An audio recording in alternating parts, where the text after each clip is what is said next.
What's up? What's up? How's it going, guys? Hello, hello. No wild Vegas stories. I can't go. I have to keep this PG rated. I barely even cuss on stream. I can't talk about that. How's it going, guys? Hope you had a great weekend. I know I did. It was wild. Pretty crazy. Ooh, it was fun. Vegas was insane, dude. I have so many different stories. A lot of them are mainly from the show, but there's this other, just wild, a lot of stuff happening there. Everyone's like, I feel like everyone's in a different mood when they're in Vegas. It's crazy. But first off, like going into Vegas, bro, what is wrong with the infrastructure? Google Maps just maps in like all ways, like everything doesn't work in Vegas well. Like it says to go straight to the right, but you actually have to go like lean right to go straight to go right again, and then you go and then you're like off the path and you got to recalculate. Like nothing is accurate. It even tells you like take a right here and like 0.1 miles, and you take the right, but you apparently needed to take the next right, which wasn't a right, it was a straight. It was crazy. Like I don't know how to describe it, but it was rough. The front row happened at a casino, which is pretty crazy. I've never been in like a casino venue, and so you could tell like it was weird though, because front row happened at the same exact time as EDC. So there were people who left EDC to go to front row, and people who didn't know it was happening but were in town for EDC and went to front row. But also, apparently this convention usually had almost twice as many people, but people were going to EDC, so there weren't as many going, you know. Really interesting. So 1 second.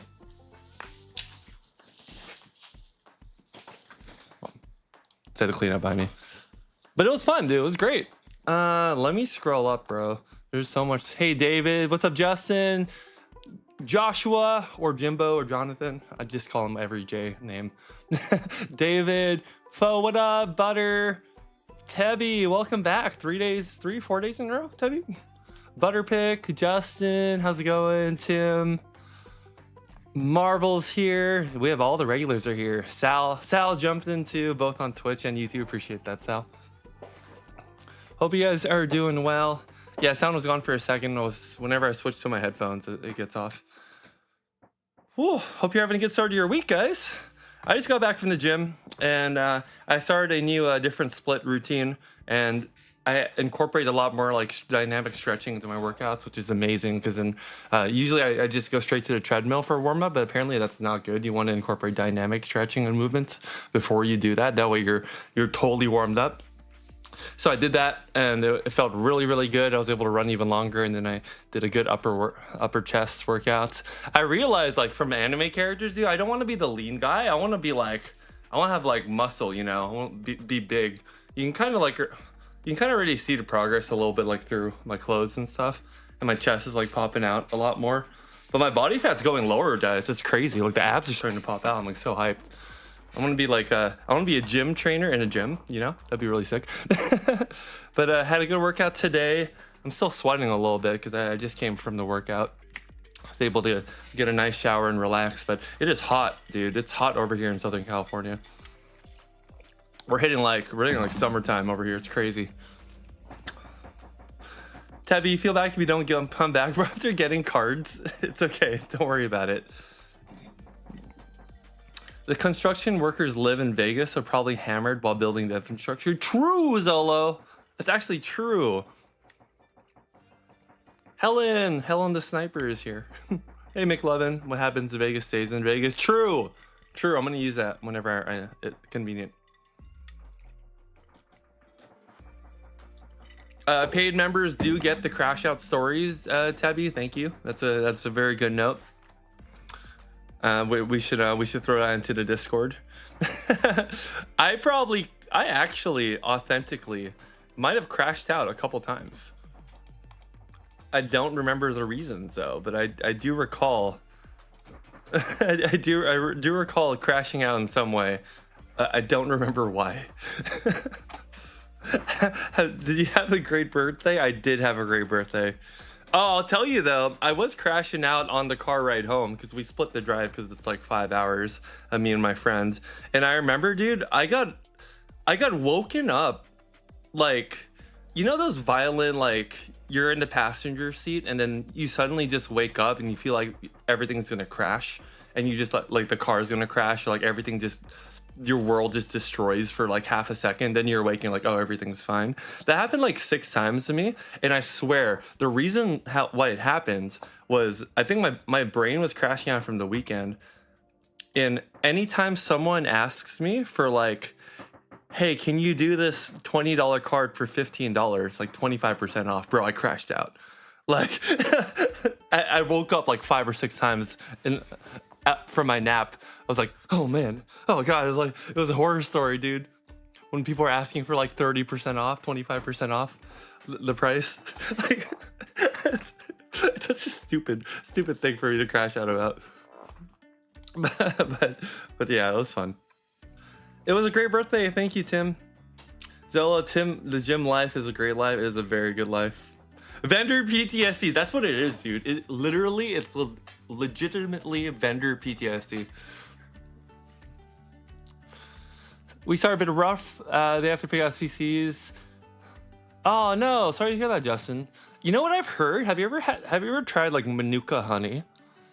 I used to take that all the time. I think I'm gonna order some right now as I'm thinking about it. But Manuka honey has extremely powerful inflammatory like reactions for your body. Apparently, like, it's really good for you, like a teaspoon a day. Some people even put it on wounds and stuff. But that, or like putting it with like tea, I feel like is really, really good. I've heard people do that with that, Justin. So maybe check that out. But yes, rest up, man. Definitely go to bed for sure. You're glad more vendors are starting to do shows in Bay Area. Hey, George. Yeah, me too. I think that's really cool. There's I like that there are more and more vendors popping up. It is totally not a bad thing at all. Especially once everyone has like their favorite vendor and stuff. Like there's no real competition, I feel like. And it encourages more vendors to also be more transparent and more fair because there's more competition. Like competition breeds a lot of growth in many ways. And that's why I also really like that there's going to be more and more Pokemon being printed, because it's just good for everyone. Even if prices go down like in half or by a fourth, it's just good to have more product out there. You can get more people interested in the hobby. More people are happy because they can find their products. More people will get excess cards because they're pulling them all, so they're open to trading or selling those cards. Like, it just kind of just works out for everyone. All right, let me make like a little post. I'll make a post in a second. Ooh.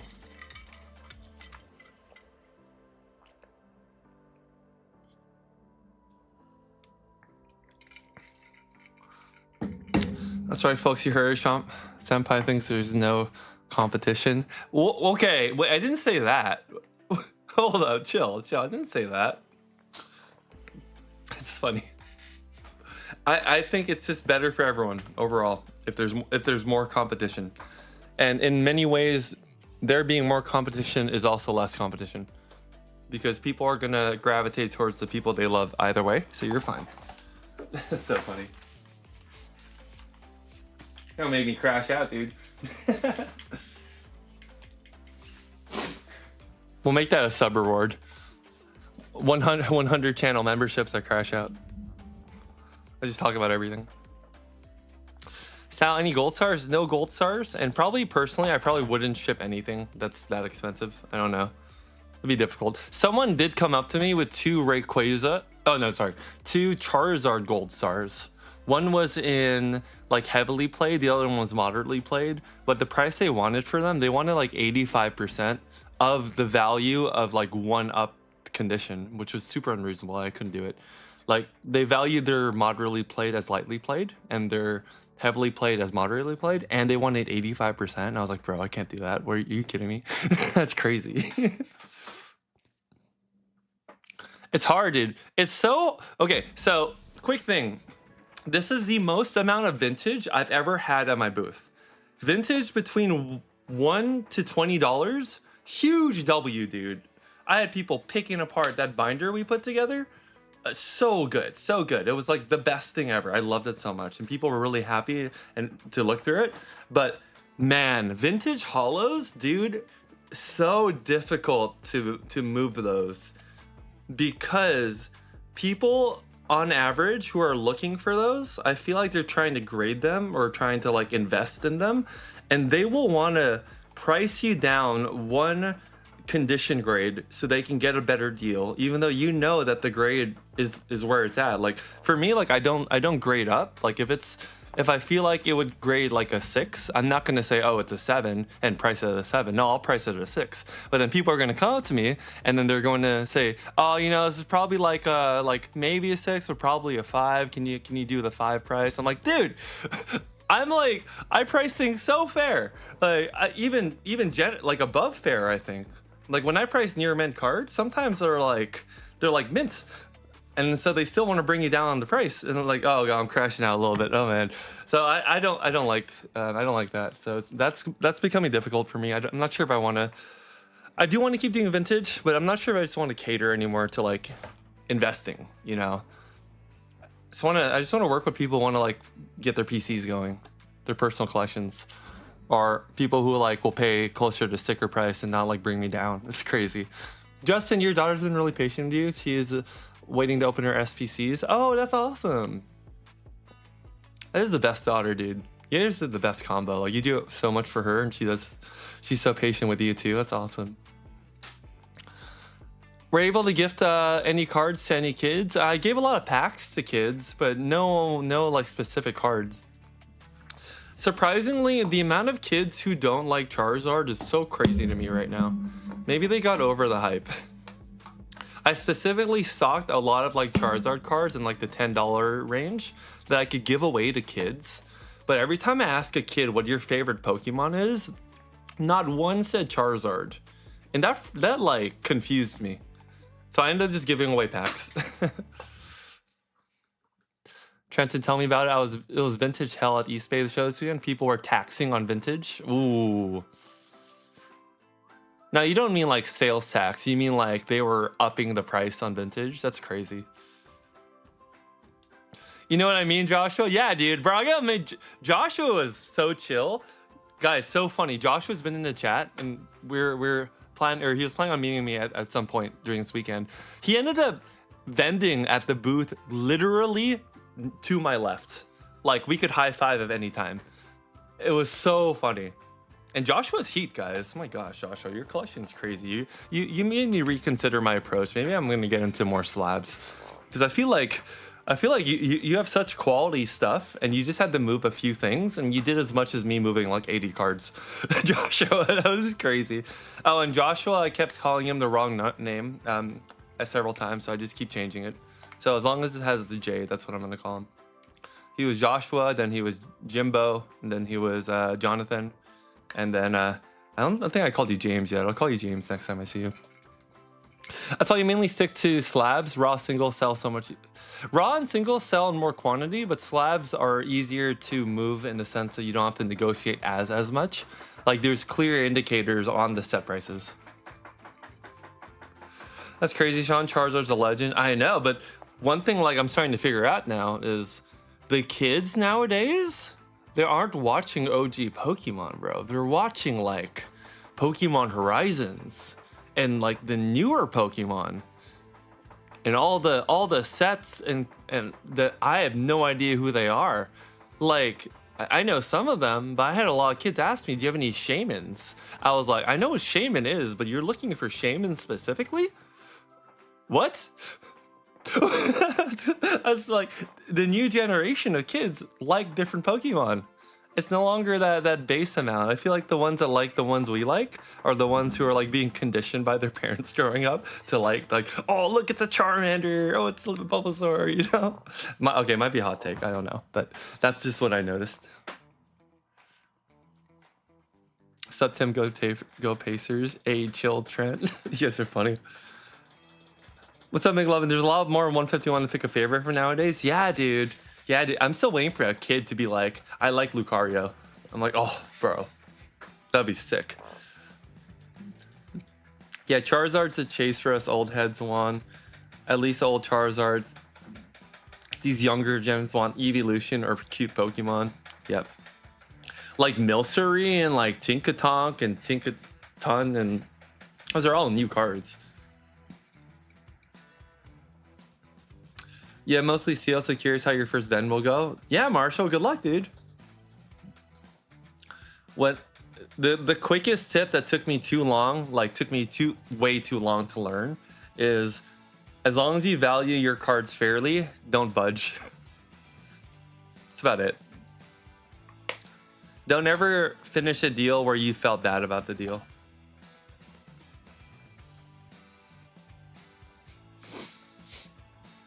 You give more cute newer gen cards to your giveaway binder.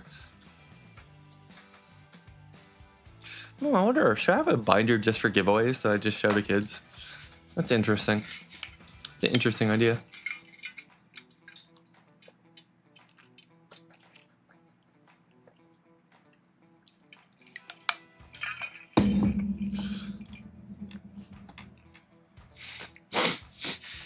That is an interesting idea. I might consider that.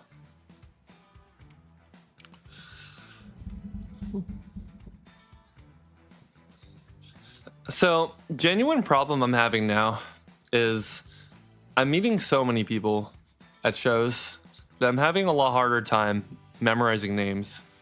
I already had a hard time just doing that normally, but now it's becoming worse, bro. It's so bad. Oh no. I have to like say their names in my head 50 times and like associate them with something and to figure it out. I got to start finding more tricks to it.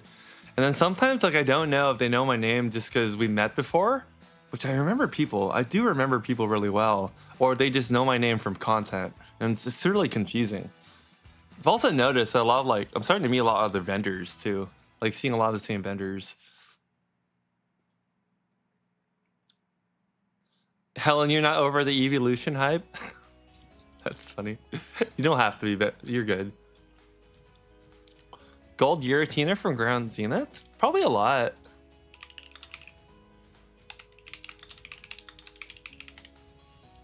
That's a Giratina V-Star? Oh, you know what? I think that actually took a dive recently.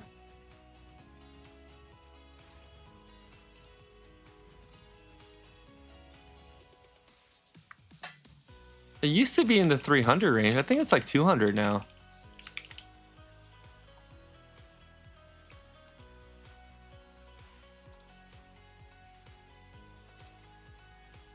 It is. Wow. Whoa, it's going down. I swear in March it was 200. Now it's like 170. Josh, you gonna pick up one of your grails? Oh, dang. Good luck, Josh. Good luck. Trenton, do you want us to wear name tags if we go to your shows? You don't need to wear a name tag. You're good. That would be helpful, but don't worry about it. And don't worry about introducing yourselves. I treat everyone pretty much the same, so. Any recommendations on cases for vending? I know a lot of people like the Zion cases. And they actually have them in stock for once, which is crazy, but that's an investment to get one of those.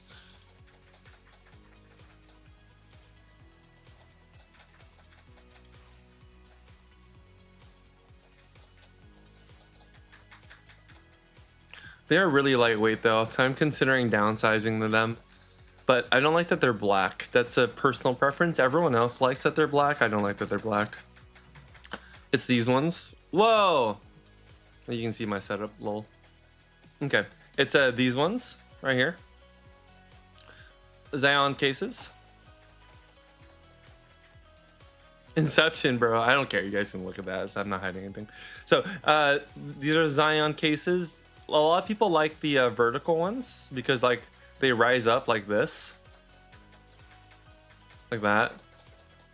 So those have been really popular. You can just go to Amazon though. I'm sure there's a lot of cases on there. But that one is an investment. It's like $190 after tax, so it's a little bit on the crazier side. Spray paint them, I tried, bro, and it looked terrible. I did try and it looked horrible. I would actually have to paint them, which might be worth it, man. It might be worth it. But I like the silver and I like the white look better for my booth. It just feels friendlier. Moats, you found 6 Celebi at the show. You even found a Japanese only promo for your Celebi collection. Coming along good. Let's go, Moats. Congrats, man. That was your first. Was that your first big show, Moats? That's awesome. Someone can tell you their name unless you repeat it in your head. You'll forget about it. The conversation's over. ADHD brain, bro. I got dog brain. It's worse than ADHD brain. ADHD brains, you focus on so many things, you get distracted. Dog brain, I forget. It's straight up gone. Vinyl wrap them? Whoa. It's really not a bad idea.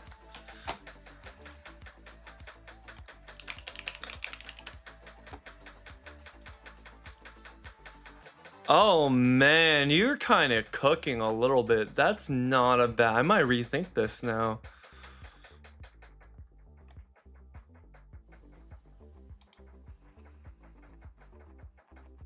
Should I go to a car wrap place? Hey, can you wrap this for me?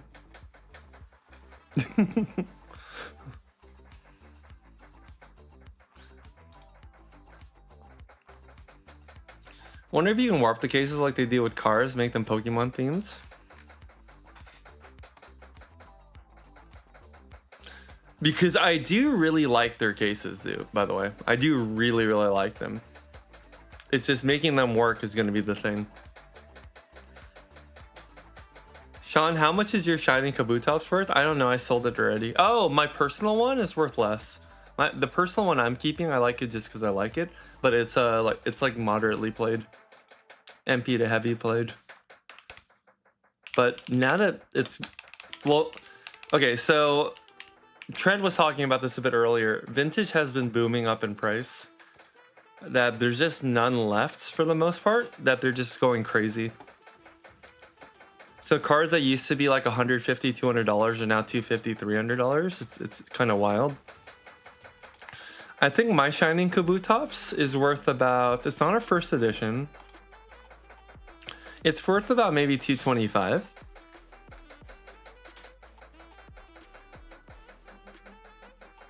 My biggest sale, wait, give me 1 second. And then I'll answer that.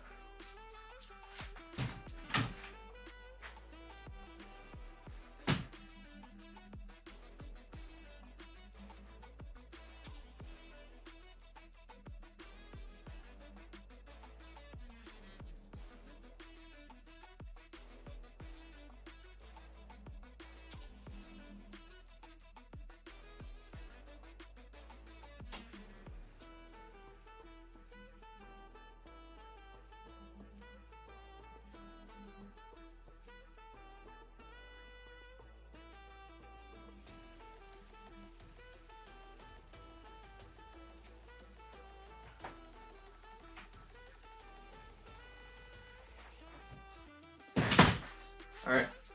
Okay, I got my cards. They're over there in the corner. All right. So, my most expensive sale. Someone almost bought the Lovebirds, which is funny.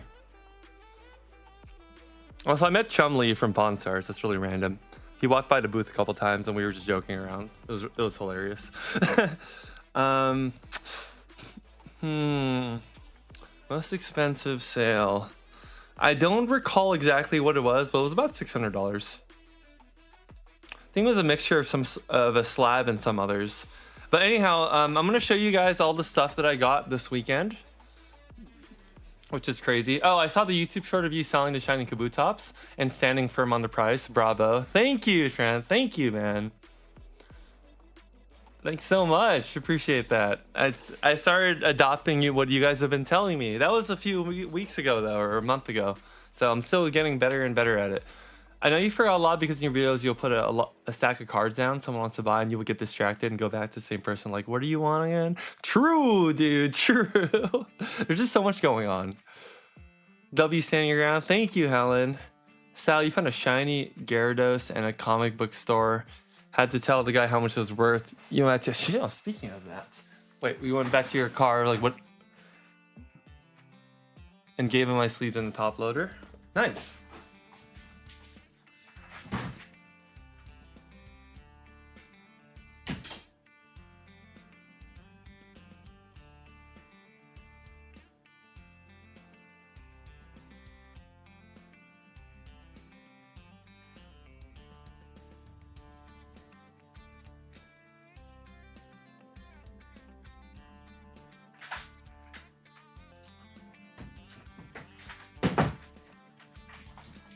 Sorry, I had to go blow my nose real quick. Okay.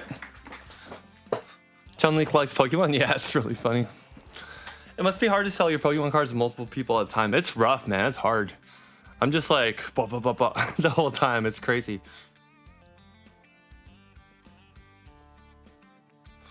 That's awesome of you, Sal.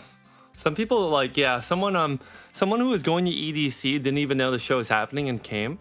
And he bought some packs for him to open with the gang at EDC. He bought like 6 packs of 151 and 6 packs of Journey Together so they could all open at EDC.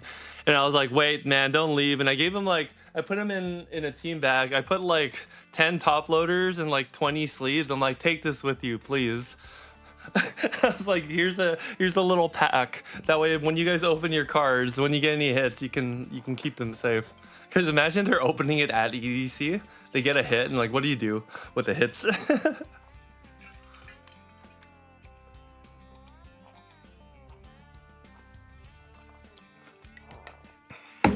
Okay. How much I sell a shiny Kabutops for? It's in the full video, I think. That's a link to it.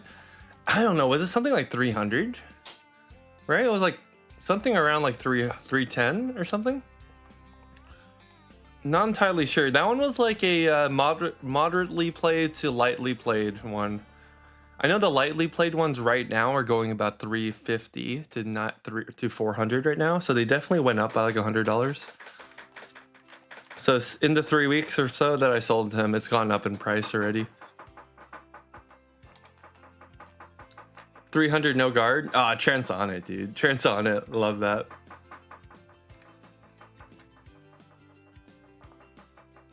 Old man didn't buy Charizard. Oh, dude, I had a... Because he knew what Pokemon was? Nice. Oh, he didn't know. Okay. I had a chance to get so many cool stuff, but people just were just pricing their stuff way too high, dude. Okay, 2 more stories before we go into showing the cards. So first story was... Okay, 3 stories before we go into the cards. First one was someone wanted to trade all of my shiny cards, like my shiny Umbreon, my shiny Espeon, shiny Gardevoir, and then I would pay him cash for his PSA 7 base set Charizard, PSA 7 base set Venusaur, PSA 7 base set Blastoise. I valued all those together at the PSA 7 prices pretty reasonably, but we were too far apart on percentages. I wanted to be closer to 75% on a trade just because people are less hesitant to buy 7s compared to buying like 9s or 10s, even if they are vintage. There's a market, but it's going to hold a bit longer. But he wanted my very high liquid shining cards, like the shiny Umbreon and stuff, which I know I could sell really quickly at most shows. And so he was valuing his at like 80 to 85% or so for a trade, and I was like, oh, I can't do it. Like, it just doesn't make sense. I would hold the card for 2 months longer, and I would make maybe $100 more on it, give or take. So I was like, okay, we can meet there, but it wasn't that bad. It was just one of those like, okay, is what it is. Someone else was selling sleeved booster packs of Jungle. Sleeve booster Jungle packs. Yeah, Tim, exactly. And you have to move it as a trio, and I have to find one person willing to spend like $800 versus finding one person who will just want the Umbreon, one person just wants Espeon, one person just wants the Gardevoir, and then everyone else, then I'll have like $300-400 to be able to do whatever I want with. But with him, I'd have to give him all that, plus I give him like $400 in cash, and like, okay, it just doesn't work out for me. Like, it doesn't make sense. 7s will just take too long. So I saw 3 sleeve booster packs of Jungle came to me, and they were all amazing. All really cool, all very good condition, like authentic sleeve booster packs from 1999. And I offered him 80, maybe 85% on them because I was like, these will be cool to have in my booth. It'll make a cool video. And, you know, even if I sell them for 15% or 10% more, I'm still a win. It's okay. So the problem we had was one of the packs cost 300 last sold.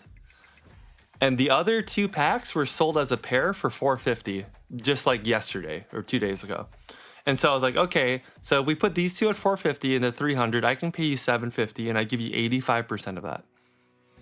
Which I thought was an insanely, such a good, fair offer. Like, those are the last solds. They're comparable to the other sales. I'm giving you 85% in cash. He wanted to sell them as a set trend. So I was like, that's insane. Like, let's make it happen. Unfortunately, he wanted to price them at the $300+ range each, something like $325 each or $350 each. And I was like, how am I gonna buy all that $300 to $350 each at 85%? And someone, when they buy it for me, is gonna reference that $450 for the pair. It's just not gonna happen.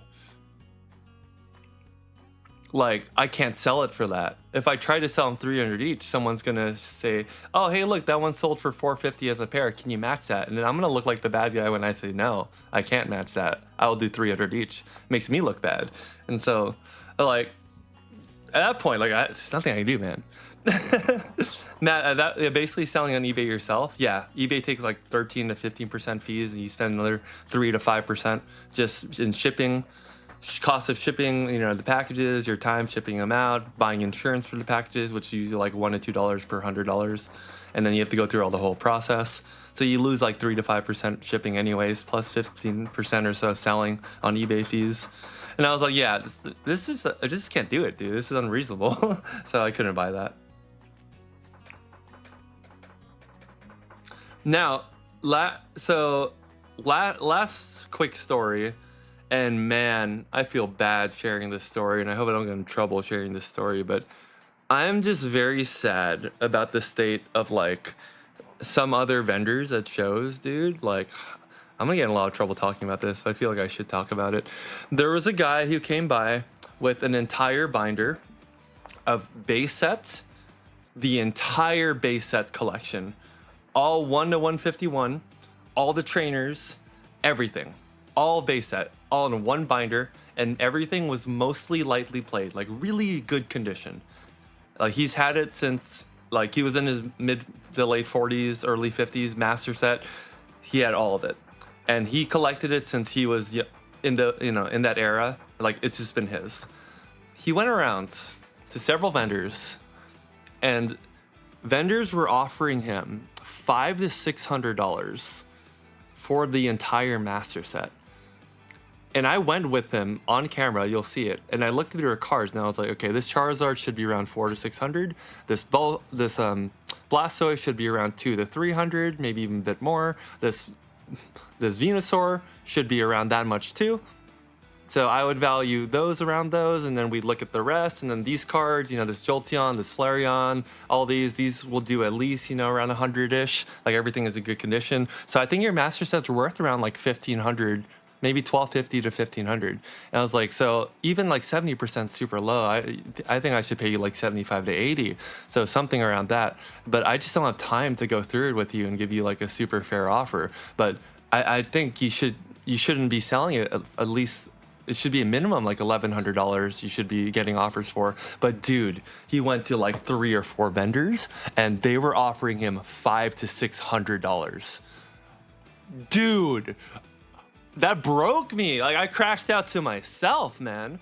Like, I was like, people are giving you like 40, 30% offers on your base set, master set. That is just, what the heck, man? That's crazy. Oh, dude. Yeah, and then he came to me because he came to my friend's booth, and my friend directed him over to me. And he was like, oh, yeah, you know, talk to this guy. He'll help you out. He'll at least let you. Like, if someone doesn't sell me something, but they ask for my advice, I'll tell you how much you should be getting from other vendors. There's a few times at the show where someone wanted to sell me something. I told them my offer, but I even told them, look, you don't have to take this from me. I'm sure you can get this amount somewhere else, but don't get less than that amount. The amount I'm telling you is just what I'm comfortable at. I can give you 500, for example. Like if it was like a base set like Charizard in like a 7 or 8 or something, and it's worth like $700 or $800 at 70%. What would that be? It would be like 490. I'd be like, okay, I could give you $500, but being realistic, I think if you look around, some other vendor would probably offer you like 550, even 600. So if you're not comfortable yet, shop around, then come back later. That's just how, like, I know it's going to sit a while, and that's what I'm comfortable at.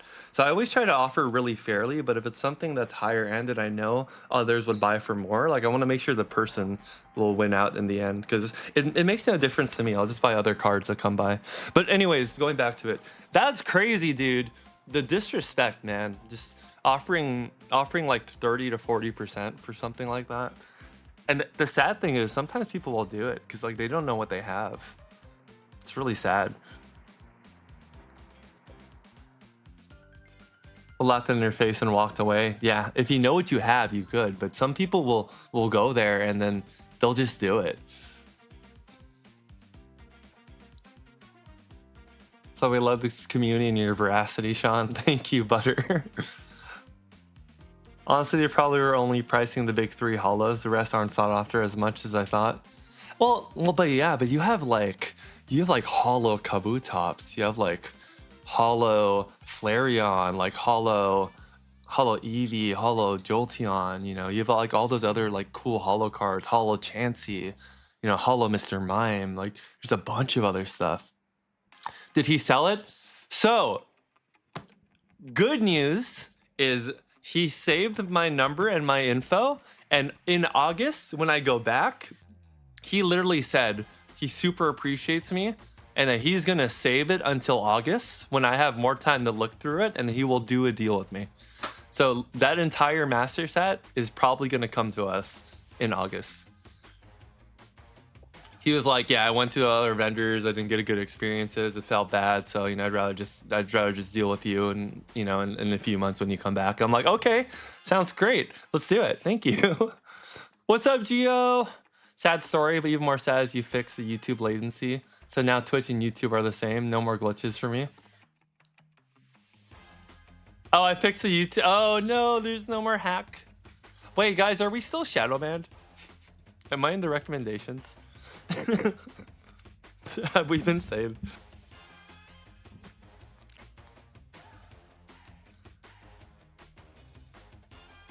Oh, I'm sorry, Trenton. You're right. They said it's only 100 cards.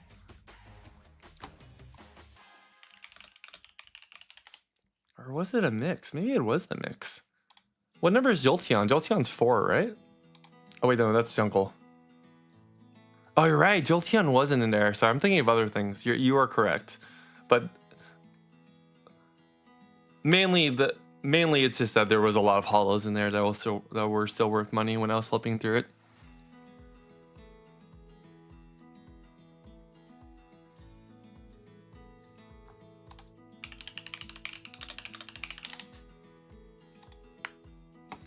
An unlimited Mr. Mime is like 30. Well, let me check what an unlimited Mr. Mime in lightly played would go for. Yeah, you're right. It'd be around 20 to 30 or so for lightly played. He did have some near mints though. I mean, like mostly were lightly played, but there were near mints.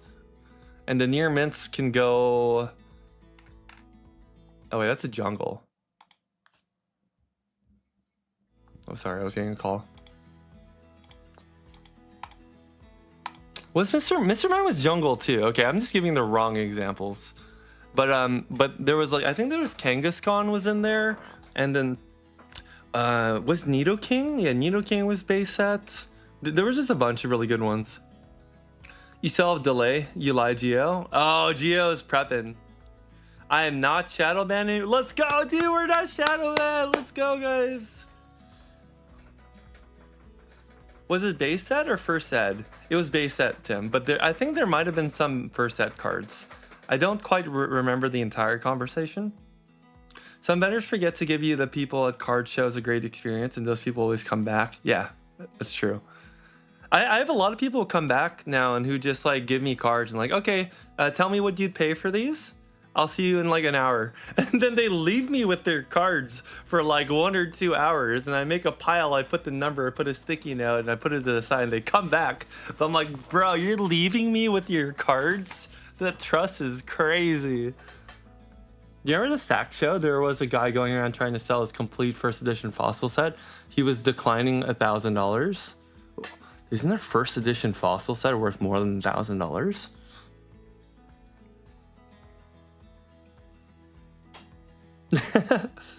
Yeah, give people a card show is a great experience because they'll always want to come back for more deals. Nice work, Sean. Thanks, Zolo. One thing I love too is like, oh, how do I say this in a way that doesn't get me canceled? Oh, I know how to say it. I think it is underrated to give adults a good experience. It is very important to give kids a good experience because it fosters next generation. But I think it's also very important to give adults an amazing experience because we are all inner kids too. And a lot of people who are buying Pokemon cards now are people who couldn't afford to buy them when they were younger. And so like when you're going into Target and like looking for Pokemon cards, there's a certain like nostalgia to you being able to find and hold the cards and check out the cards yourself. It's not even like buying online or whatever. It's like, yeah, sure, you'll get it in the end of the day, but like the experience of going to a shop and buying the cards yourself and like handing over that money and then it's yours and then you're opening it, it's like huge. W take 100%. Yeah. If you had a great experience, you'll 100% drop a bag on that person. Hey, Phil Pick, will you be at San Diego? I will be. That's going to be huge. How's everyone doing in chat? You've been here the whole time. You're just too lazy to chat. Okay, Gio. Welcome, welcome. Heck yeah, inner kid at heart. I love it, guys. I love it. Yeah, I love how our community's on the same page. We don't really have like investing here. It's all just collecting for fun. Providing experience to someone is an art that has been lost. Dude, absolutely. Absolutely. What's up, Flippick? Thanks for the follow, man. Glad you're able to find us on Twitch. I was never able to buy Pokemon cards because parents couldn't afford it, but now I can buy those cards and packs as a grown-up. True, dude, true. You know, I feel really silly about this, but my mom was like a single working mom. She raised me basically on her own for a long time. She worked like 2 or 3 jobs. Huge W mom. I love her so much. She's great. I was fortunate enough to be able to buy cards. I just bought Yu-Gi-Oh cards, bro. I just bought Yu-Gi-Oh cards. I played all the Yu-Gi-Oh cards, so it's fine. But dang, I wish I should have bought some Pokemon cards too. I do have some. We'll look at my collection one day.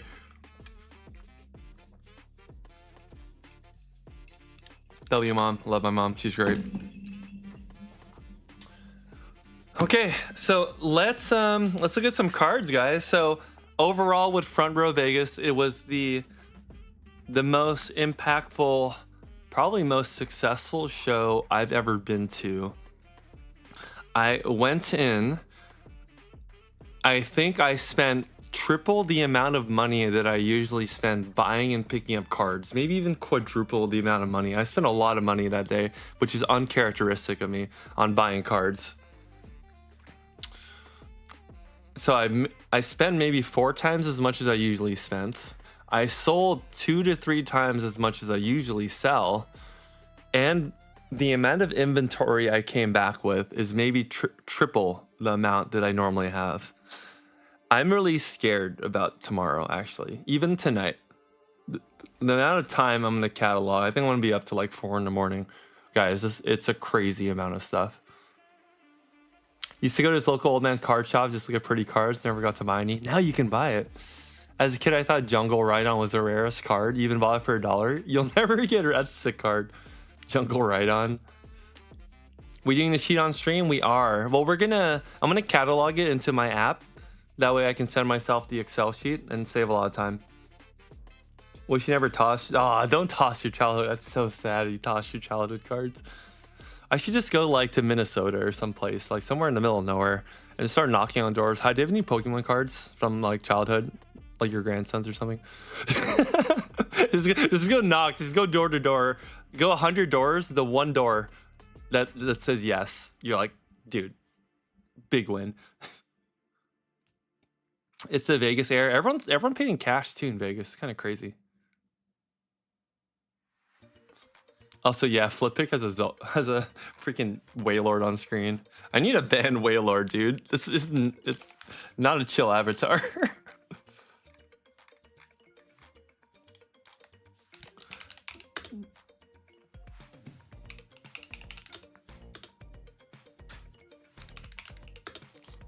Can I give you like a Pikachu? There you go. I made you a Pikachu. Show in shambles. When people are going to college, you go into rich neighborhood, Goodwills, moms, or salvages. They'll donate their kids cards for pennies. Nice. That's crazy. I should try looking into a Goodwill or something. Okay, so now I brought the most amount of cards that I've ever brought back before. My case is literally so full I had to get a second case for it. Like there's a lot of cards. They're just barely fitting. Now, oh man, now the thing about it is, guys, I did one of the craziest deals that I've ever done at a show, and I did it just for you guys.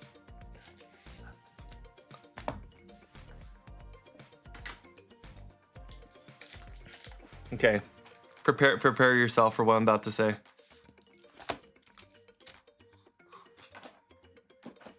So, I bought over 200 prime, vintage, and delta species cards. Whoa, there's a lot. We're talking Deoxys EX Prime, Articuno EX Prime. What's this? Typhlosion Delta species?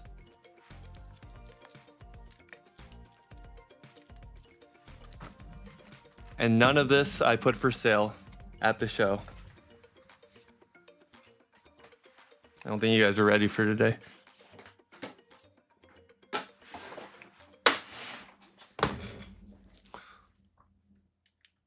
Senior mime will never be gone.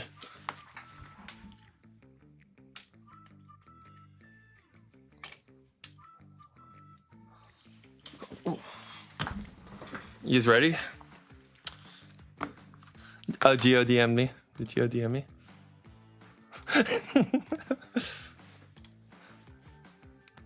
Oh, actually, executive chat's already talking. You guys are executive chat's trying to establish rules for themselves right now. They were so cooked. I need to call my accountant. That is so funny.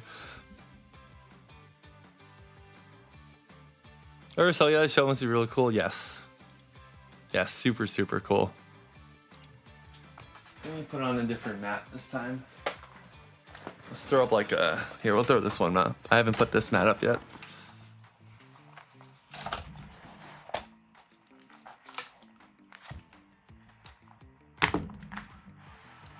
I get the... Okay, no.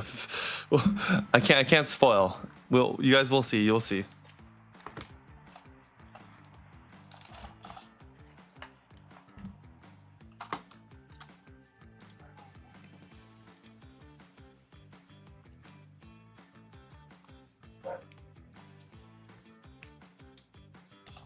We'll pop in the bleach mat for those of you who are into bleach.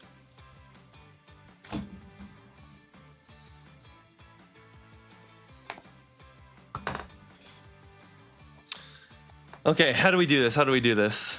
You know what? We're gonna do... All right, I'm sorry, I'm gonna play with your emotions. We're doing vintage last. We should do modern first because there's less modern. Oh, there's still a good amount of modern.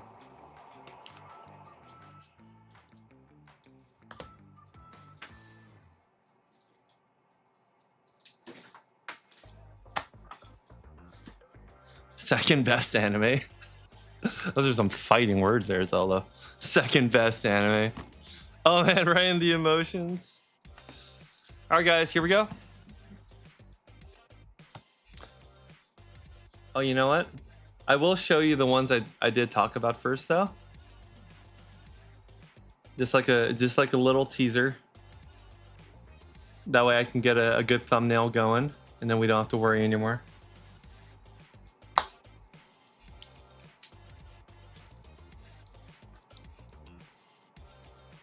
Ooh.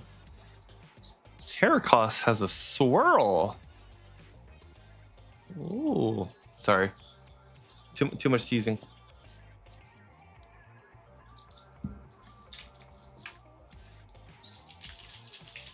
We're gonna re-sleeve everything too.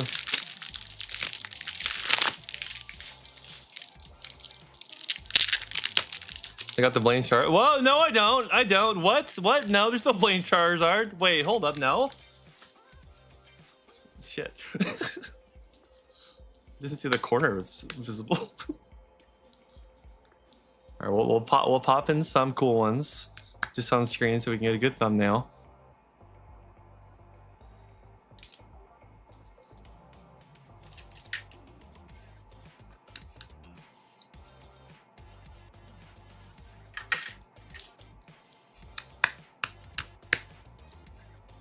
Dang, this Tyranitar is beat the freak up. You can barely even see him.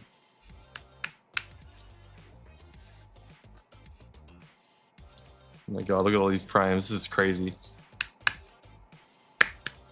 Do I fingerboard? I did not.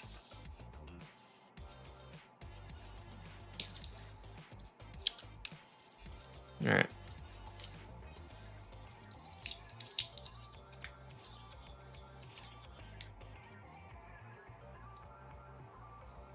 Okay, now I can make the thumbnail.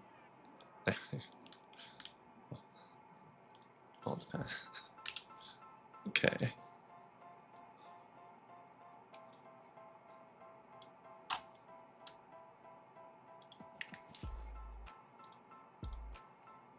Okay, thumbnail has been established.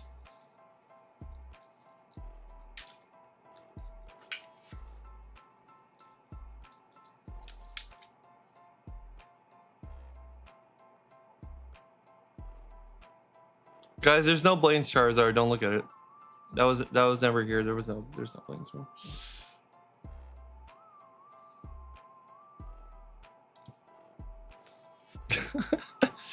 You guys are so silly. What are you guys doing? Oh, I just looked at my phone. Oh, sorry, Dylan. I missed your call.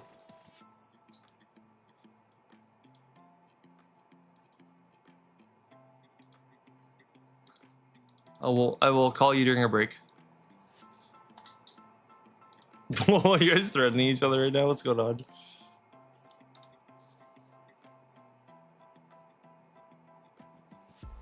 Dylan, I know where you work. It's wild. I love it. You do Houston show? You'll make me one with the card bond graphics. Oh, thanks, too. No, I don't do like the finger skateboarding stuff. But that sounds really fun. I remember seeing people do it all the time. Actually, like it takes a lot of like expertise to do that, I think.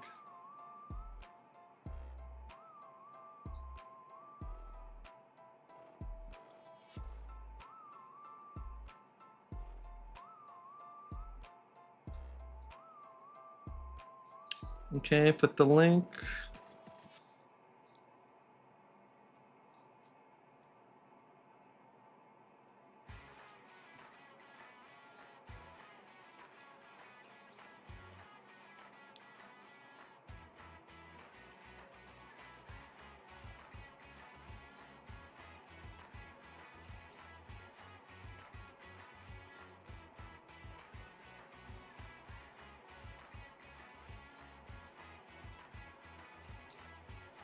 Okay. All right, guys, we're good to go. All right. I'm gonna have to reprice all these anyway, so I'm gonna take off the sticker first. Okay, so first thing going up is the origin form Dialga V-Star. Make sure it's our first focusing of the day. Whoa. It's like when you have glasses and or you don't, and you put them on for the first time. Get some anime music going. You're like, bro, we just got out of jail. We can't do that. No, we can't. We can't do that. We can't do that.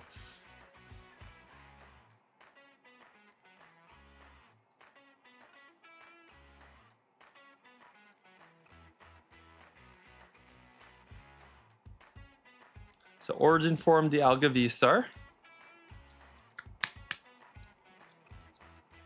We going ham tomorrow, guys? Oh no, Helen.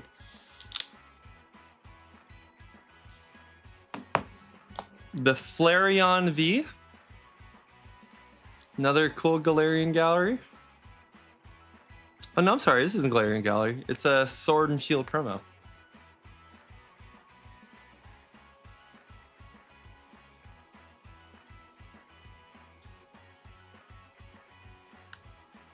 Quickly come in and snipe.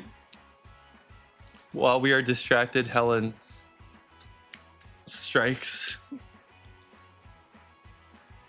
I'm just gonna put this one in now, just because it's in this pile. Meganium Hollow e-reader.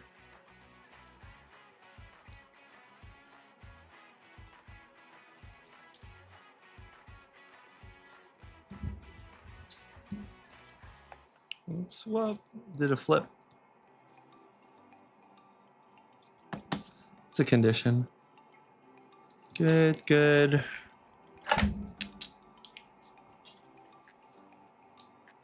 It is in lightly played to moderate.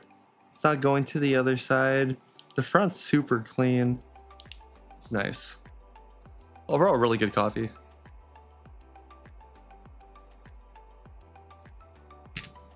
I did pick up One Piece. We got a lot of SPs for One Piece.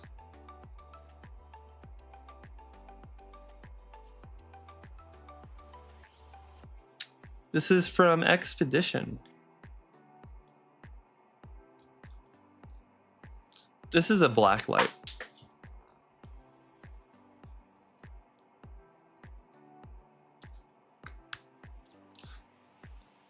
Zola asking the real questions. We can go over One Piece later, but we did do a lot of One Piece pickups. Flareon VMAX.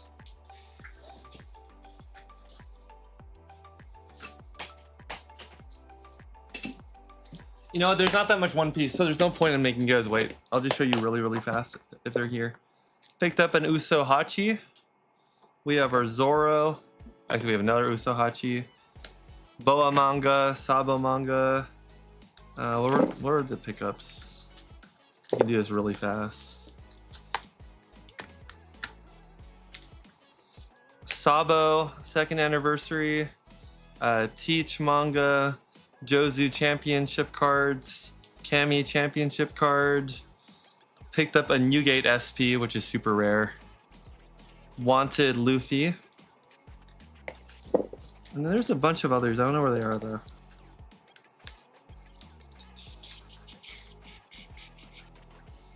Oh, here they are.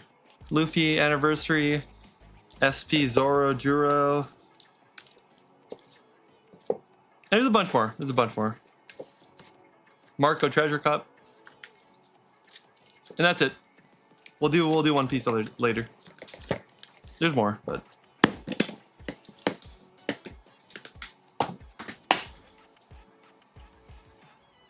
those Flareons are hitting lately.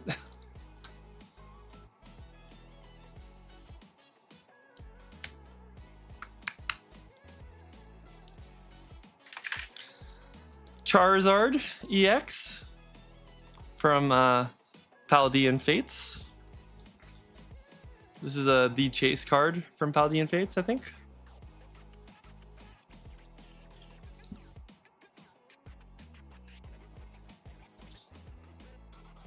I'll be discounting this Charizard too, by the way. I think it goes for around 200-ish. I'll probably be putting it around for like 170 to 180-ish. And the reason is, which you'll barely even see it, is it's a little bit of whitening at the top. but no one really cares about that. But you guys know how I am. So this will be one of the cheapest Charizards you'll ever find if you need one for a PC.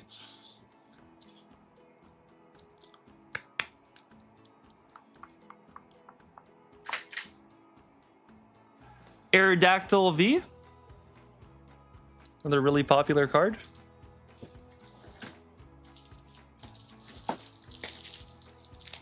I need more top loaders.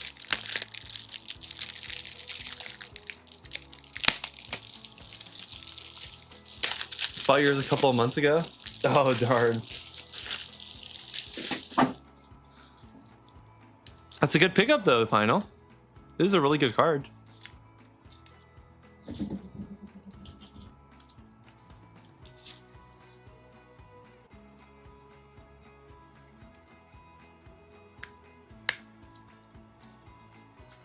So, we have Zinnia. This is a really older trainer.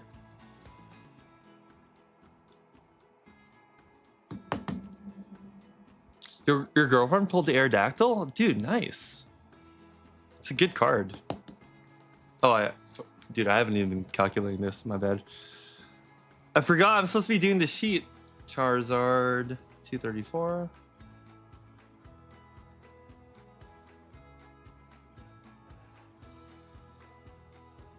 So that's a Lost Origins alternate full art.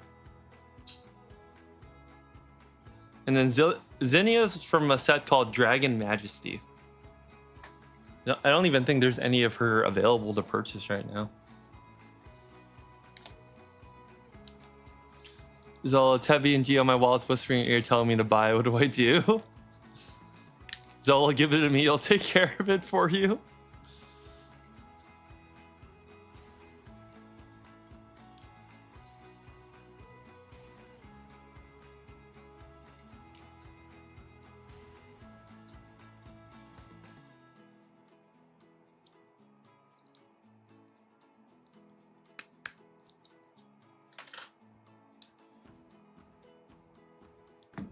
Snorlax secret?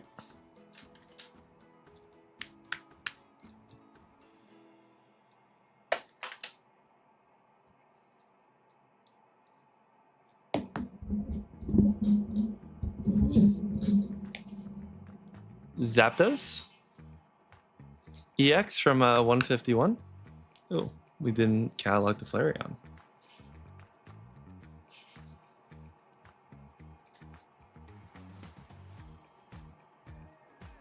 The Flareon's crazy. You would think it's a pricey card, but it's only around like $40. When I picked it up, I was like, oh man, I'm prepared to pay a lot for this. And then it was like 40 bucks. And I was like, what? Really? It's crazy.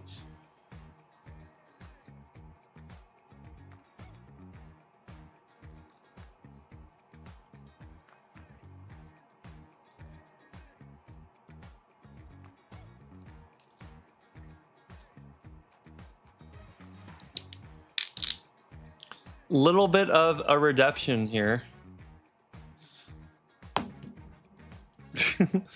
Is the Mew V alternate art.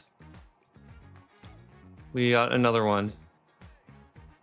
Just because someone was like, are you open to buying this? I was like, yes.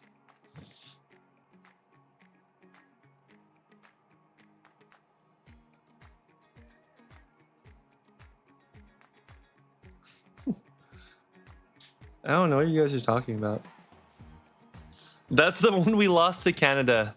Yes, Geo is the one we lost to Canada. That's a good way to put it.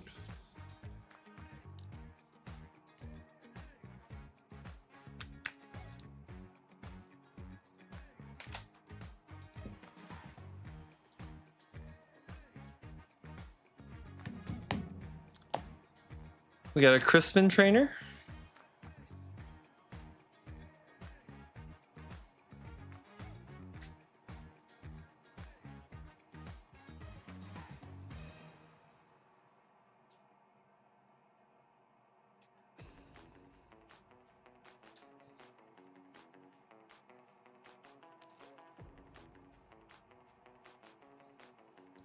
Dun, dun, dun, dun, dun, dun, dun.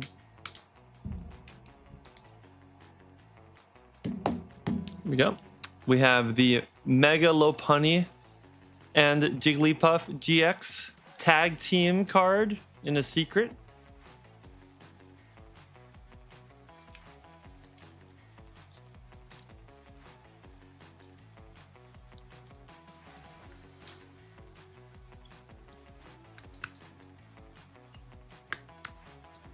Time to make this American Mew.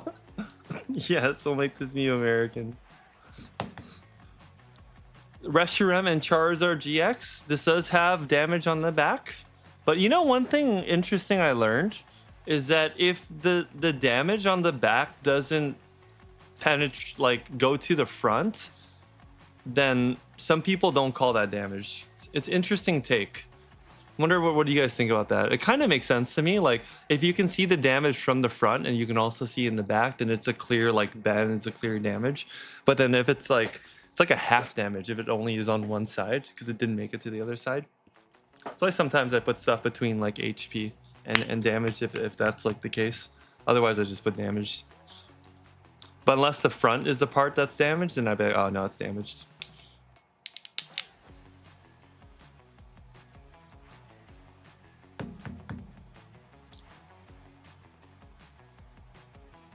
How much are you selling your bike? Don't sell your bike. No, Gio, not the bike.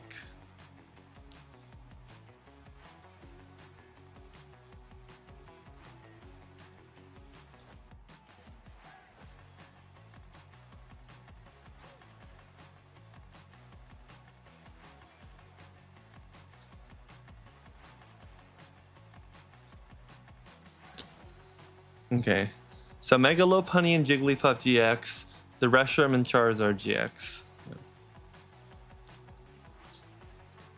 Thank you, Sean. Free shipping for 2 random senders tomorrow. Heck yeah, dude. W Tim will do. Thanks, Tim. Please remind me tomorrow if you can. I'm gonna write it down. Can we get some W's to Tim? He gave free shipping for 2 send days tomorrow. Thank you.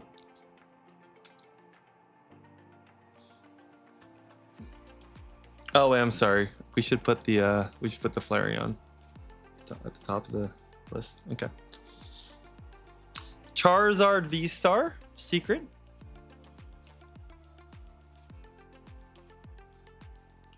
V-Star secrets.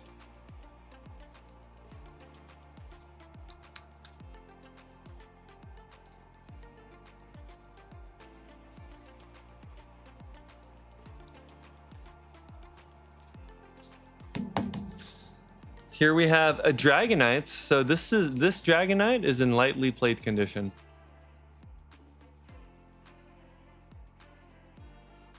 Not too bad. Hasn't gone enough to be moderate, but it's pretty comfortable lightly played. But that's kind of rare for Dragonite from Fossil.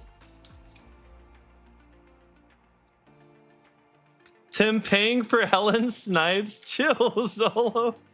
Actually true, he didn't specify.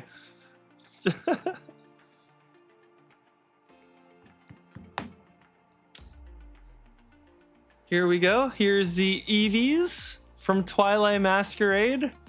Look at all the EVs.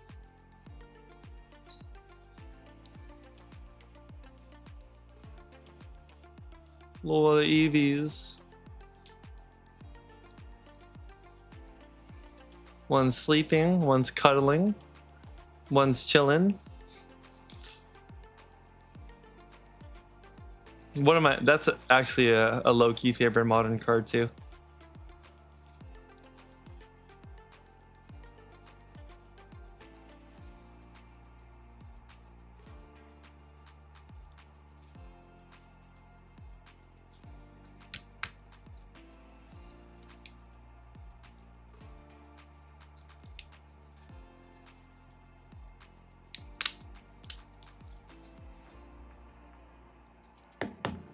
Here we go. Squirtle. Wonder if our lighting got fixed. Let me double check the lighting, because it could be like a little darker.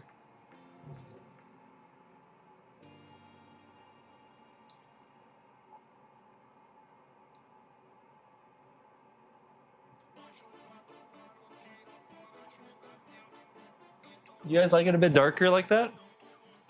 Or is it better when it's brighter? See, the brighter one is more neutral.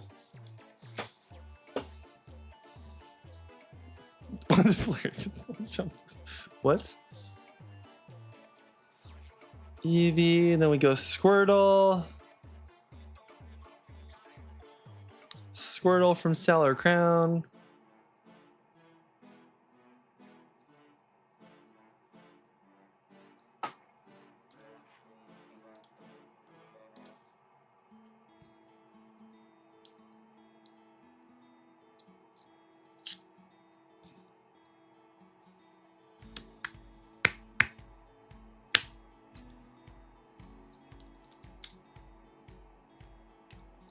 Is it true that the EVR represents all of the evolutions?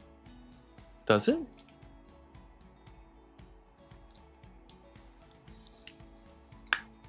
Oh, it might. Oh, wait, it might.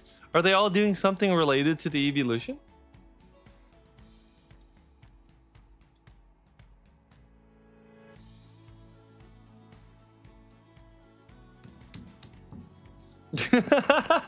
Tabby, it seems like you really want that car, which is gonna make me feel bad when I get it tomorrow. I'm sorry in advance.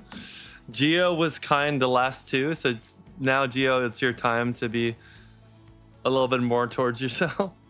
Dialga V origin form.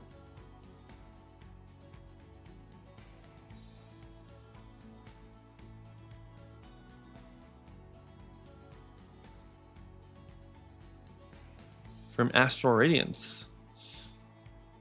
Oops. Okay, let's put these cards back.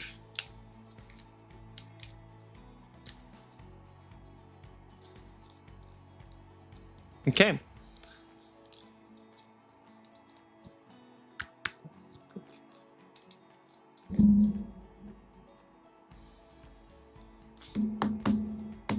Next up, Glaceon V. Altart from Evolving Skies.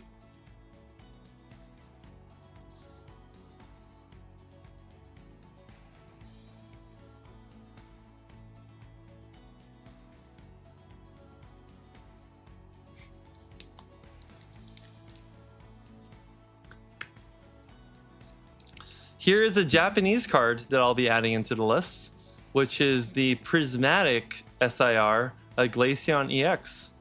It just looks really... The Japanese cards look so nice, dude. Like the quality on them is crazy.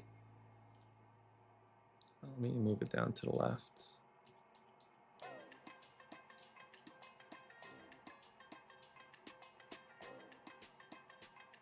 Look at the detailing.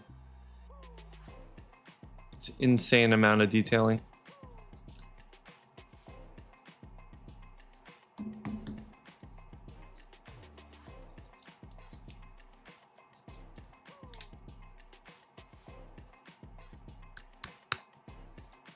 Yeah, Juan, you're getting married soon, aren't you? Oh, you get married on Sunday. Nice. Leafeon V. Congrats, Juan. Almost there, dude.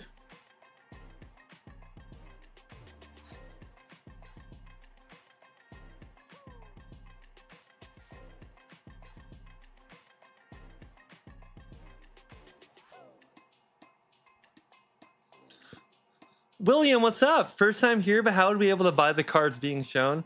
Dude, welcome aboard, William. So how it works is every Monday, I show all of the cards that I get back from the previous convention. And then on Tuesday, we have what's called Send Day, where if you're in the Discord, I post the Excel sheet tomorrow afternoon. You can look at all the cards being shown today, and then the prices and then the discounts on them. And then tomorrow at 6 p.m. during stream, we take turns of whoever wants to join. You can join for free. And you get to join and claim cards one by one. We have the so the tier 3 supporters do get first dibs on cards, and then it goes to the tier 2 and 1 supporters, and then it's free for everyone who wants to join the community.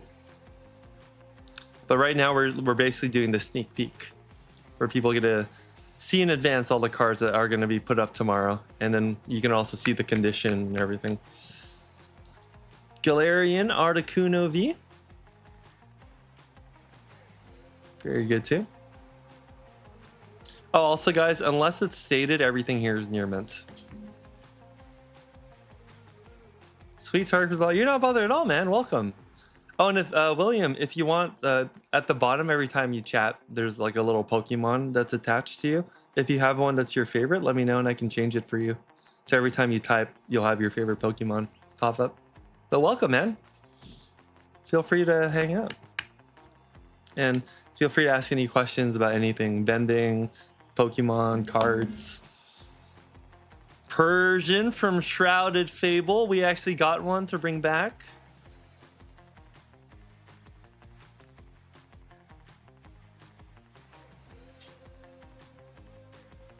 Geo starting the villain arc for everyone.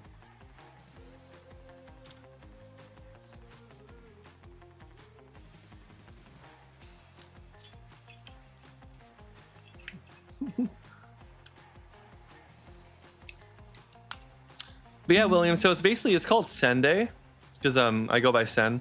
And so it is a chance for people who want to support me and get cards, but also be able to see the quality in person and also get it at a slight discount too. I usually post everything for about 5 to 10% off the market price after the online price of paying for it. So like you look at the price online, then add tax and stuff, and I take off like 10 to 12.5%, sometimes 15%. And that way you get the card for cheaper than if you were to purchase online.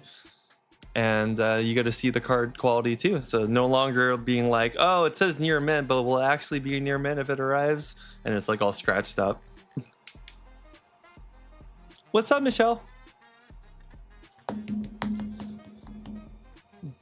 Would you make your Pokemon a Wooloo? Yeah, no problem.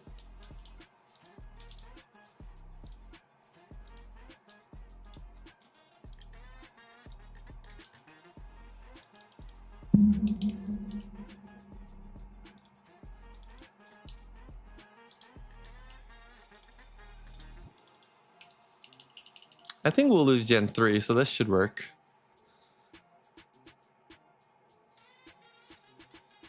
Okay, let me know if that works. If not, it's... Yeah, I think it worked. Oh, no, I don't think so. I'm not sure we have Wooloo. I think we're up to Gen 3 only right now.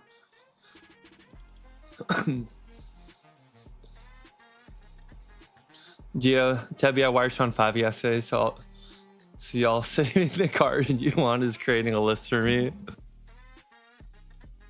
Yeah, it's evil. Oh my god, you're evil. It's crazy.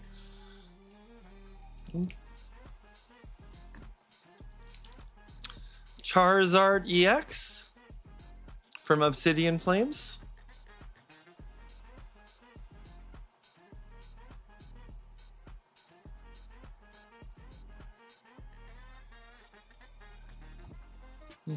I can do Clefairy. Perfect. If I missed anyone else, please let me know again. If there's a Pokemon anyone wants to be.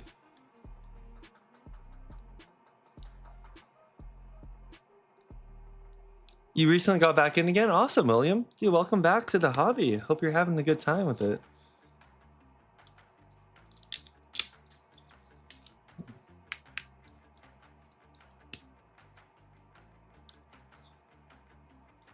Can you do Cubone? Yep, I can get you Cubone. Give me a second.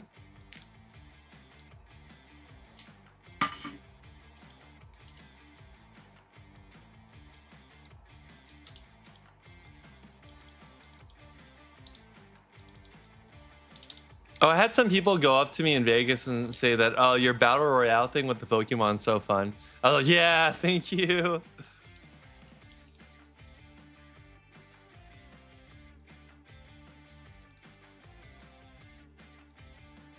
Charmander? No worries. Easy peasy.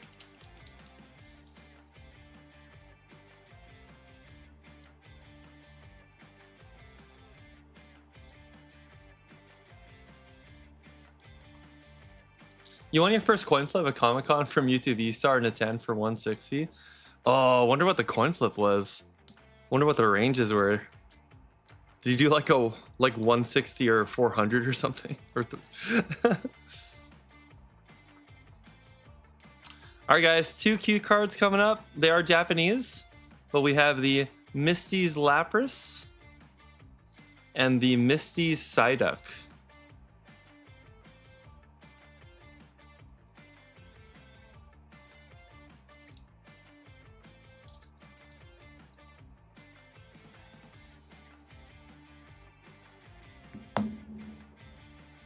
I broke a stream viewer record.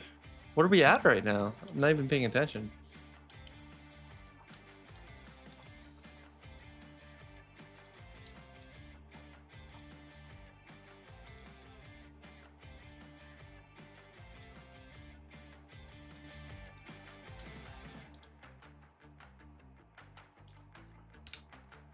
When's it on English? I don't remember. Somewhat soon though.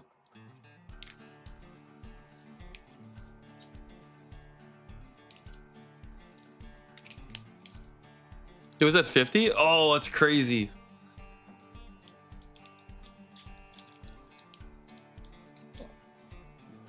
I'll probably get back there. So the Charmander Obsidian Flames promo. This one is the Pokemon Center one. Let's see if we need to recalibrate.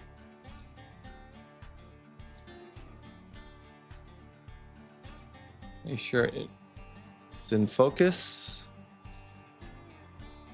There we go. It's a Charmander Pokemon Center. They just had the pre-release yesterday. Oh, so it's soon then. I will tell you guys, I am guaranteed coming in, I think maybe 2 boxes, I'm not sure. So we are gonna have synergy breaks for those for Destined Rivals.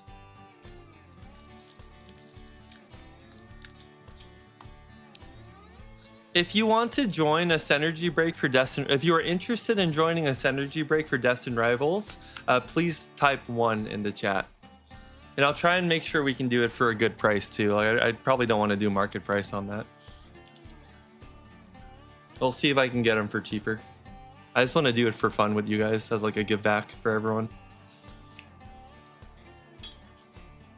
Big ones, big ones. Nice.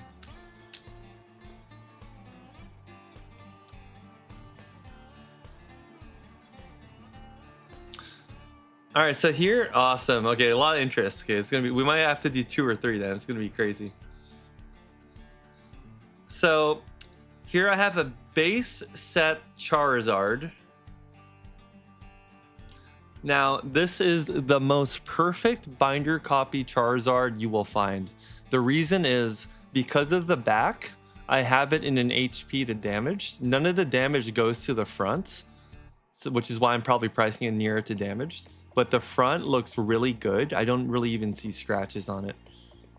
So it is a base set Charizard with a great front that you will get at almost to like damaged-ish price. Like seriously, if you're gonna get a Charizard, you will not find a cheaper Charizard than probably getting this one. That looks incredible in the binder.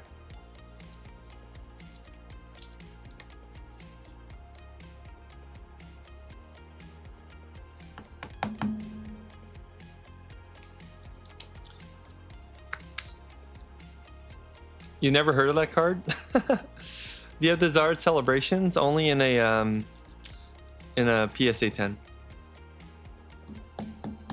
Can I spy the whole box in chat? Can watch you just open for me? Maybe Geo, maybe. Here we go. Charizard also, Legendary Collection. L card kids hate Charizards. Oh gosh, you're talking about what I said earlier? Oh man, I didn't say that. I didn't say it. Every kid who came to my booth, not one said they like Charizard. Okay, that's all I'm saying. Okay, but might have been just, who knows? Who knows? Get the Zard Celebration for $60 raw. Good or not? Let me check for you.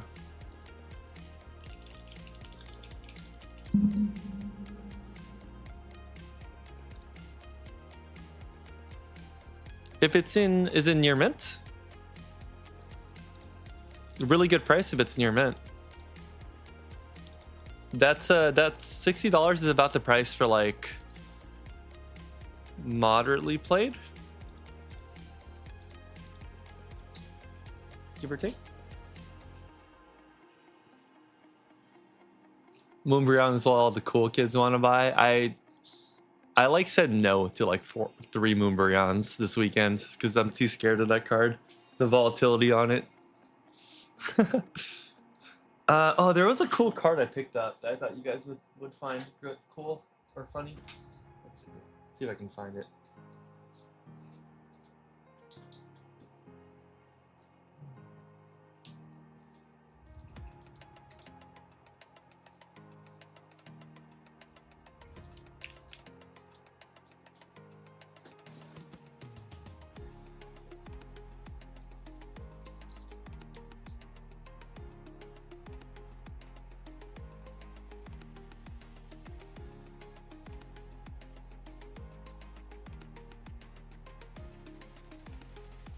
I don't know where I put it. Where'd I put it? It's such a fun card.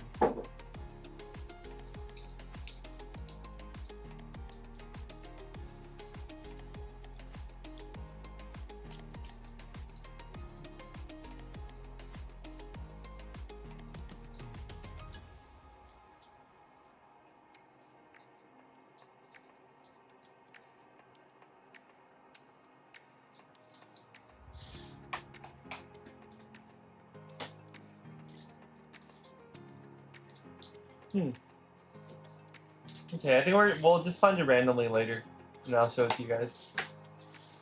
The other place where it would be in my box.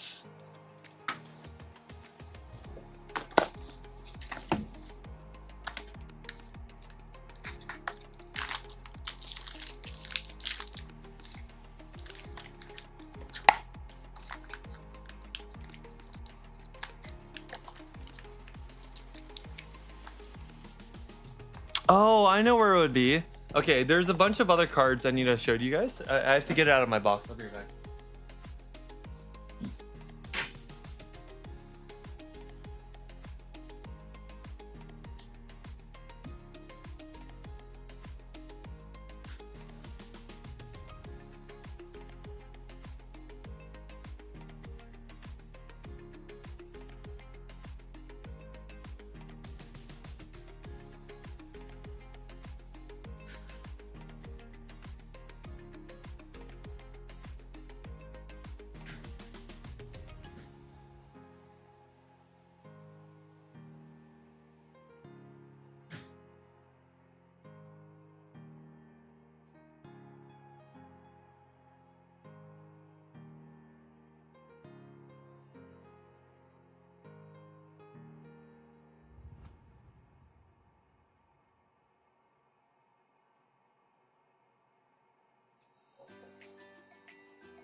Found it.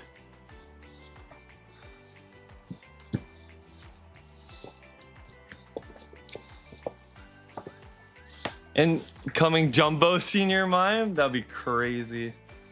A jumbo senior mime would be insane.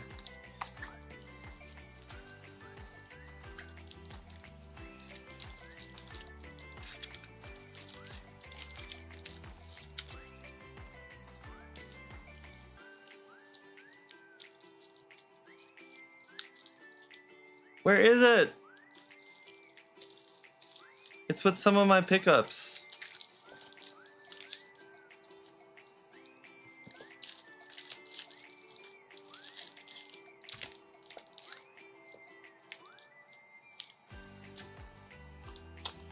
Okay, let's look here.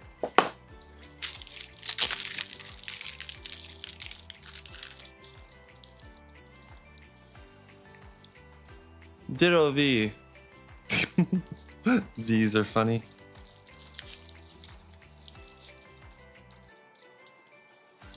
Okay, it's on this one. I was gonna buy PSA 10 movie round for 2,100, but a vendor bought it when I was gonna get more money. No! 21 is crazy. Any luck with the rare Yukimoris? I don't think I've found any more. I might have found some newer ones, but not older ones.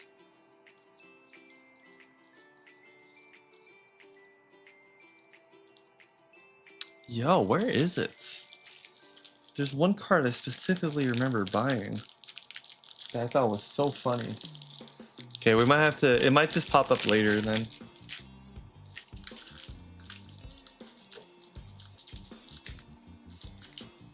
Okay, it'll pop up later. Another cool card I got is this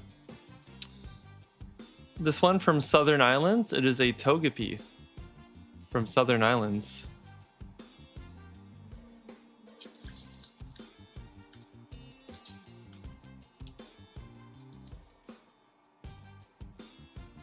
Everyone benefits from an occasional crash out. I can't. True.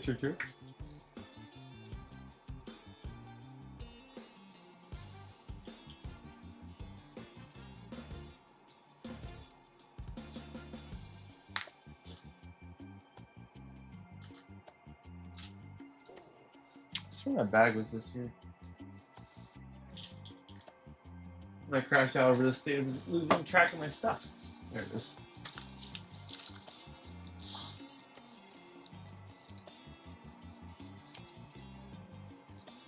Oh, Togepi. No! It's a very rare Togepi. It's from Southern Islands. A very underprinted Japanese set.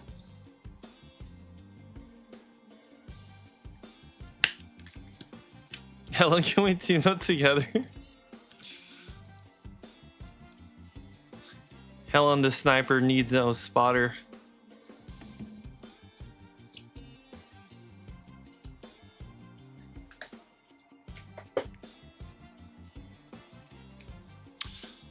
All right, so shall we get more into the... Let me do a last double check. Oh wait, you know it's slabs, and then we go vintage, because vintage is going to take us a while.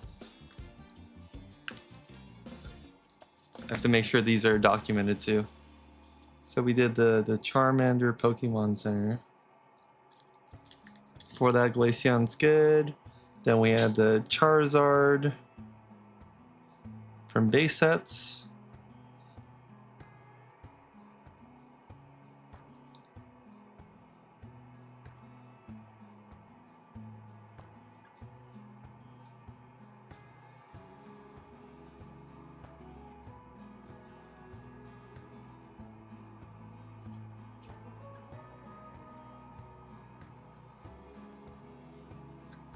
Okay.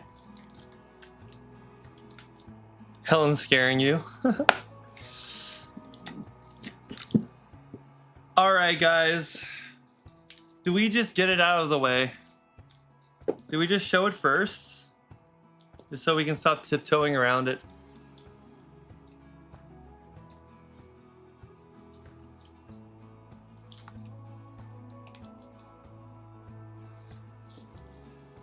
You guys know I have it. I know I have it. Everyone knows I have it. Let's just put it out. We have a PSA 9 Pikachu Van Gogh that you can request for me to open it for you, and I think it can be a 10. Great centering, no dots around the side. It's an early one. I think it should have been a 10. So you can either get it as a 9 or I can open it for you. But we have a Van Gogh.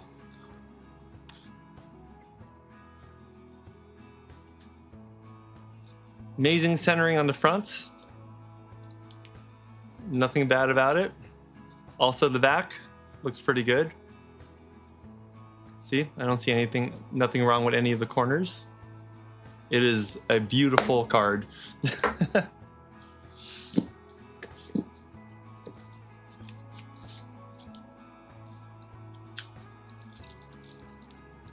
I'll post the sheet tomorrow, William, and you'll get tagged in it also. Will I open and sub it? Oh, open and submit it? For regrading? Oh. It's gonna take so long for us to get it back, though. It is a cool idea, but it's gonna take forever for it to come back.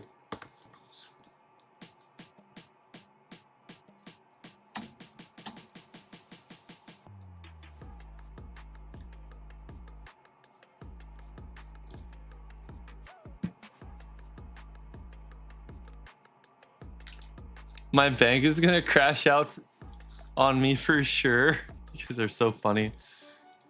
We might break a record for Sunday tomorrow in both available and stuff that's being sold, I think.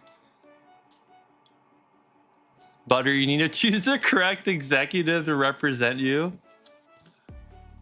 That's so funny. What's the price, Sean, on that one? It's like 350-ish, 365, I think, is what I remember, if nothing changed on it. I'll double check the price.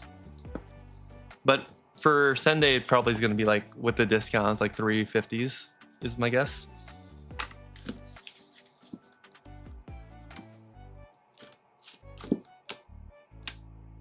Okay, so we got the Van Gogh. We got that out of the way. Other cards that are going to go up on Sunday, we have the Dragonite V alternate art. Another beautiful card.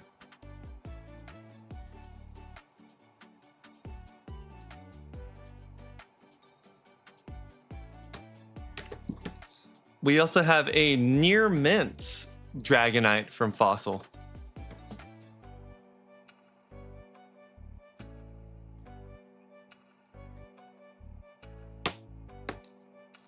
Why are people grading the Van Gogh? Yeah, I know. They took the seal off and they graded it. Well, I mean, people like grading it. People want a 10.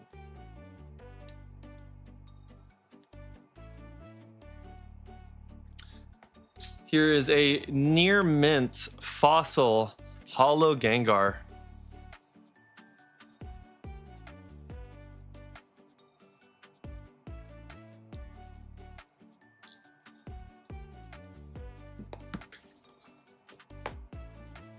I'm gonna get that Dragonite. We'll see, Helen. Oh God, the war has begun.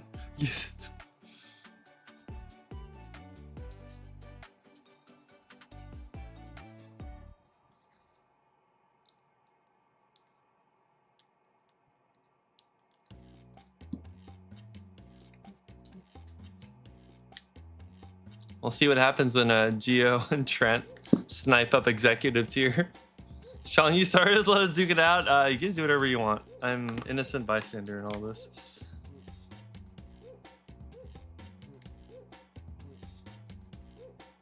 The near mint special delivery Pikachu. It's a big delivery.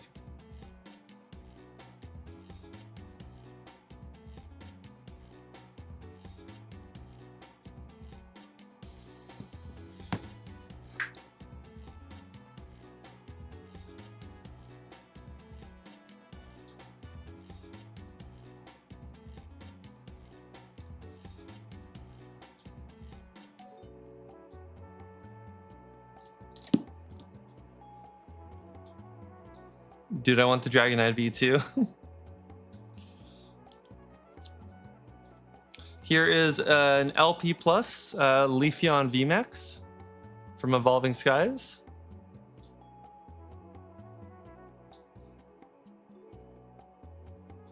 I never noticed that the sky has like a little pattern to it. Look at the sunray pattern from the sky.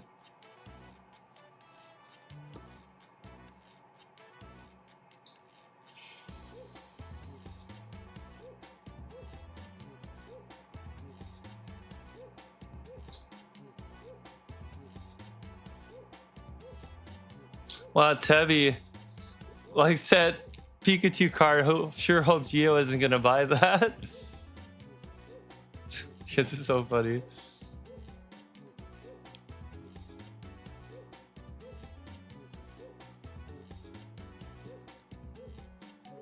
Don't worry, Tevi. Helen's a sniper already. Well, Helen's in a supporter tier, I think. So it's gonna be Geo and Trenton get unlimited full dibs as they duke it out first. So we'll see what happens. It'll be crazy for sure. Tyranitar. This is another cool one where the back is like moderately played, but the front is in insanely good condition.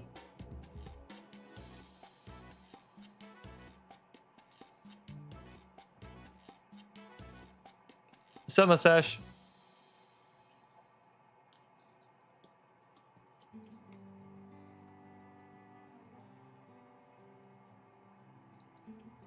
Tyranitar. This is also from Expedition.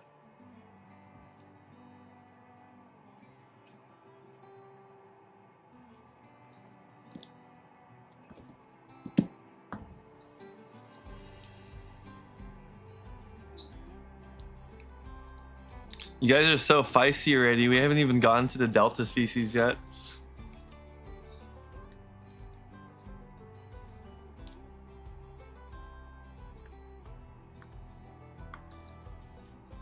Wife says, ooh, big lizard.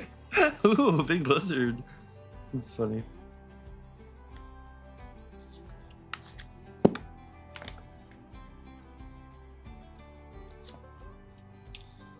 Dark Doug Trio, first edition from Team Rocket.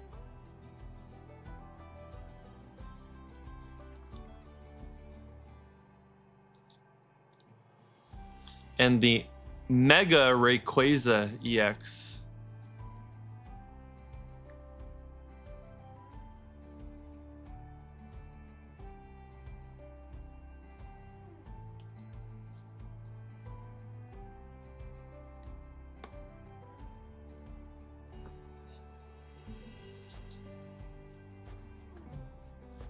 Is there a stack waiting for you?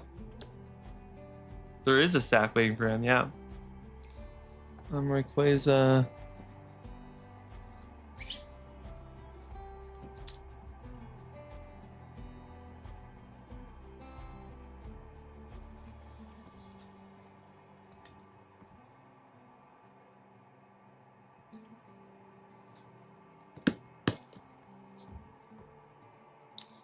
You're a big man Blastoise? Will Chelsea include the Blastoise celebrations? No, not I don't have a Blastoise celebrations. It's mainly cards that I've picked up from the shows.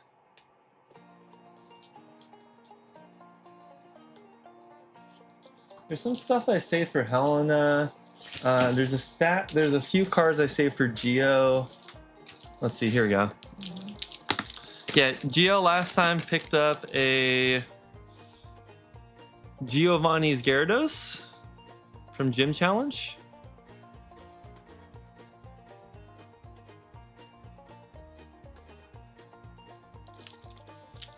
Geo also picked up a Mewtwo movie promo, the Flareon Gallery, Lance Full Art Trainer, Houndour illustration rare, and then the Vanilla illustration rare.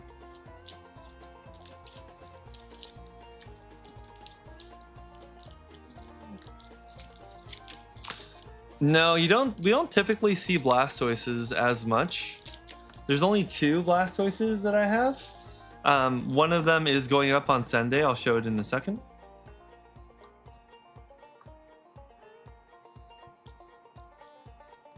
And then the other one I already have saved for a friend.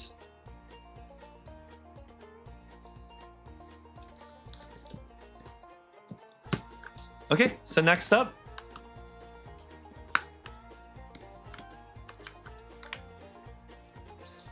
Just as a heads up, these next 2 cards are really pricey. Like, yeah, they're really pricey.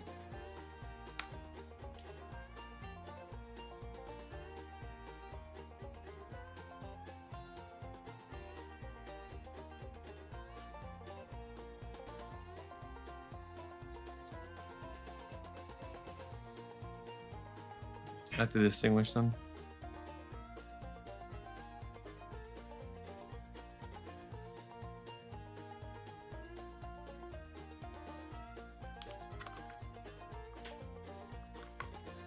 Yep, I had it the right way. I have 2 near mint Base set Charizards. Oh gosh.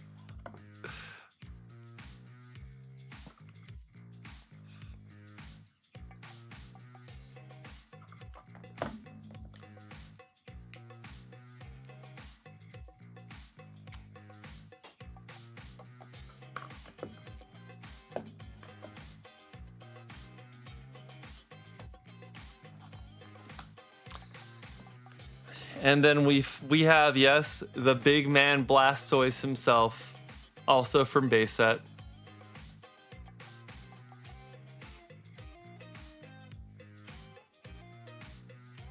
In awesome condition.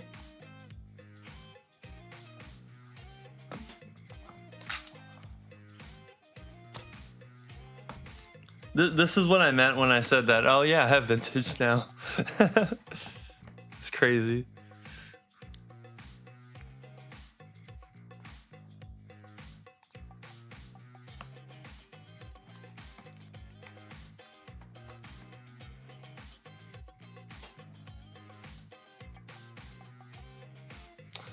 So for those keeping track, we have 4 base set Charizards now.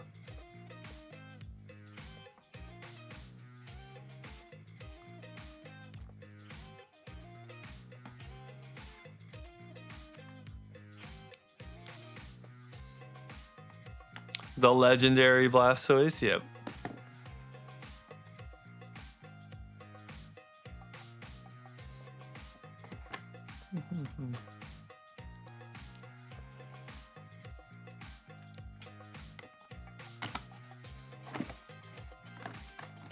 So what we're doing right now is cataloging and overviewing, and then I'll be doing the pricing later on the sheet,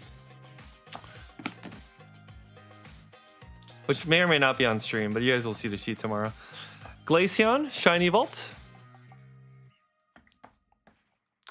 We did end up selling the Umbreon Shiny Vault, I believe, but here's also the Espeon Shiny Vault.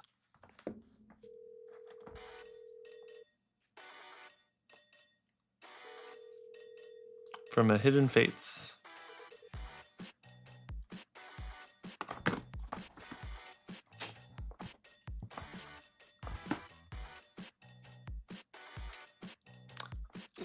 The Japanese Togepi is worth much graded. Your daughter received one as a gift. Oh, nice.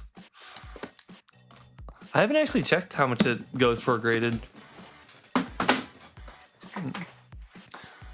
Here we have the Rosa from Cosmic Eclipse Full Art Trainer. This is a super rare card, by the way. I don't think there's many.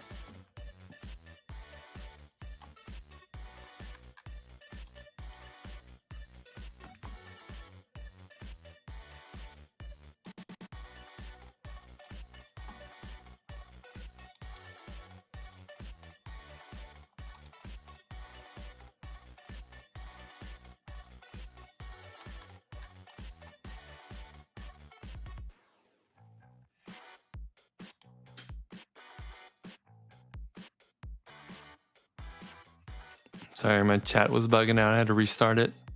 It's asking me to archive it. Okay. Sup, Justin? Go to sleep. Justin, how are you feeling?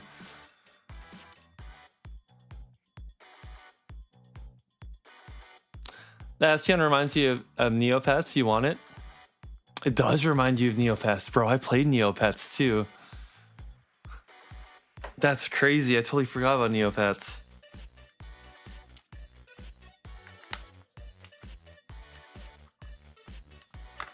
All right, about 6 more cards or so, and then we go to the deltas.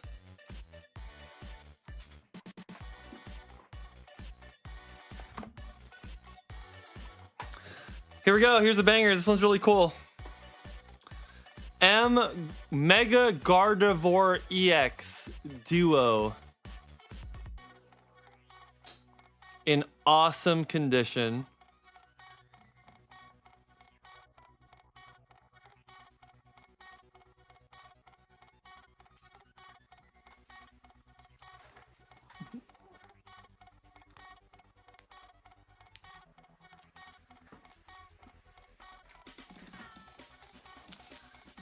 And the Lugia V alternate art.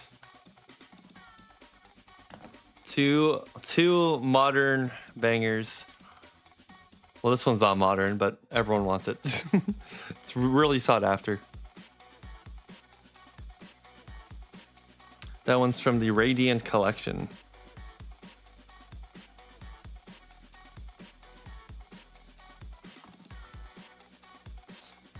Well, that card might be gone. It's hard to find this card. Dude, it's so perfect too. The back's so nice. I see no edging, no fraying. Yeah, everything looks so good. Lugia is crazy too.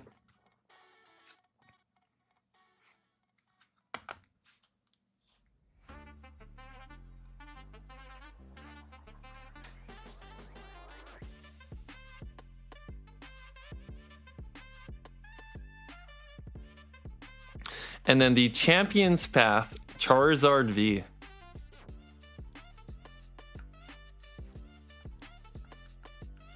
Get better, Justin, so you can crash out. No edging? Yep, no edging on the M Gardevoir. You can see it here too.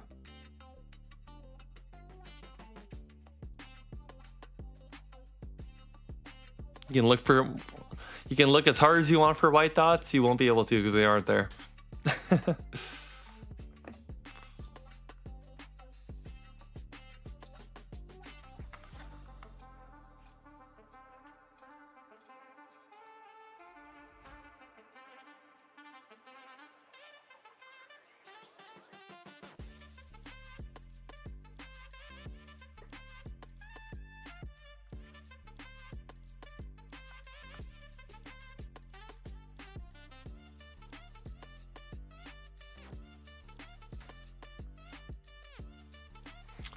Mm-hmm.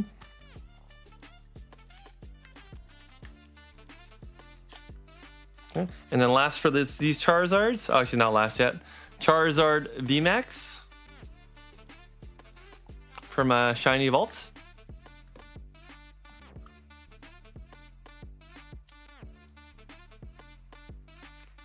Too many Charizards, not kid friendly. True, that's true.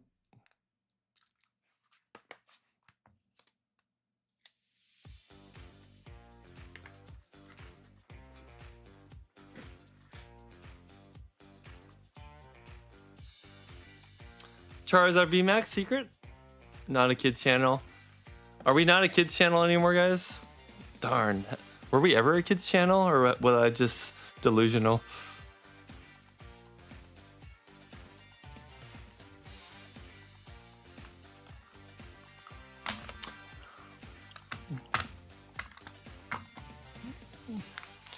Any shamans?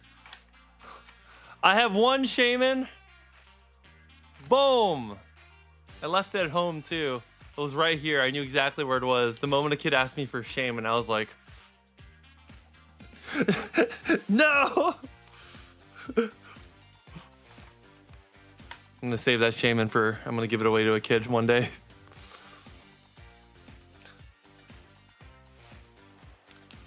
You're going to a pre-release thing on Thursday. Hope you get something. Oh, good luck, Trent. Post in Discord.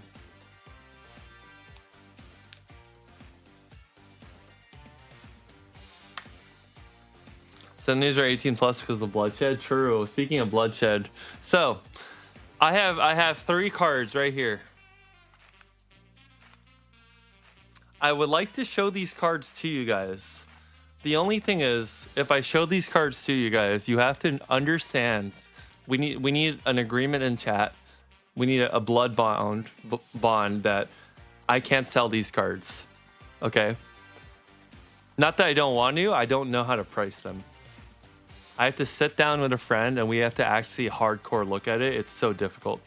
So if you guys can agree to those terms, I will show you the cards. If not, then you're not going to look at these cards.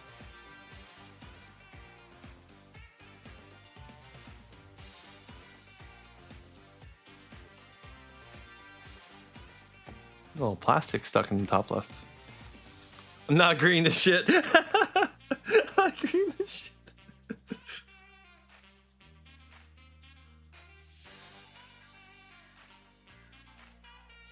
Oh wow, the plastic's still on this thing. That's why. Oh, that's funny. I never took it out.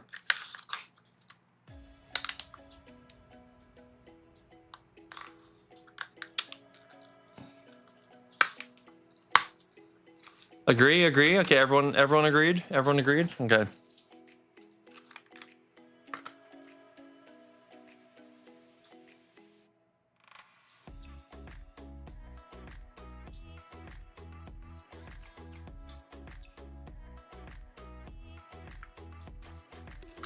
From FireRed and LeafGreen, I have all of them are primes. Venusaur EX, Blastoise EX, and of course the Charizard EX. All are primes from FireRed and LeafGreen.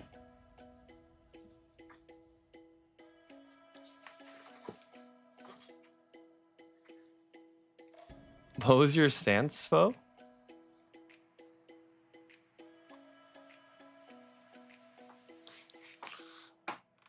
Sorry, chat, they're gone. No.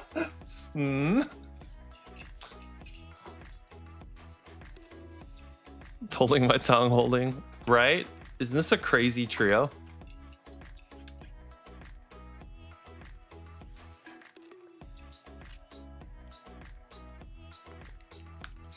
Why does that Blastoise card go so hard? It does go really hard. Looks good with the matching guards. Thank you. I think so too.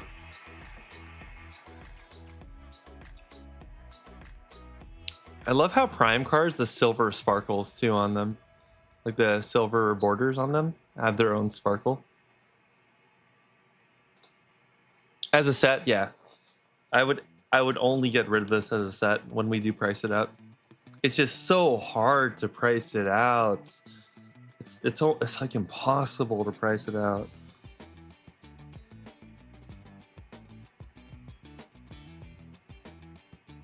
Like when you go to price them out, it just says NA on TCG Player.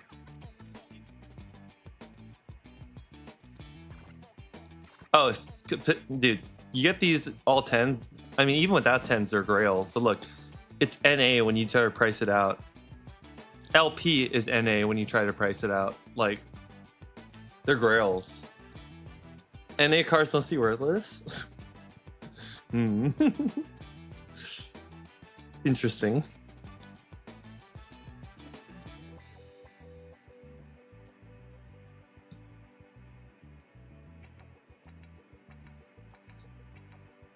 There are 0 listings on TCG Player for the Blastoise.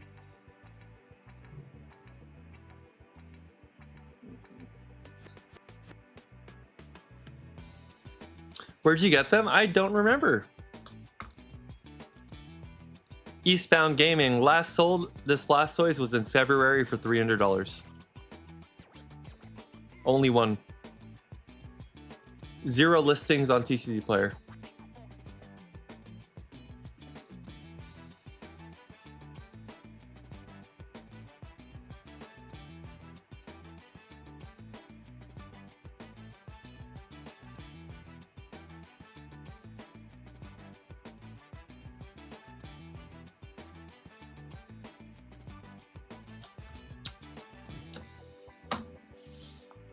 And how do you price it when it's the set too? You know, there's a lot of questions. The one in best shape is the Venusaur, by the way.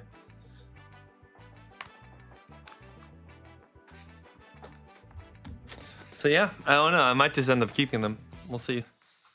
I don't usually PC a lot of things. I feel like this might be one of the sets to break that rule in PC.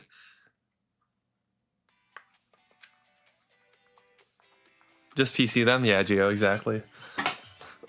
There's no price I can figure out to sell to someone and be... Because, you know, I like to sell to people at a price that I think is really fair and reasonable. But it's just hard if it's something like this.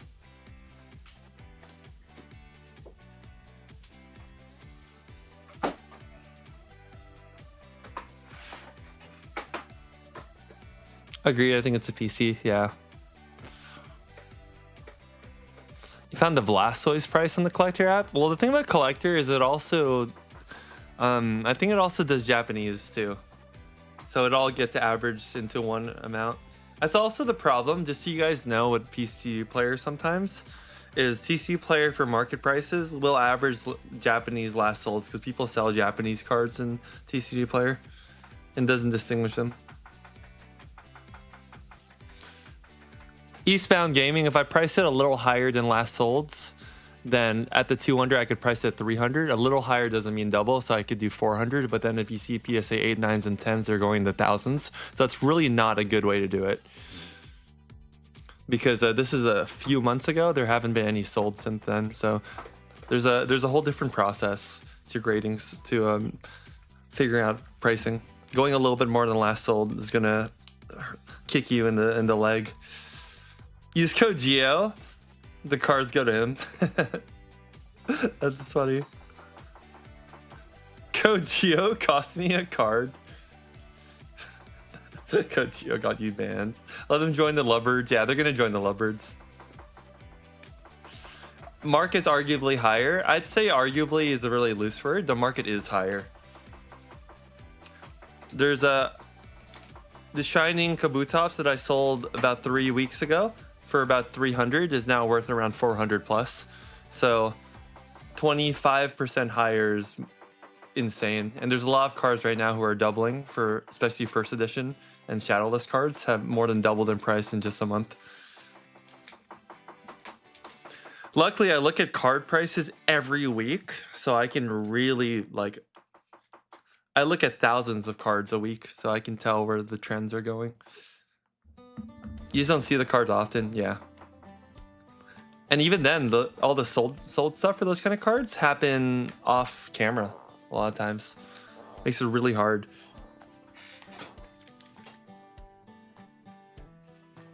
All right, let's do a few more slabs that are still here, and then we go into vintage.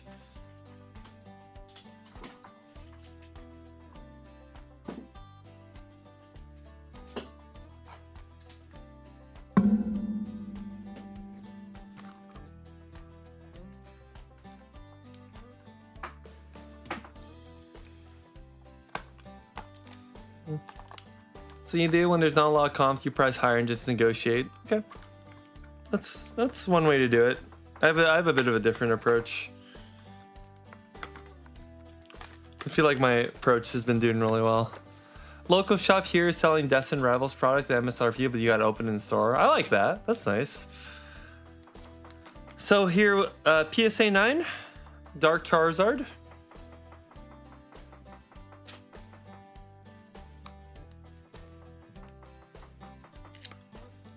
So PSA 9 is mint. Here's the Celebrations Charizard, also in mint condition.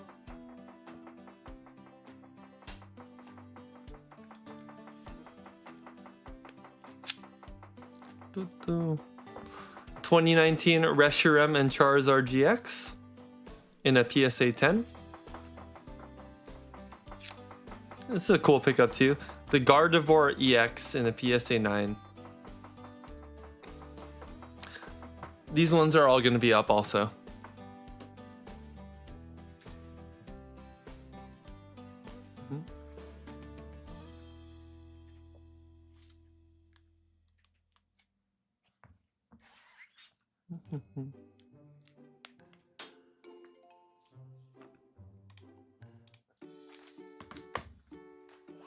Dark Charizard always looks good. It's a pretty card.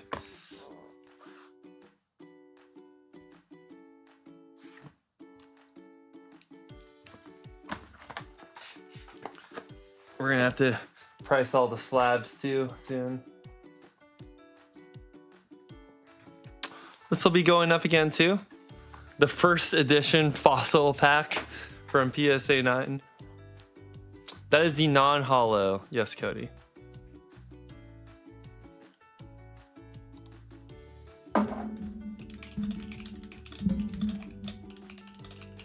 A holo and a 9 is like in the thousands of dollars, I think.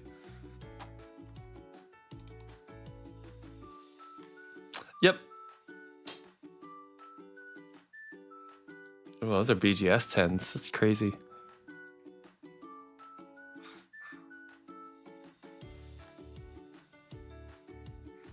PSA 9 early May was like 175-ish.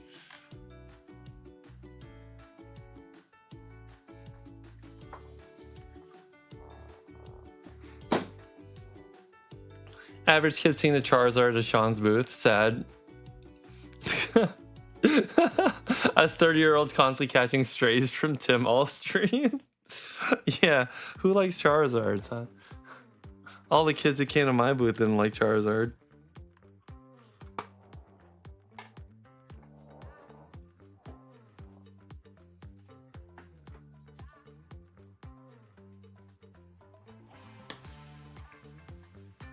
There's a few cute 9s that I can just go through really quickly. The Drowsy in a PSA 9. Oh, this one's actually a nice one. Vaporeon V from the Premium Collection, VMAX. This is a PSA 9. Charmander from Obsidian Flames ETV.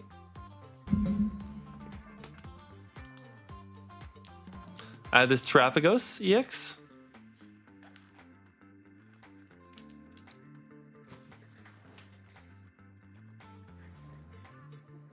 And then the Gloom.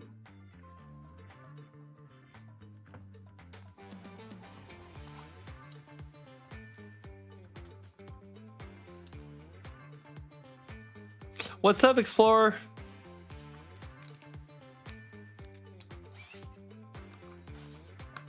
You almost saw a fossil pack this weekend, but they were charging too much. Oh, how much were they charging?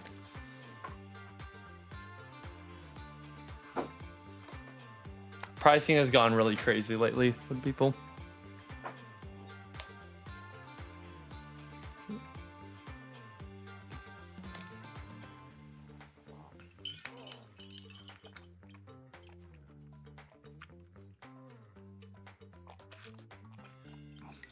You saw a vendor would only bulk?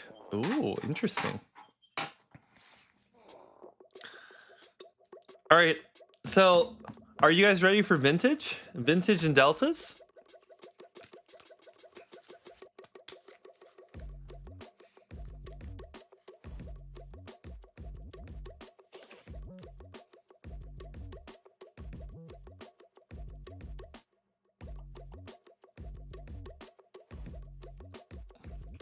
Okay, so Sunday, we do 520 Sunday.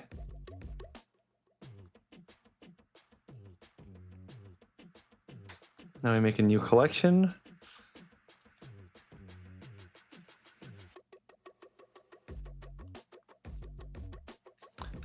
$520 Sunday vintage. All right, so you saw it already.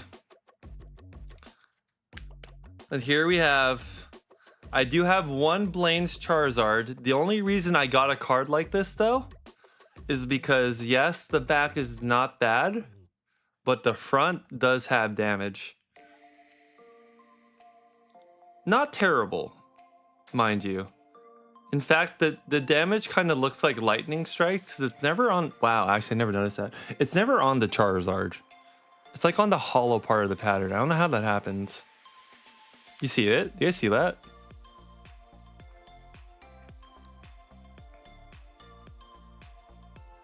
The back is not bad.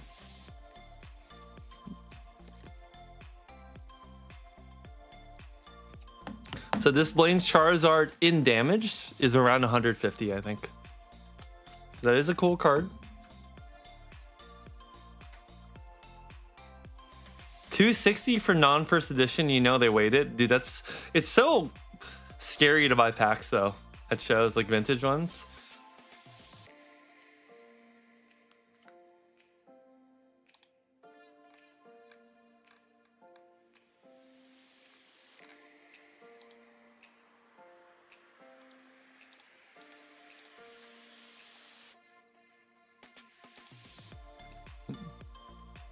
When damage adds texture to card, right? Isn't that crazy? So there's one Blaine's Charizard. I'll put it up there. I'm gonna add the photo before I post it up.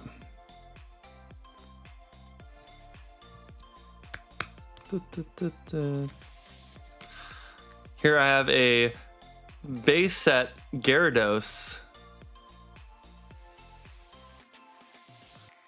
And this one's in near mint condition. One little dot at the top right is the big thing I can see. The big little thing. It's like Gyarados from base set.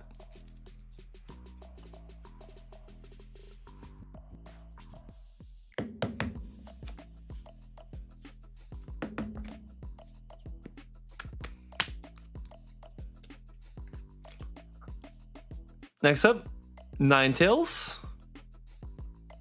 Also from base set.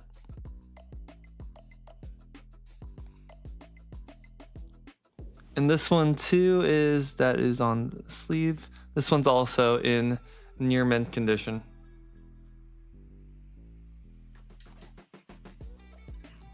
Which is crazy, by the way, for like vintage hollows.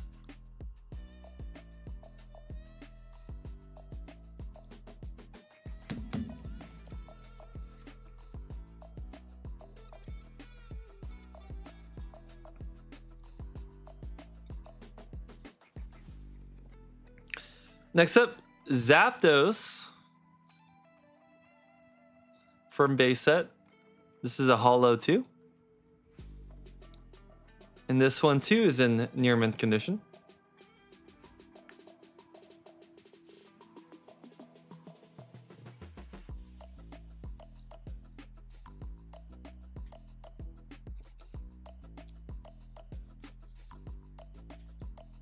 I'm gonna have to clean this card. I'll have to do it later. But we have a Lapras also in near mint condition. The back has like this like mud. I don't know how, like, got a little dirt on it. I don't know if it's a sleeve, but it might be the sleeve. I'll have to clean that. It's kind of crazy. I'm gonna reevaluate that one later.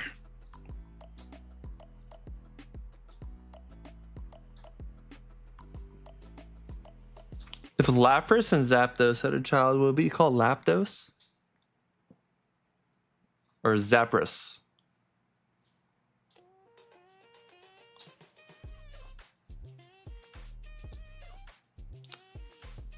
So we have a Gengar from Fossil. Insanely good condition.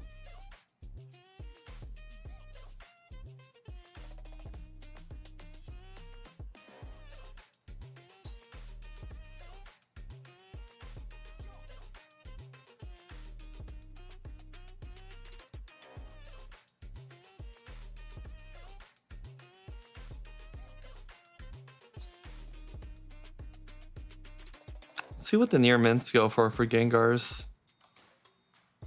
Hey, not bad. What? Near mint unlimited is like 20 bucks for a Gengar? It's crazy. It's like a $20 card. That's not bad. Okay, let's move these aside.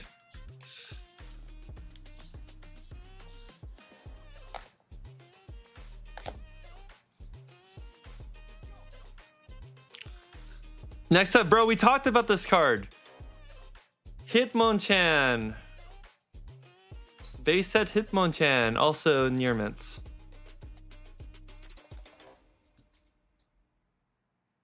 I think we were talking about Hitmonchan and the Hitmonlee before.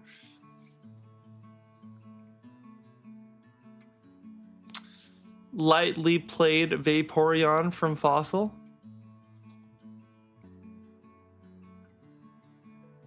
What's up, David? Welcome back.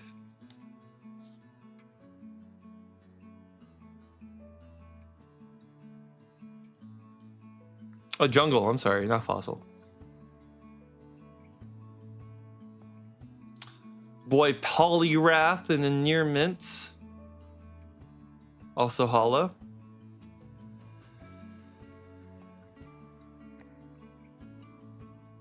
Hitmonchan's Jackie Chan, dude. Yes, absolutely.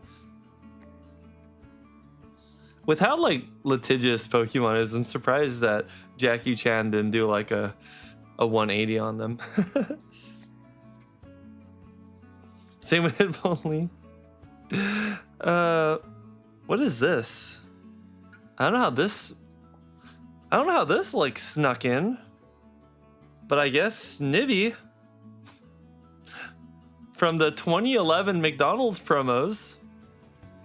How'd you get into my bin? Oh, near mint. Where do you come from, Snivy? Might be LP. I'll have to double check, but it's close. It's like $4.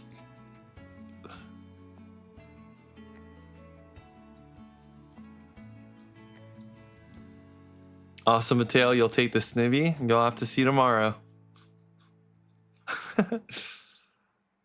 Raichu from Fossil in a near mint.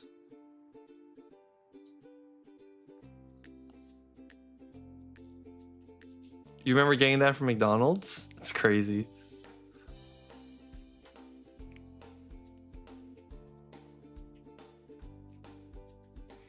Here I have a Dragonite. I would say it's like a near mint minus. It's not quite LP.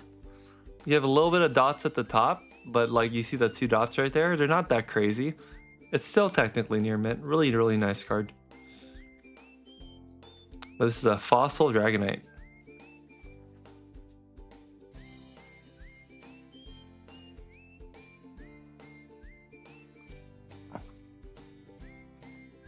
If Geo snipes the $4 Snivy from me, I'll crash out. Oh my god. I think someone is gonna snipe this. Almost guaranteed. Either Trent or Geo is gonna snipe this next card.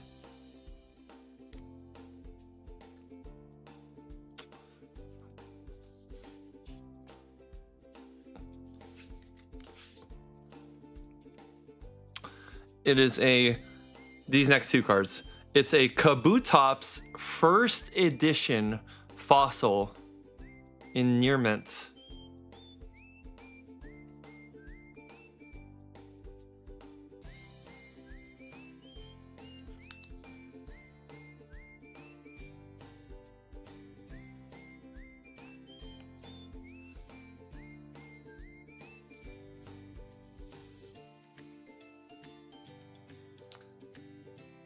And next up, we have another near mint, possible LP. I might just list it LP, even though it is near mint. It is a base set Mewtwo. Yeah, that's gone.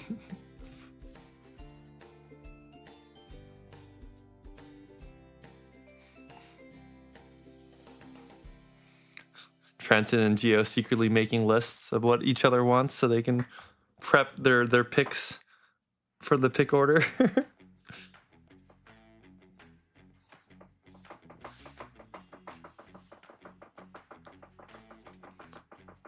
So now with your other Kabutops? No, sir. We're prepping for tomorrow. All right, guys. Are you okay? Now, wait. No, there's a few more. Yeah, there's 3 more before we go into this. Okay. Oh wait, that's not for sale.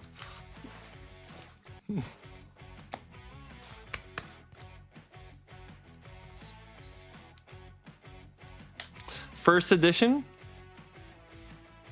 Fossil Gengar.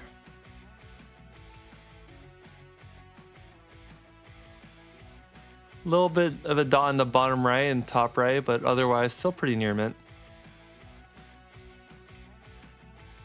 You're already talking the executive channel? Nice.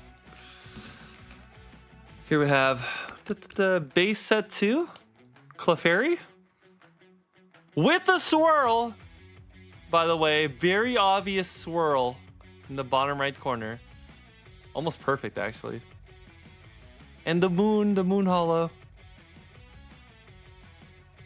This one's in near mints.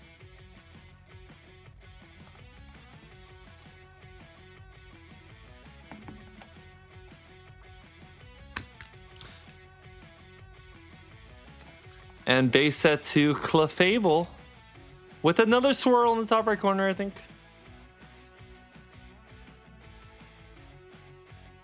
Will these be sold here or eBay auctions? Neither.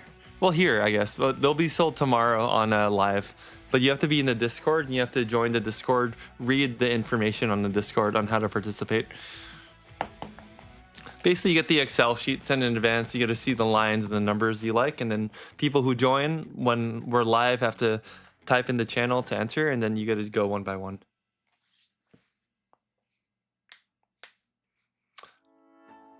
All right, here we go. Let's first start off with a banger.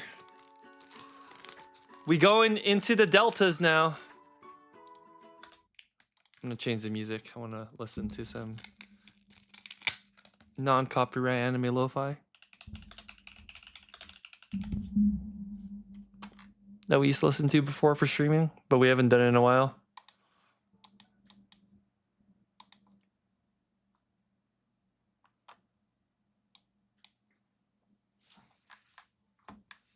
Oh, you guys can't hear that.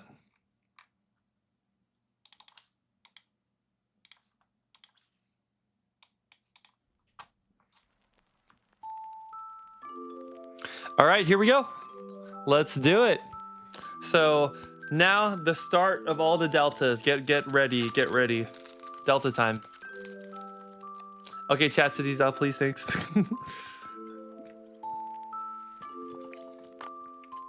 First off, we have, I'll be listing this as heavily played.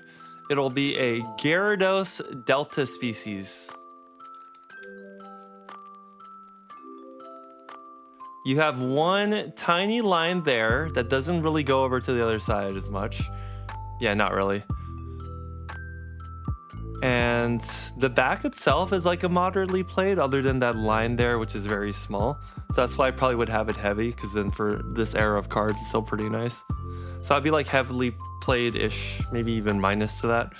But first one is a Gyarados Delta species. Pretty awesome card.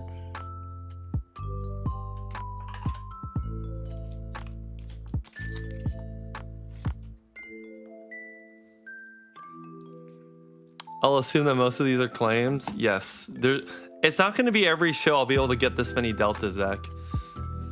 How long do you give it to pay off what you want? Usually 2 days.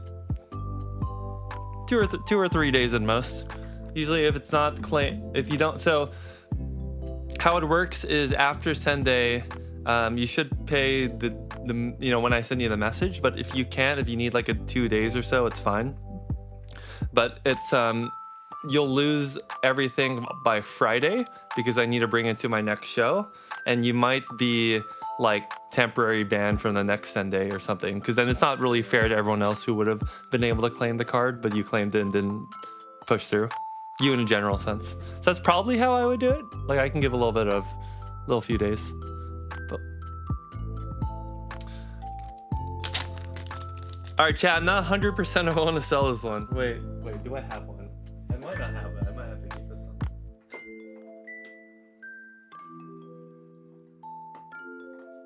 Yeah, I think I bought this one for me. Never mind. I'll just show it to you though. It's a Dragonite Delta species. I don't think I have it. I don't think we have Dragonite fans here, so it's probably fine.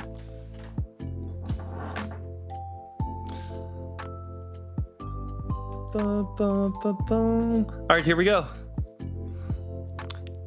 Eevee reverse hollow from Platinum with the stamp. This is a crazy card, guys.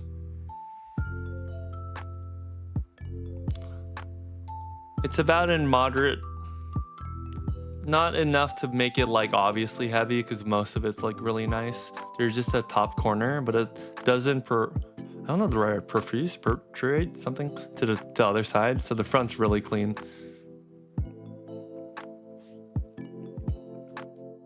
Pick up any Pikas? I did pick up some Pikas, Leah.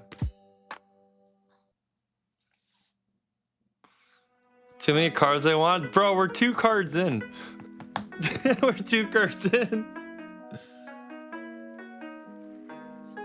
I gotta be writing these. I forgot to add these. Give me a second, guys.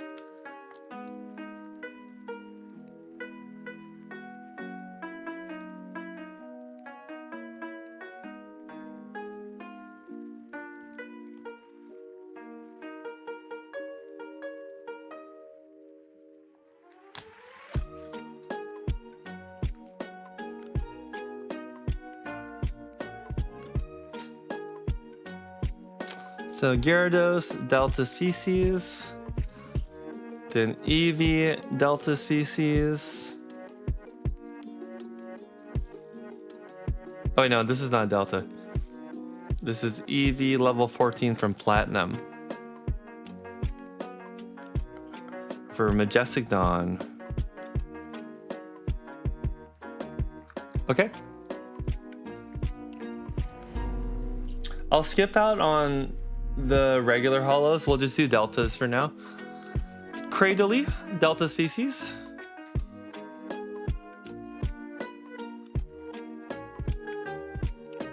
Probably lightly played condition.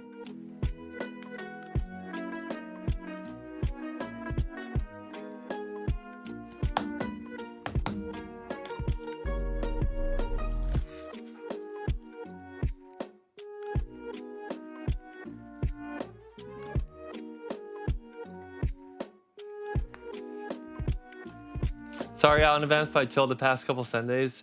I will say I don't know if I'll be able to get more like these, you know. It's very rare to find Delta species. I just happen to be able to get a ton this time, but I doubt I'll be able to get even like 10 in the next San Diego. So I would not assume I'll be able to get more. Just a heads up.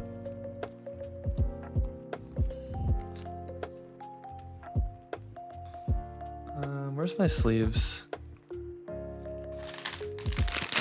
Open another pack.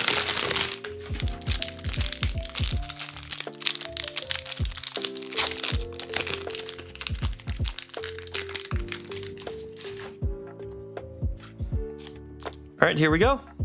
Curlia, Delta species, reverse holo with the stamp on it. It has the Dragon Frontiers stamp. Curlia.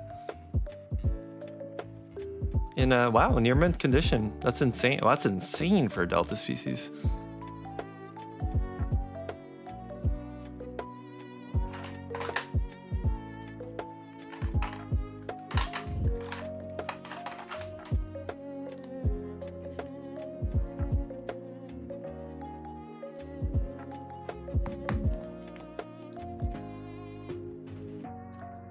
Sean, go and give you a price list for a lot of Delta cards. You say that, but it's not very difficult to do that. After I add everything in the Excel sheet, all I have to do is categorize it in order by deltas, and then I just compile and add all the lists of numbers. Bro, this could be the awakening of like the Geo villain arc. Geo literally takes all the Delta species. Geo and Trent team up, buy out all the Delta species, then like distribute it amongst themselves.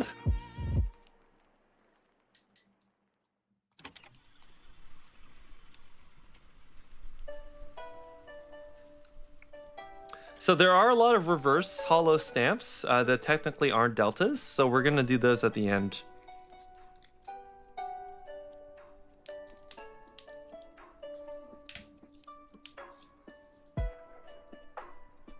Here we go. Ludicolo, Delta species. Reverse stamp from Crystal Guardians.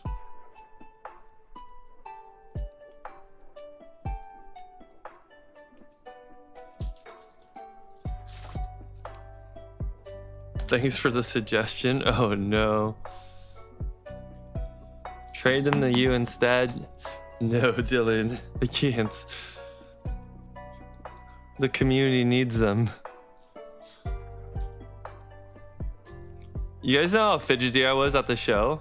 Because I was like, I can't sell these deltas. They need to wait. Our community needs these deltas. I can't, I'm sorry.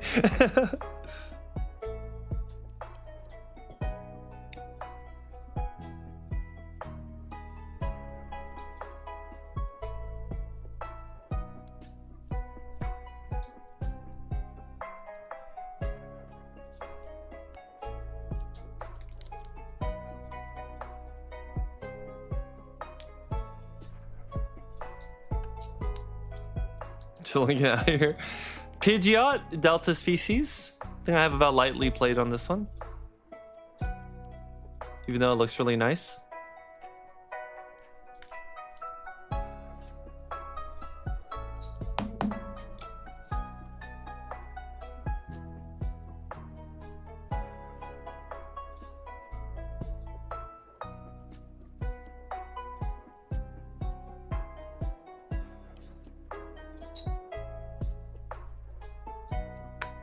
I'm gonna put that.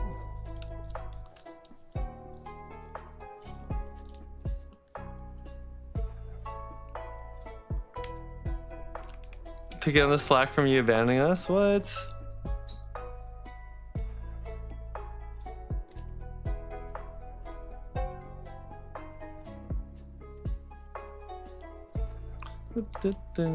I actually haven't categorized these yet, so I gotta do that next.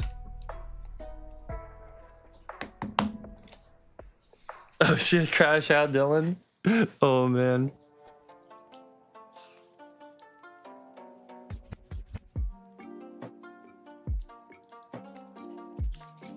The betrayal? It's crazy.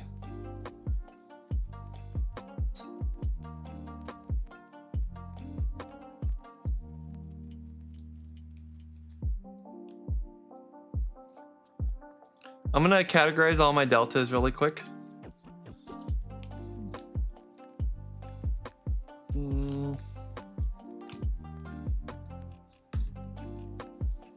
That's the best way to do this. Yeah, that's the best way to do it.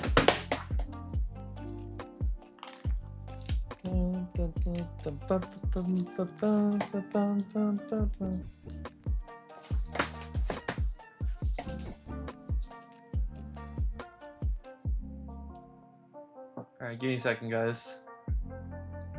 I actually didn't categorize them yet.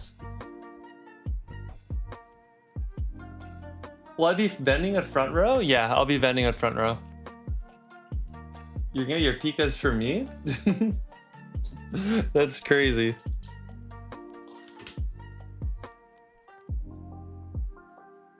Alright, this is gonna take me about a minute.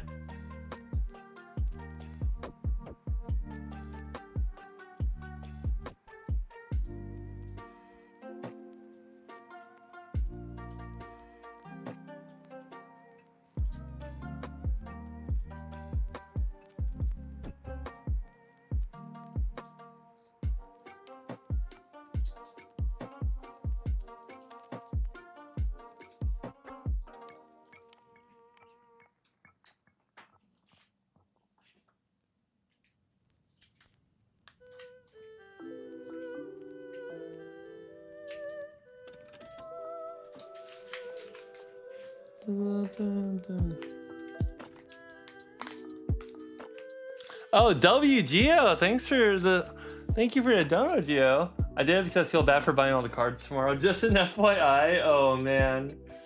Thanks, Geo.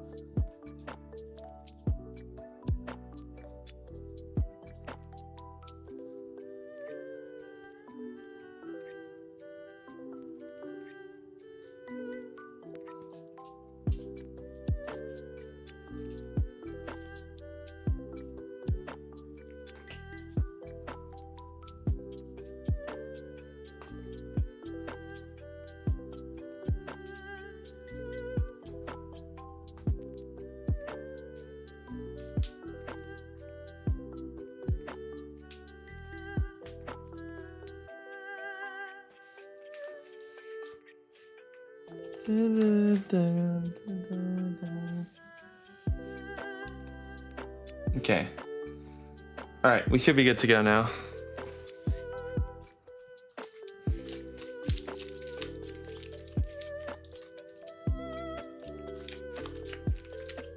Is that a delta? It's not a delta. There's some cards here that aren't deltas that look really, really cool.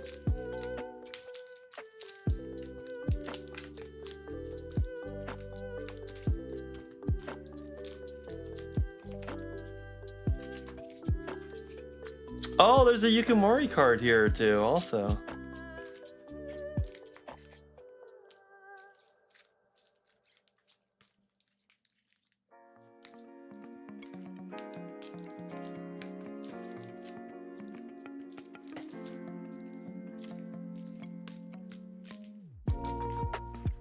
Okay, here we go.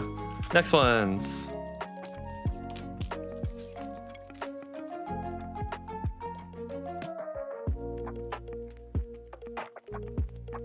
Yeah, there's a Yukimori card there.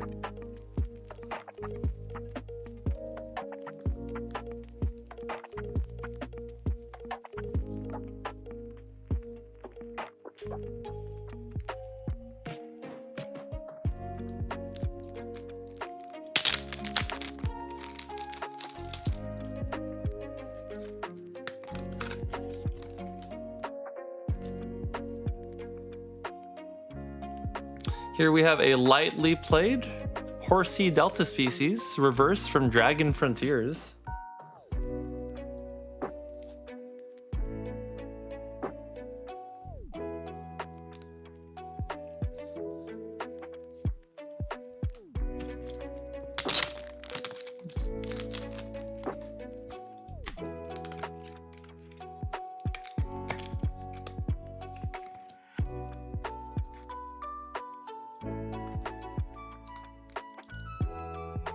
There's no such thing as a chance with Trenton, Geo, and Helen.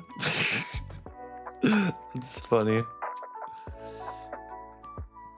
Here I have an HP to damage Nidoking Delta species.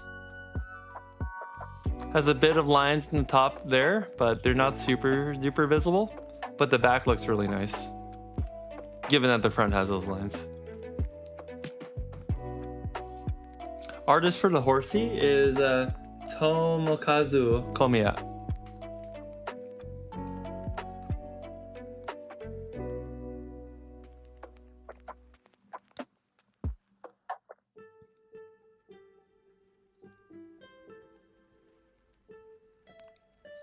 Is this the reverse? This is the regular.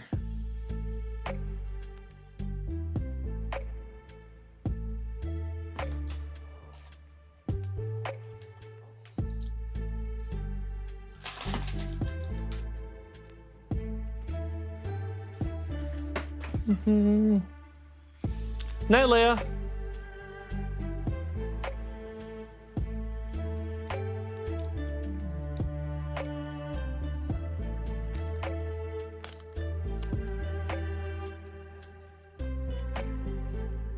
It's probably right. There's a few more here I did in video.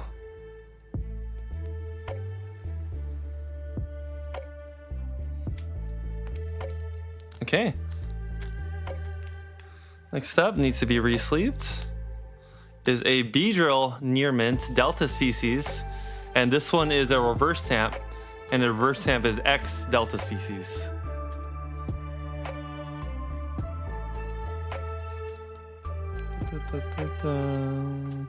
Yep. Perfect Near Mint. It's actually gradable Near Mint. It's actually really nice.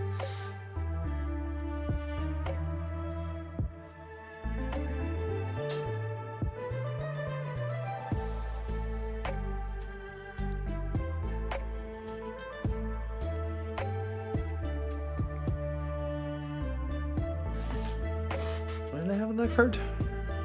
It was... okay.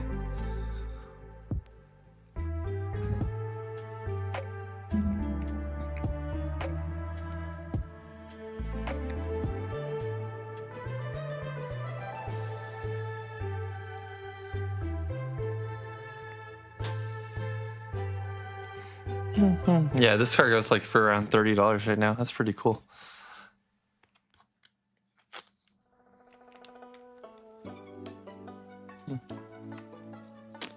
Execute Delta species, reverse stamp. For this is Holland Phantoms. Never heard of that. About Near Mint.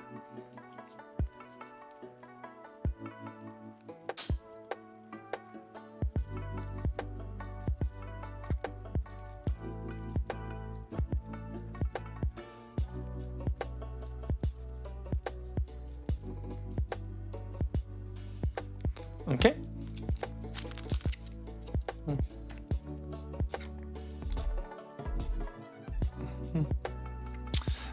Next one, Chimecho. Chimecho? I don't know how to say this one, guys. Delta species, also from Holland Phantoms. This one's Near Mint too.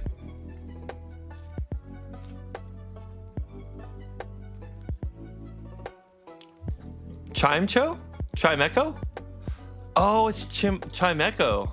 Oh, that's good. Okay, thank you. Thanks, Potato. Chimecho.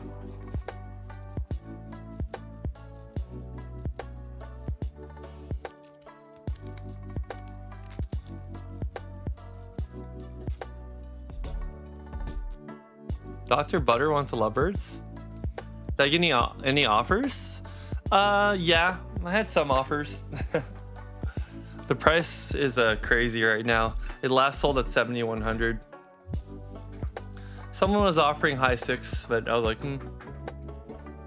Butter, you want the lovebirds? But what? Mawile from Crystal Guardians in a near mint. A little bit of whitening on the bottom right corner and then a dot in the top right, but otherwise still really nice.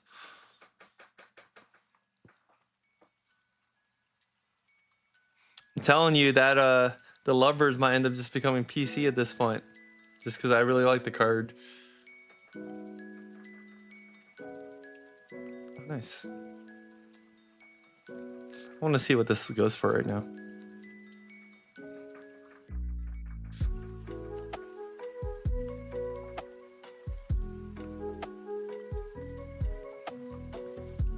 Time for you to call it a night. Might still drop in for Sunday tomorrow, even though Trenton just crushed my soul. Oh no, Trenton. It is what it is. Sorry, dude. Good night, man. Good night. Wonder what the executive channel chat looks like. Whoa, 40 messages. Okay.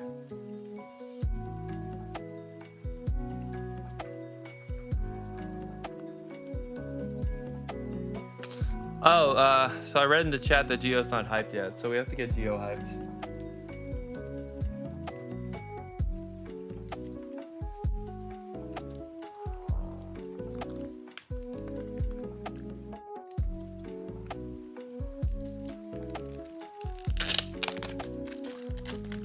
You aren't playing right now?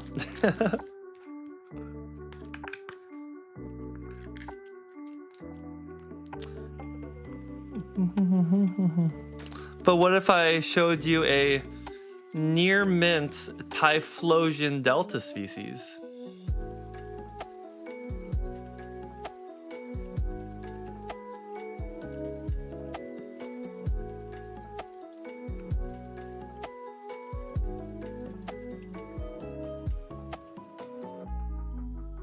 Trenton's typing.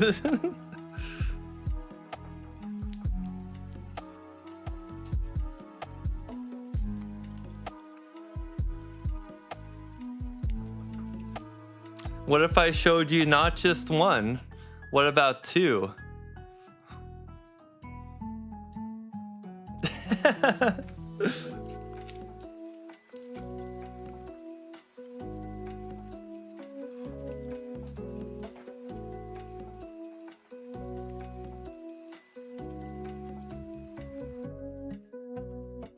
Oh snap, you both can get one. Yeah, that's true.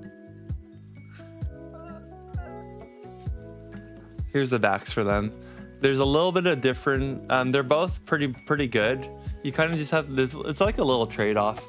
Like this one has a little bit of whitening in the bottom corners, and this one has a bit more whitening in the top and in the one corner there. So it's kind of like a trade-off. They're both basically the same condition. Those are gone, chat. Those are gone, chat. The executive channel was like, oh, we're both cooked. And they're like, oh, we can both get one. That is so funny.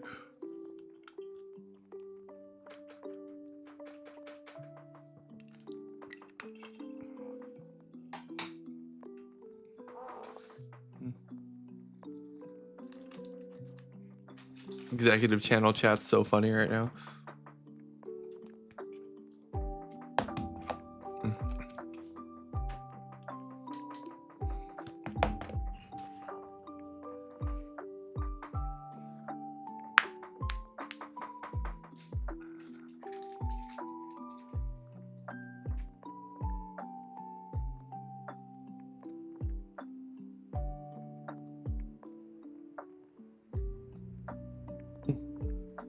You know, they're not as much as I thought they would be. They're like in the mid-30s, which is crazy. Potato became a team member level executive? Potato? Oh my god.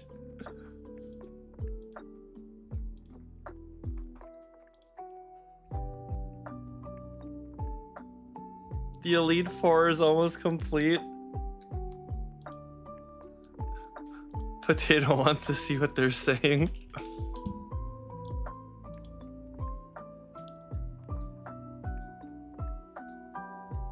Where's my chat with Potato?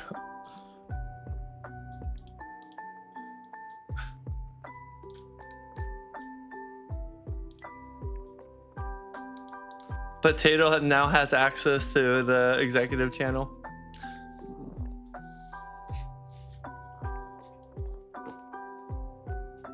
Tell me, chat, what we could. All right, Potato. So the fairest thing to do this, Potato, is that current executives are still going to get first pick, but you will get pick before everyone else after Geo and Trent finish them.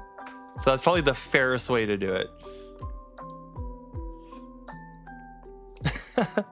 So let me know if you're cool with that, Potato. But welcome to executive, man. So now you can now you have access to the chat. So you should see at the very top under Team Sen HQ. Coolio? All right, appreciate you, Potato. Thank you. I'm glad you agree there.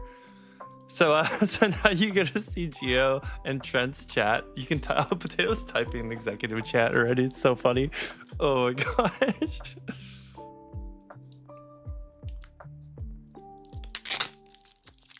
Well. This chat is so funny. Oh my god. Here we go. Nido King, Delta Species. I think this is the second one we have. This one is like in bordering of LP to near mint just because of the bottom here. I see like 1, 2, 3, like a fourth dot. So it's kind of like passing the near mint. I'm sure people on TC Player would put this as near mint, but for me, I'm like, I'll probably put it at like LP plus. Let's make it easy for you guys.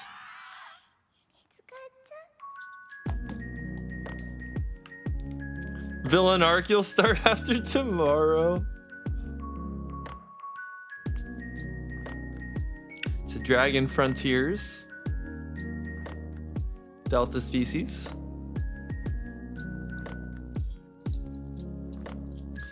All right, guys, here we go. We got some cool ones coming right now. Those were not the top tier Delta Species just yet. We still got these guys coming in right now. We have a HP to damage. That'll be more towards damage on the pricing, but it is a Tyranitar Delta Species. Look at this boy, bro. Look at him. He's not even looking at us. He's just doesn't care. Got a little bit of lining down here at the bottom, but nothing. The art is perfect. It's going on Sunday, Butter. We'll show it later. I'm just showing the deltas first.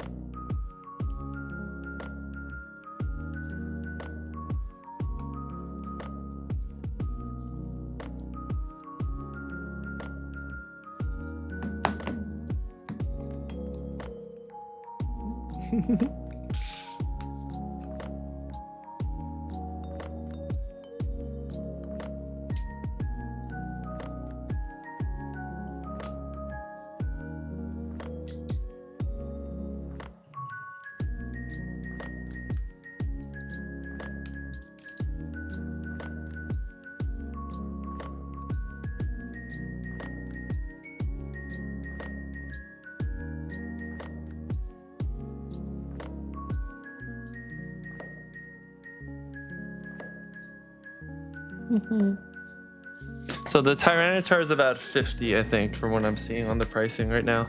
There's only 15 available. That's crazy. I'll have to really look in depth on the pricing later.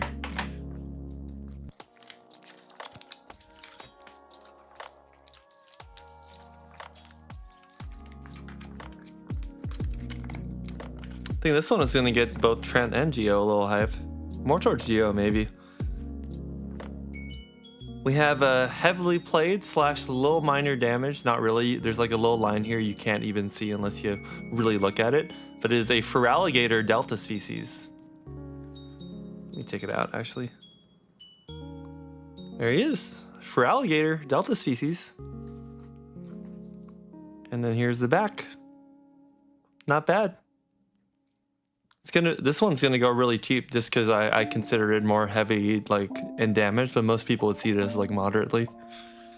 I just like to price a little bit lower than what I think it is.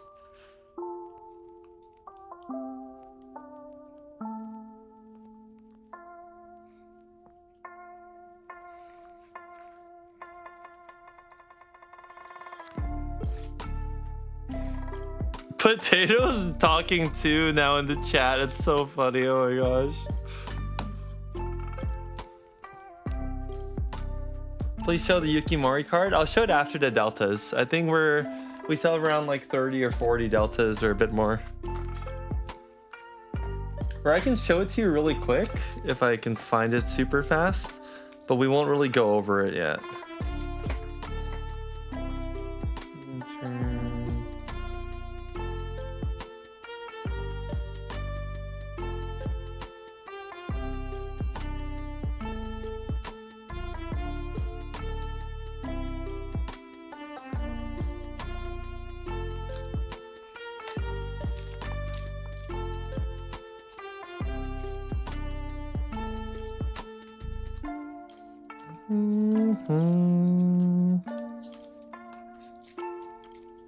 Oh my god, there's so many cute cards here, dude.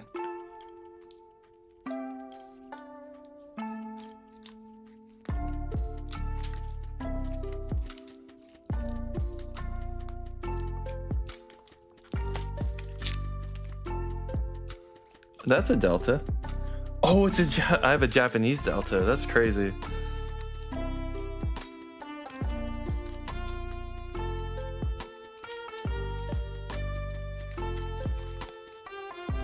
Okay, I can't quite find it, so we might need to go over it later. I know I saw one.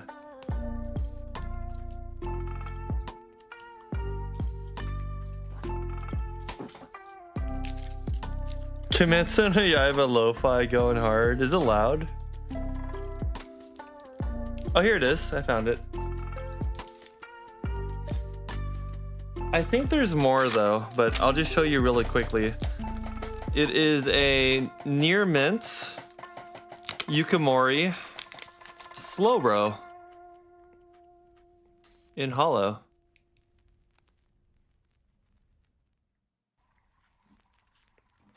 It's a hollow Yukimori in near mint condition. And this is going on Sunday. All these cards are going on Sunday. I'm sure there's a few more though.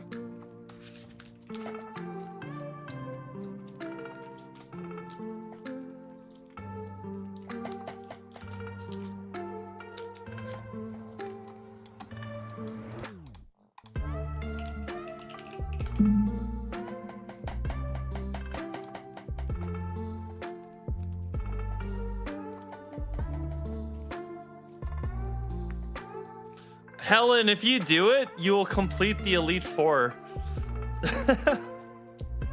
I was thinking about grandfathering in the Elite Four into like their own tier eventually that like never moves. For once the YouTube starts getting bigger and we start getting more people in here, I want to make sure like a lot of us still get to keep some priority. Rayquaza Delta species. This one is definitely damaged, so we're gonna price it right at damage, even if it's a little lower. But it is a cool one. You don't get a Rayquazas very often. It's pretty damaged on the back. It's not like super damaged, but obviously a lot of white dots. Nah, Helen, you won't like it in here.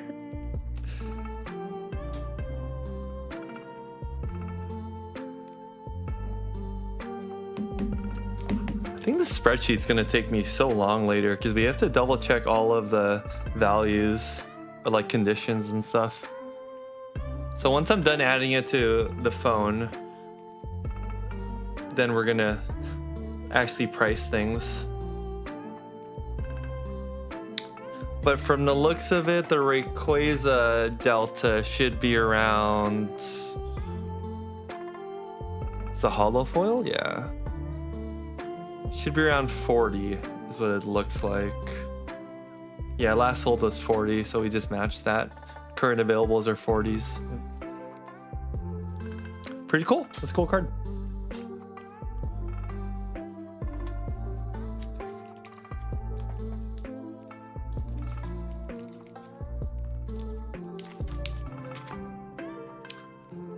Oh, there's the crazy cards. Why did I forget about these?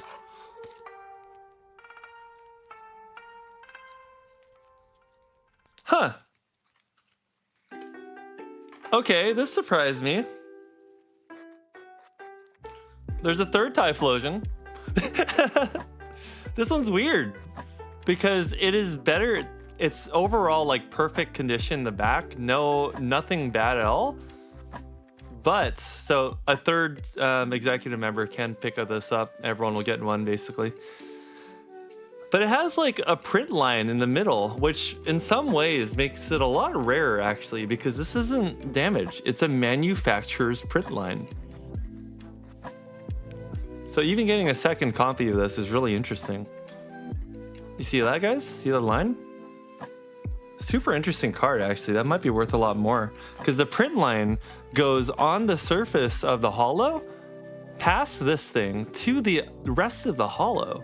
So it's like the print line error is from the holo printing, which is so weird for the border and on the holo. I don't know. I don't even know if that's a real... Because, yeah, it even goes all the way down here. So when they were printing it, something with the machine messed up.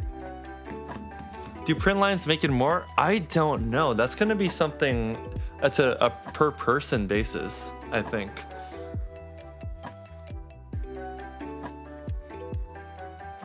Hey, it's Matt from PT. It's because that is your favorite Delta. Nice. Typhlosion Delta is really cool.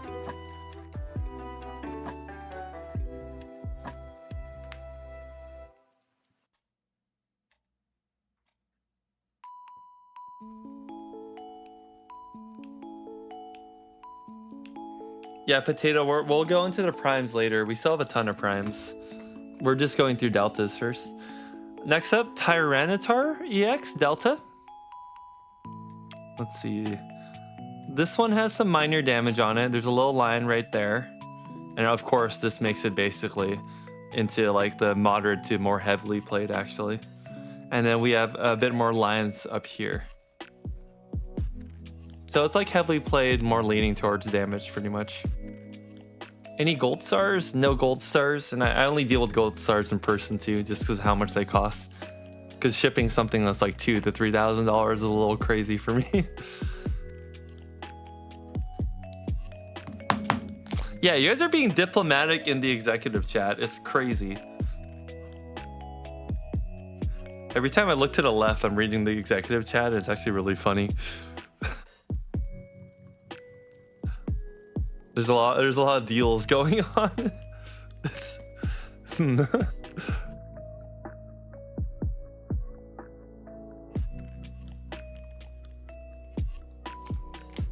right, cool. So how's it going, Matt? Thanks for joining.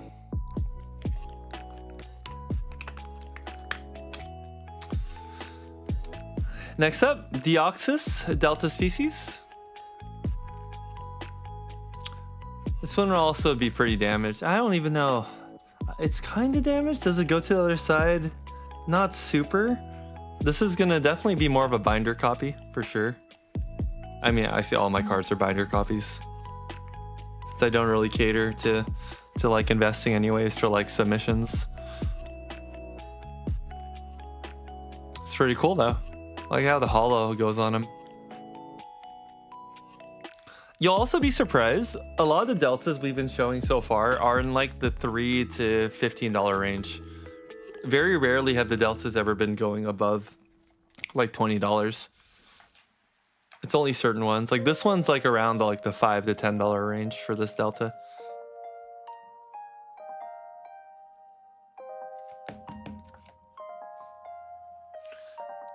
Not bad. Cool to see community you have. Everyone seems excited. Yeah, thank you. A lot of like the executive members who get first dibs on a lot of this stuff are talking in the Discord right now. It's really funny. That's very, very cool, dude. How was your show? The Sen.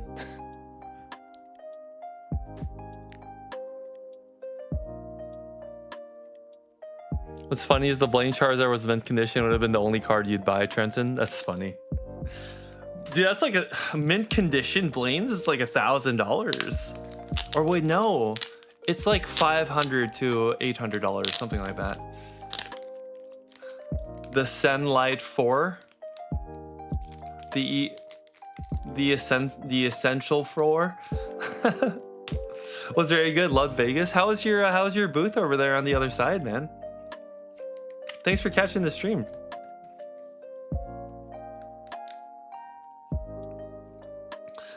Larvitar, Delta Species, Dragon Frontier. This guy's around like $10, I think. Pretty nice. He's about in the moderately played. I think so far we've been pretty on point with the pricing of the stuff I've got.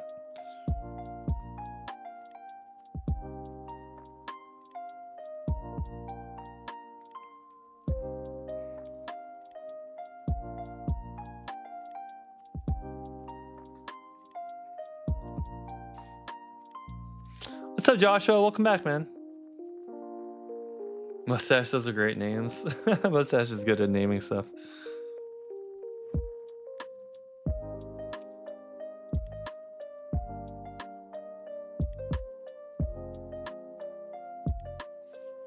Cool. So this one, moderately to light, is in like the $7 range.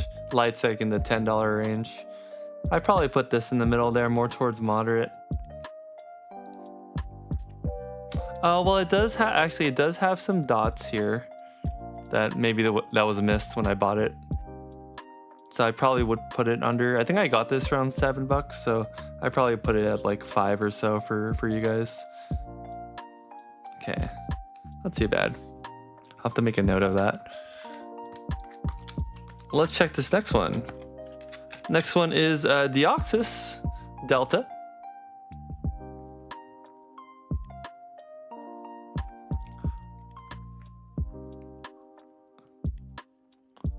This one is in middle of lightly played to moderate. I think more towards lightly played.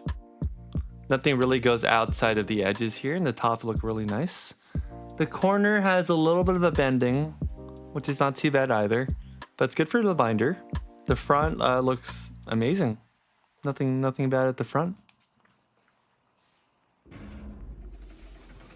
Was great. Didn't buy a ton, but sold a lot of stuff. Yeah, right. Nice. I was the opposite. I was mainly buying. I didn't get to sell as much, which is funny.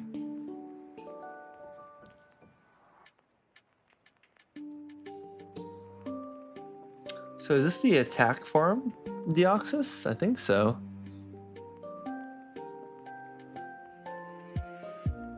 The crazy thing about the forms is it doesn't tell you. You have to look it up. Oh, it's a defense form. Okay, this one's defense form.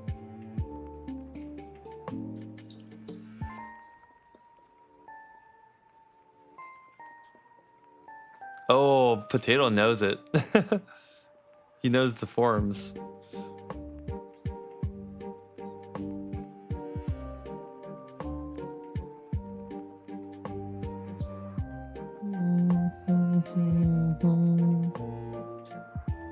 Cool. Yeah, this one's good. So we put this one at about LP. This sheet's gonna take forever later. PC's mostly Japanese for you, easier on the wallet. Yeah, like you're trying to get the Japanese Latios, right?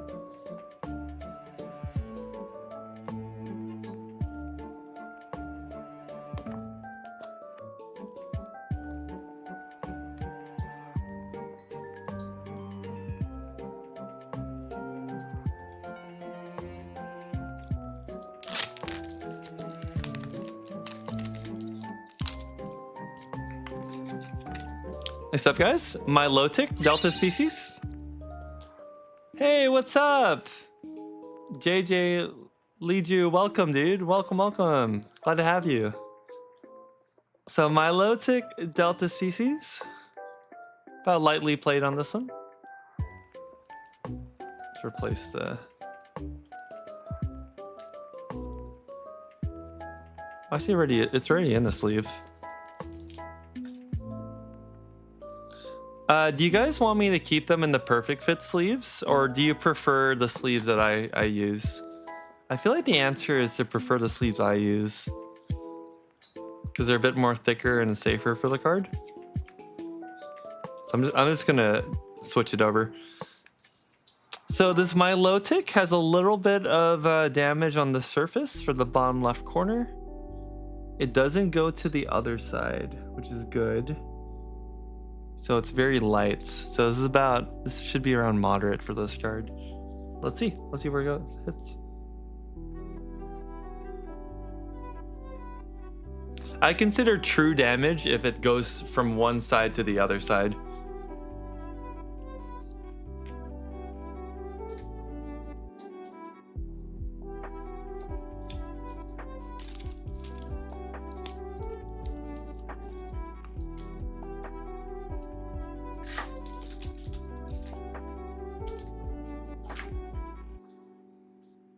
Gold Star Tricos at Vegas? What? I keep hearing the word Tricos very often. Is it that popular?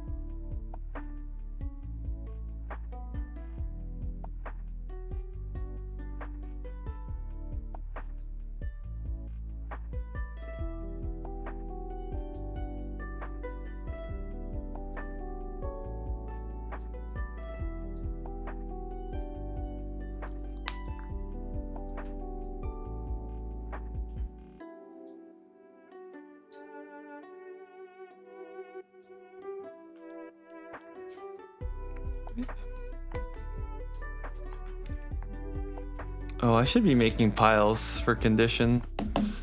I'll just have to relook at it again later. So Larvitar, Milotic Delta, Deoxys, normal, and defense form.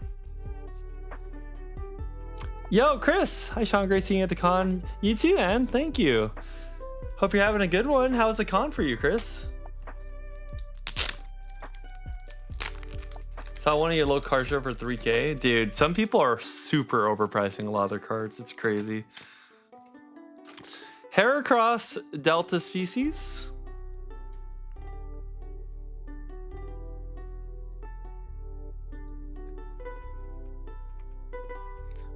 About near mint on this one.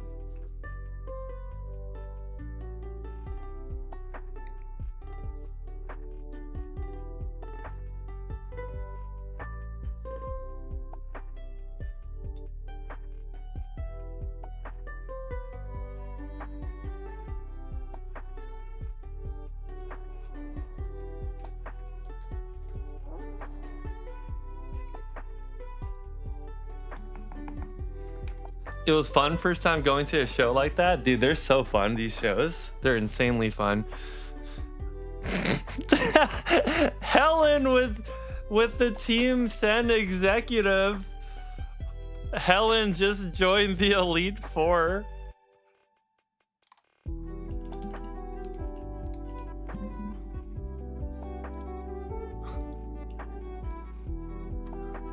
Can we get some hype for Helen?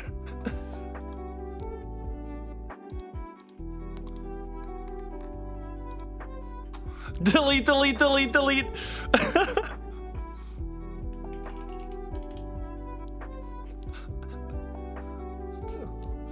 Took long enough. She got tired of all this sniping.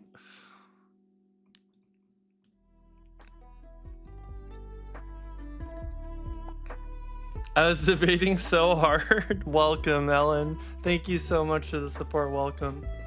Big W's to Helen. So the Elite Four is now officially Geo, Helen, Potato, and Trent. Our very first 4 executive channel members ever. So in our Team Sen, so we're modeling it after like Team Aqua and Team Rocket and stuff. We'll be Team Sen. Our goal is to steal Pokemon from people who steal Pokemon. So for Team Sen, we have our 4 executives: Geo, Helen, Potato, and Trent.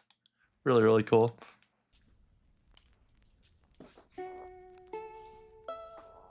Nah, this is a figurehead mustache. We'll have our own champion. That's not me. I work for them. Yeah, exactly.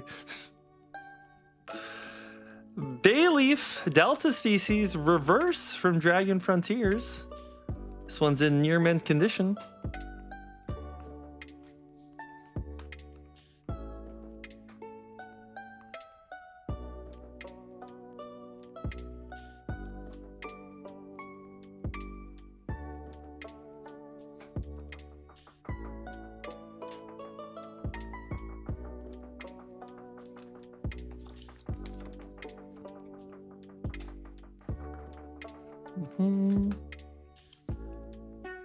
Loving these cars, big flashbacks for real. Thank you. Glad you like them.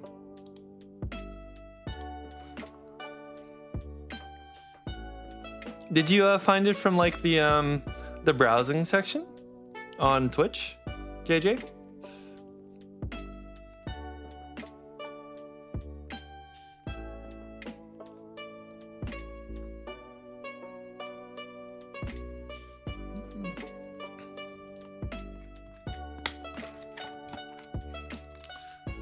Oh, TikTok, what? Sweet.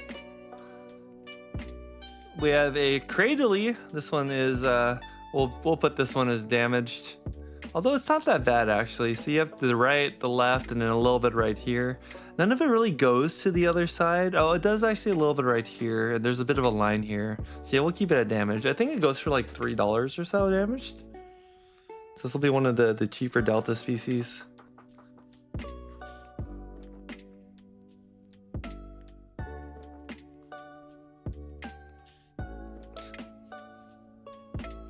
Right there. Oh, this is a cool one. Armaldo Delta species reverse the Hall of Phantoms.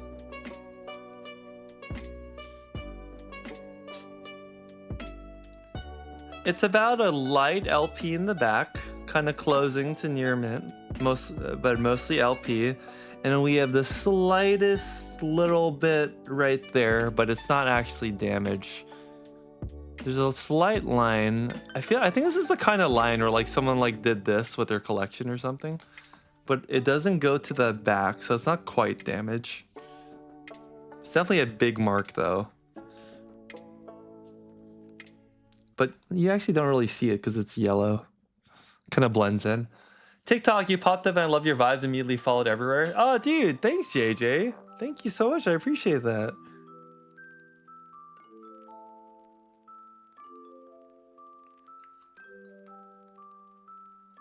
This is a cool card. Well, hope you're having a good one, JJ. Hope all your adventuring into different conventions is blessed and fun. All right, here we go. Just gonna re-sleeve that so it fits in the top loader a little better. It doesn't move around. Perfect.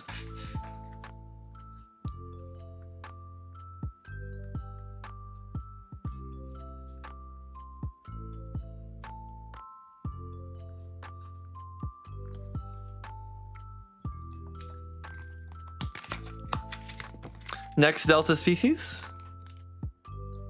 This one looks like it's about lightly played. We have the Leriba. It is the reverse from Dragon Frontiers.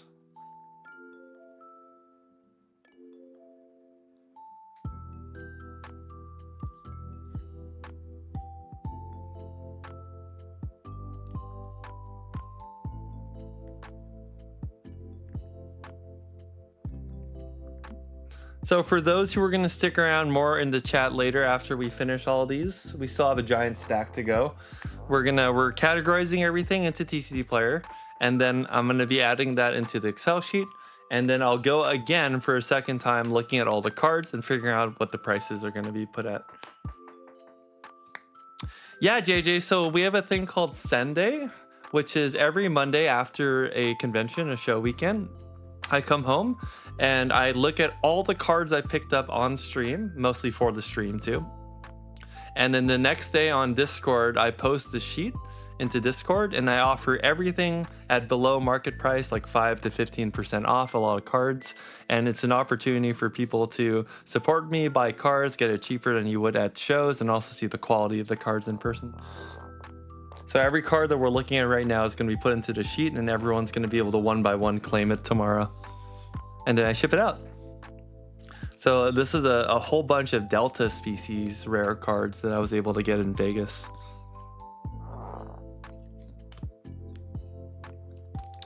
I won't know how to price this one. I'm just gonna throw it up. It's also an Armaldo. It's an Armaldo Delta species in Japanese. I'll have to figure it out and see how much it goes for.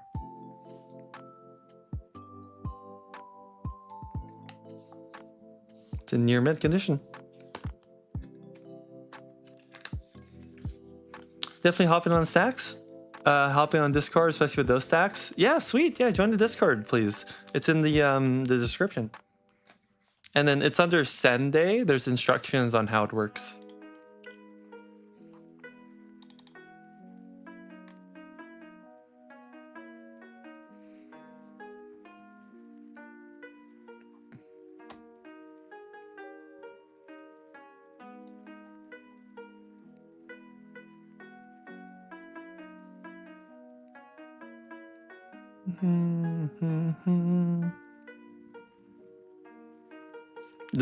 I'm sorry, I'm watching executive chat. It's really funny.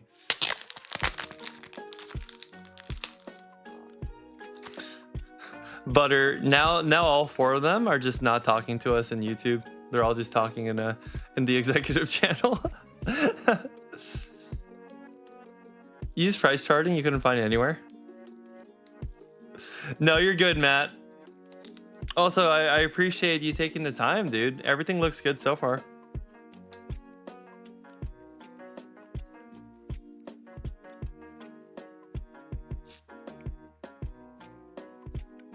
Very nice. This one is about LP, maybe LP minus. Horsey, Delta species reverse. Again, thanks so much, Matt. You're the best, dude. Please let me know also, Matt, for the future stuff. I'm totally like always down. I will literally just wire you.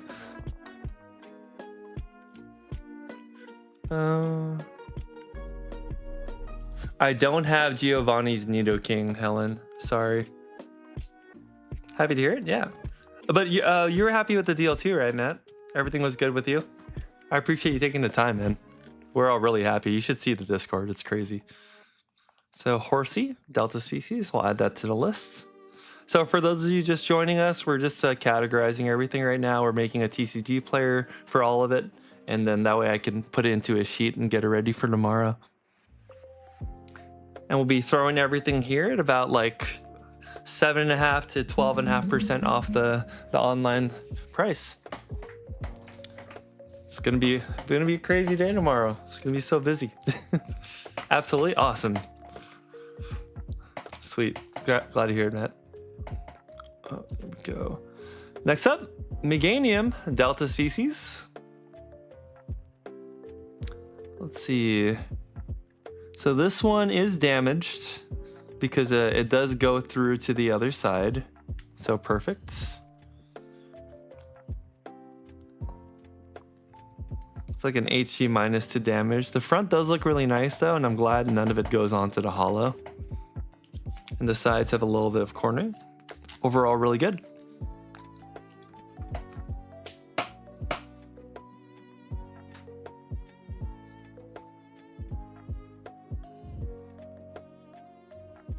Perfect. Okay, next up, let's see what else we have to add on here. We might be done with most of the deltas because we do have a lot of reverse hollow stamps. What we'll do next after all the deltas is we'll probably go with the primes because the primes are very interesting. Half the list is gone already. I think a lot of you guys are already like getting them. It's so funny. Okay, that one is a prime. Time to prep all the primes for showcasing for you guys. And there's still more vintage too. Tabby, you're gonna make me crash out. You guys are funny.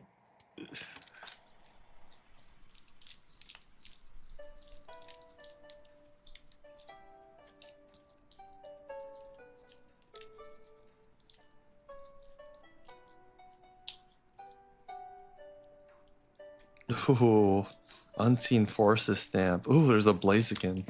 Okay. All right, guys. Next up, let's go into some primes.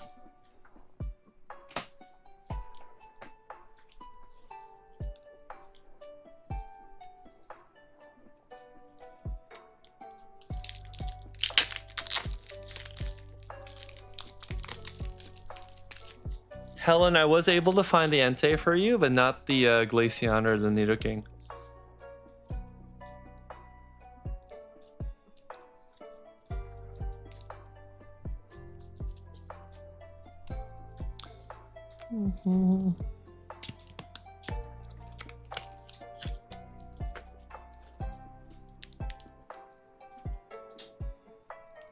Okay. Next up, we have, so for our first primes, we're going to be taking a look at some lanterns. We have two in varying conditions. The lantern on the left is more closer to moderately played. The one on the right is near, it's probably like LP, I would say. It's close to near mint, but I would say it's LP. We have like 1, 2, 3, 4, 5 dots. So usually like 3 dots or so would be like near mint. So this one I'd do at LP. And then the one on the left is more moderately played, but the fronts look pretty nice on both of them. Moderately played one does have a little bit of a bend in the top left corner, right here. That's probably why it was like priced a lot lower when I got it.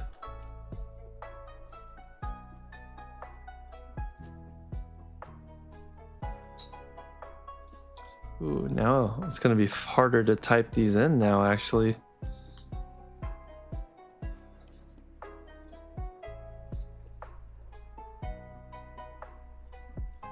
Oh wait, no, you just type in prime. Okay.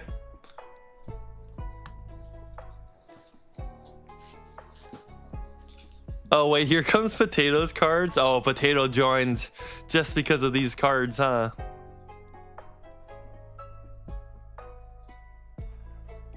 So the funny thing about primes, guys, is primes are very low population. Even for like deltas seem to have a decent amount. Primes, like these lanterns, there's only 2 listings right now, and that's for 2 near mint listings, which is crazy.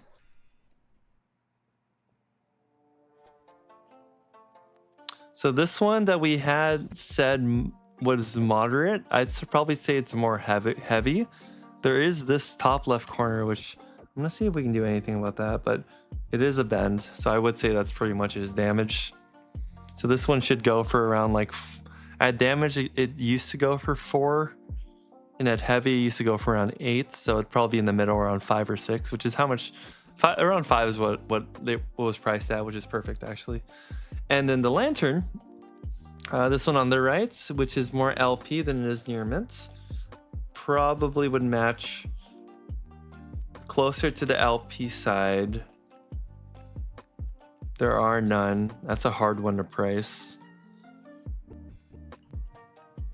Because the near mint price for 20, I got it for 20.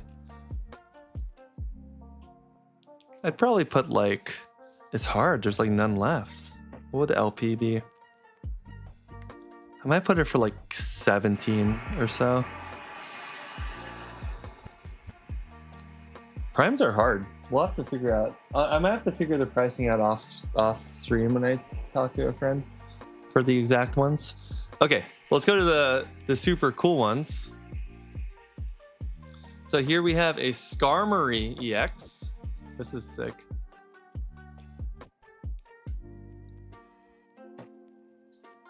There's gonna be a bunch of stuff that I got from different places, by the way. So Skarmory EX, and this is a near mint.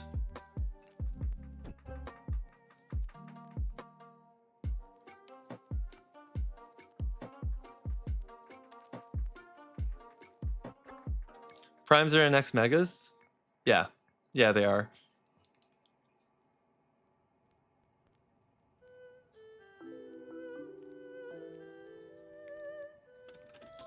So they always go like super fast.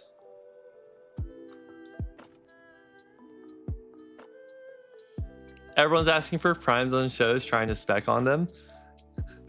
What did they say when you told them that like you were holding them? It's so funny.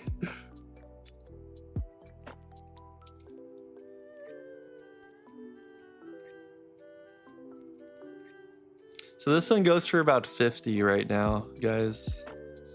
It's a heads up. There's one on TCG Player, which has noticeable dots all around it. That's also selling for 50. 45 actually for that one. And the others, there's more 50s above it. Cool, ours is cleaner.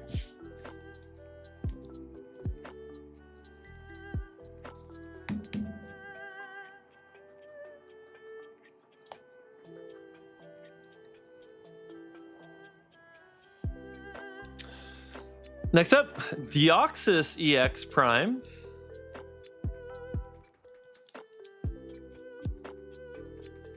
This one does have some bending right here, some damages. 1 line, 2, 3, 4, 5. It doesn't quite go to the back, but because it's on the front, like for me, like if those lines were on the back but didn't go up to the front, then like, okay, it's nicer. If it's the other way around, then I tend to go more towards damage in that route.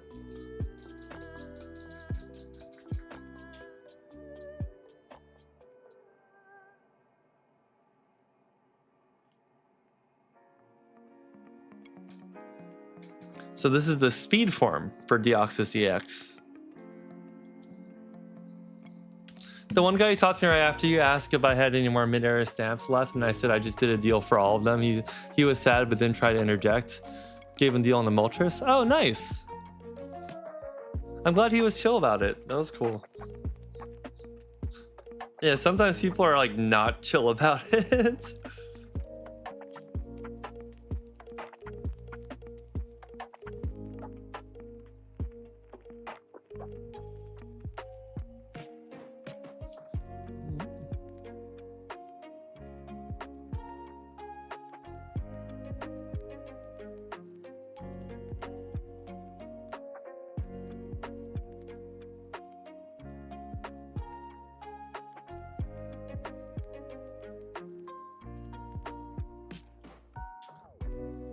Dun, dun, dun.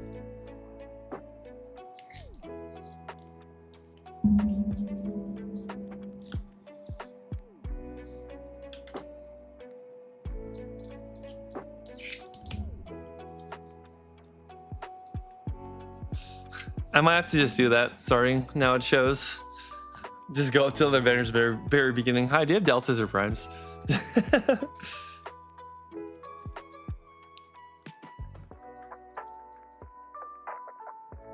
Dang, I want to leak the executive chat, but I don't. Because that'll just be a surprise for tomorrow.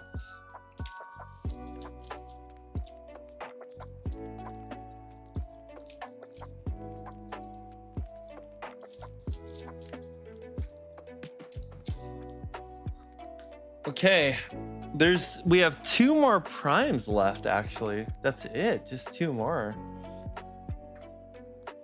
Primes are just so hard to find, dude. I thought I got more, but I guess there's just 2 more. Here's the Kabutops EX. This is a really cool prime, dude.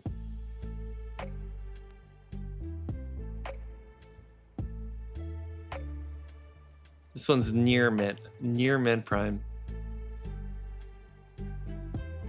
All red on the list before the show starts. At this point, that would be so funny, dude. I'll be freaking out. What do I do? It's a good problem though. Tebby, you've given up. Don't give up, Tebby. You're fine.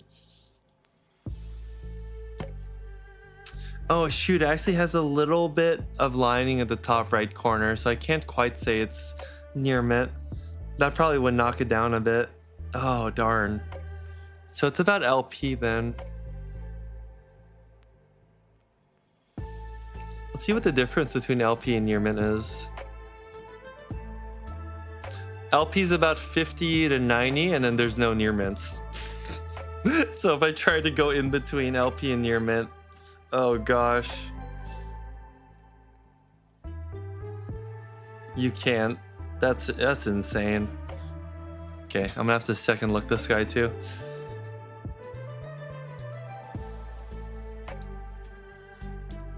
Really happy though that Sunday's getting bigger. Love that everyone in the chat gets cards. Thanks, Butter. Me too. Guys, Sunday has revolutionized how I go to shows now. Like, seriously, I'm so thankful to you guys. Because now I can go to shows and, like, be really chill about, like, I don't have to give more discounts than I'm happy with. Because I know I can just give it to you guys for, like, better discounts and be happy about it. So no one can bully me anymore at shows. It's really funny. It's also like now I'm like, oh, like when I picked up these cards, I'm like, oh, I'm keeping this for Sunday. I'm not gonna sell on the same show. No way. It'd be so much more fun to sell to you guys.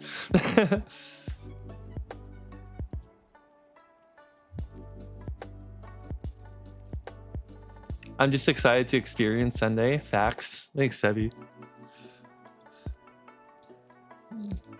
Yeah, when I talk about Sunday with other vendors and other people, they're like, oh, that's cool. I'm like, yeah, I'm so thankful. It's awesome.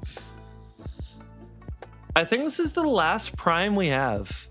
It is the Articuno EX.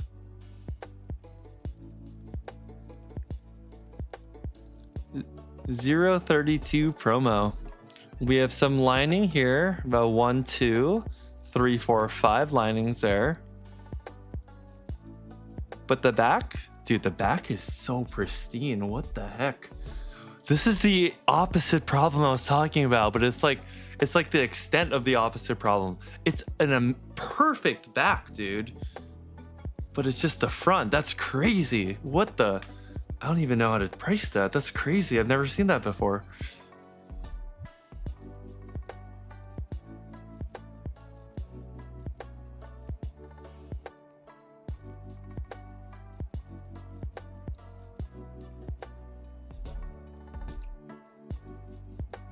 It's a nice Articuno. It is a promo Articuno that came from some like really vintage collector's pack. So I'd say it might even be rarer than regularly pulled cards. All right, guys. All right. Can I get your opinion in chat really quick, everyone? Because I don't know the answer. I will find the answer, but I'm curious what your opinion is. So we have the slight marks right here, right? Obvious ones, 1, 2, 3, 4, 5. These marks normally, if they went to the other side, would be pure damage. None of the marks hit the hollow. So the art is perfectly safe. It's just on the sides. But the back is literally like near mint condition.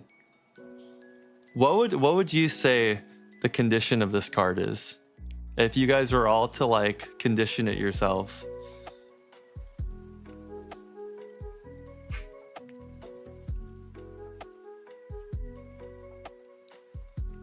I'm so curious because I don't know. I really don't know what to put it as. So I'm trying to find where my jacket is. Where's my jacket? I don't know. Just right. I don't know. It's weird.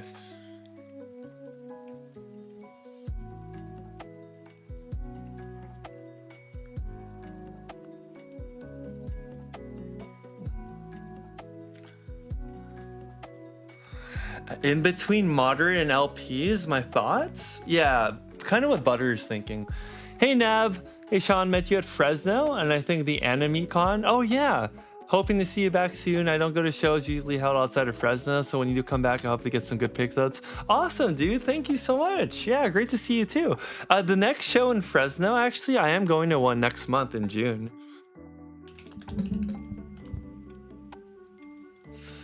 Do I recall what you priced it at? I'm gonna double check, Matt. See if I have it, because I took it all out of the old sleeves already. I did take a video, so I'll have to look through the video. But really quick for Nav. I'm gonna be at...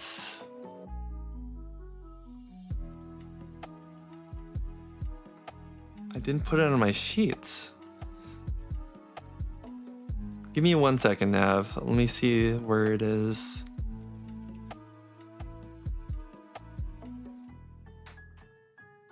I'm gonna be at the Big Fresno Card Show on June 14 and 15. So about a month from now. Seeing it now, you would have done HP. Now I see why you would do HP. I probably would do that too, because I don't think it's like full damage. HP sounds really fair to me. In my head, I'm thinking HP to mod or mod to LP, depending on like how people condition it. But be one of those ones where I probably would take a lot less if someone's just like, hey, you know, could you do less on this? But yeah, that's fine. I don't have the price on it. I took a video of the other stuff, but not that one. Yeah, I don't know. It was a big stack, dude. Yeah, it was a big stack. But I think whatever you priced it at was fair, so.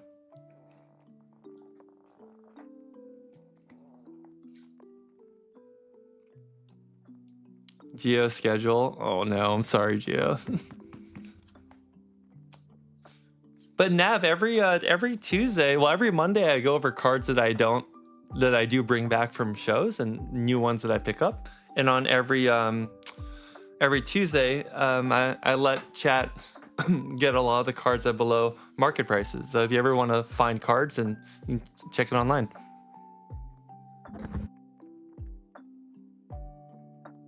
Oh, I just died there for a second. If you ever want to find cards that you can find online, you can grab it from us too. By the way, for some reason, I thought about getting stuff from shows, and I totally forgot that there are a few cards left that are still going to go up on Sunday. A few PSAs that we haven't, that I didn't show you guys yet. So I'm going to show them to you guys really quickly.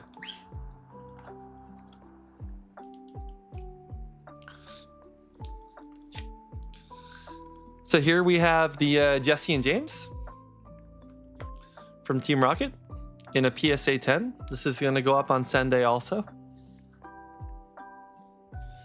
Same for about like 12.5% off or so, I think.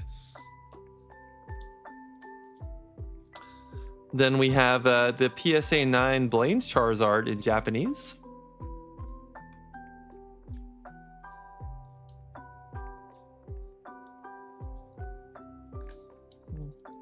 So I'll leave it up here. One cool thing we have is a 2003 Hypno from Aquapolis in a PSA 9. This one's going up. And probably the coolest pickup of a slab that we've gotten, guys. This is a card that is notoriously difficult to grade because it had so many print errors of white dots around it that most cards you see of this are going to have those errors. So this one, I don't know why it didn't get a 10 because it looks insanely good all over. There might be one tiny dot in the corner, but even then, like, everything looks insanely good on this. It is a PSA 9 2017 Sun and Moon Mewtwo GX Shining Legends Secret. So the Mewtwo shines when it's in the experimental bubble. This is a crazy card. So this is also going on Sunday, but to be frank, like this one, I get a lot of questions at it. So I think at San Diego, it's gonna also just go really fast. So of course you have it. Yeah. It was one of the bigger pickups we did, which is crazy. Yeah, it was insane. I think we ended up getting in a trade. We valued it around like the 450 to 500-ish mark because I was valuing it more towards like sellability of the raw. But it's a really, really crazy card. I don't even, yeah, it's crazy.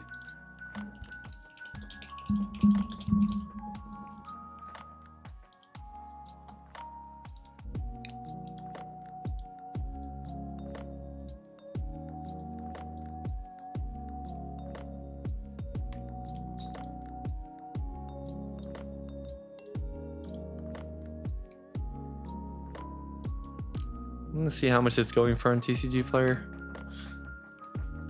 Yeah, so lightly played to near mint is around the 360, 370 range, basically.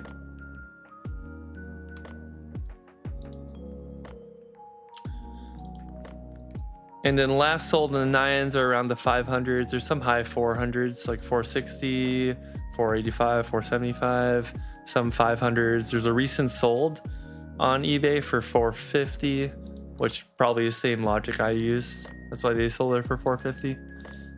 Yeah, cool. Very cool card.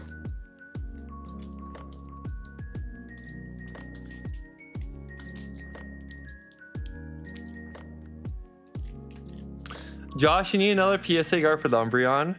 Yo, Josh, did the PSA guard help you sell the Umbreon? I feel like it does. The black cards, man, looks so good, dude.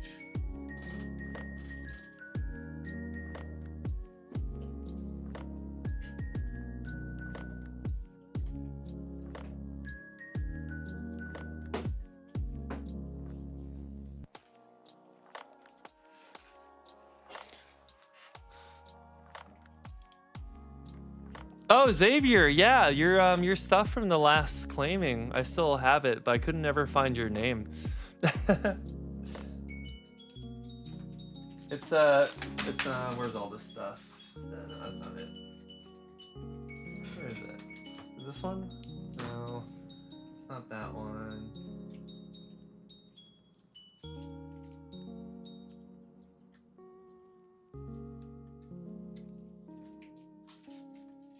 One. It was like the Octillery and like the Houndour and stuff. I have it somewhere. I'll have to find it.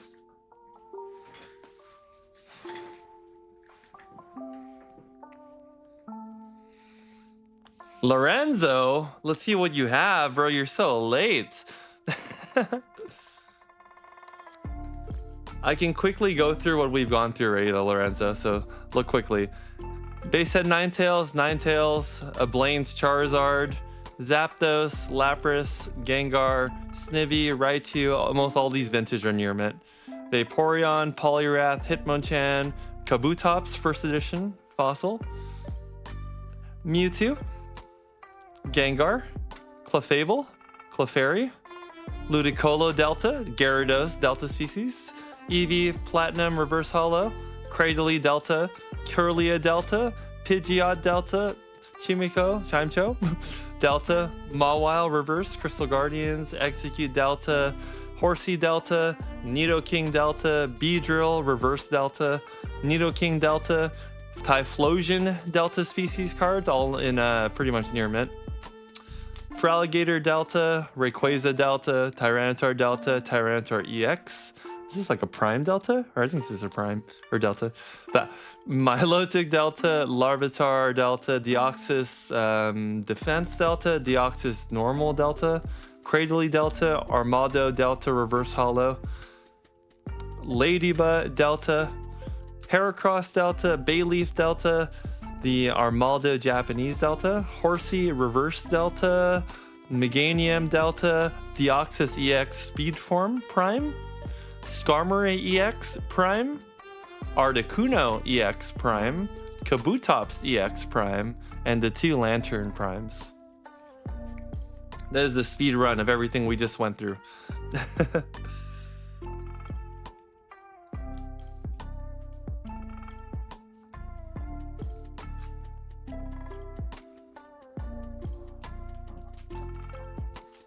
Man, I need to make more time on a lot of these.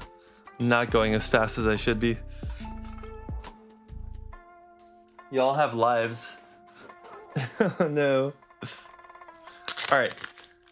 That's around half the stack actually. We still have a bit more to go.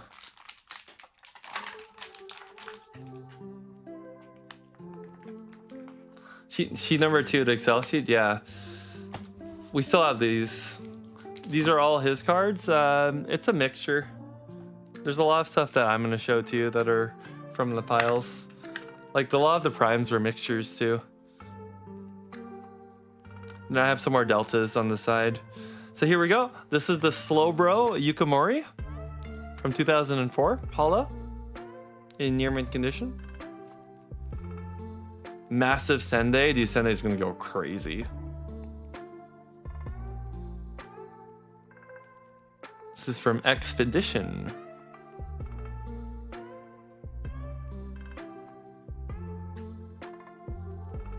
Oh no, it's FireRed LeafGreen actually.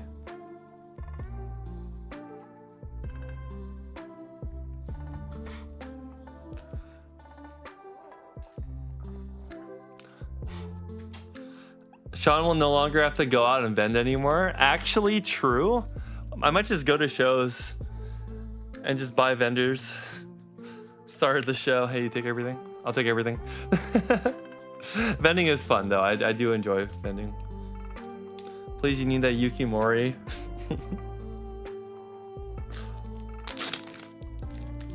Sendai's gonna be big. The Leap Reverse Hollow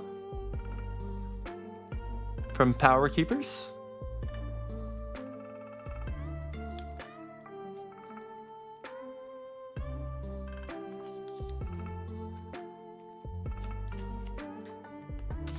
What's up, Zoe? We're on YouTube.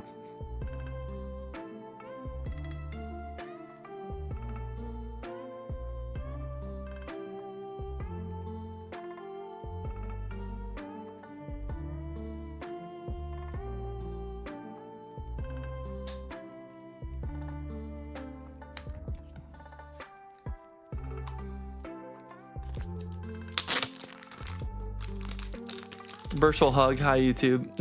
Hey, Zoe.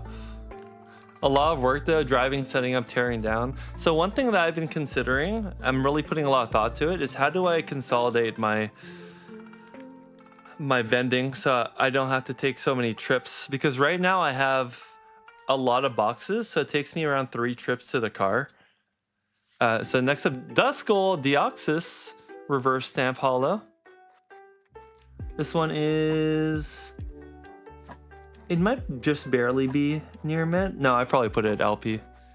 It's in the middle. It's in the middle. It's pretty good though. So I have a lot of boxes and stuff, so it takes me multiple trips.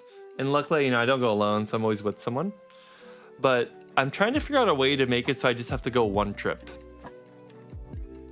And I might end up having to like bring a lot less things.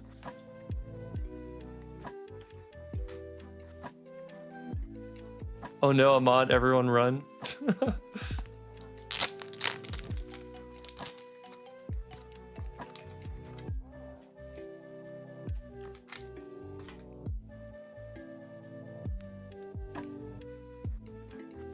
Cool, we have Nuzleaf.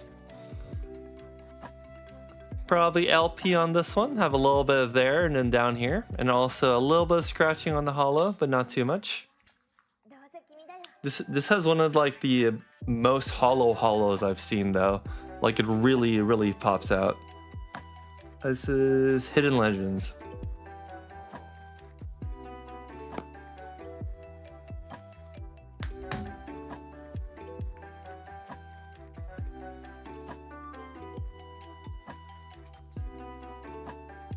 You bought a trailer, Matt? Ooh, nice. Oh, I drive a truck. But it's more so like trips, not to the hotel or something. It's trips from the car to my setup. Actually, I took a video of my setup that I can show you guys.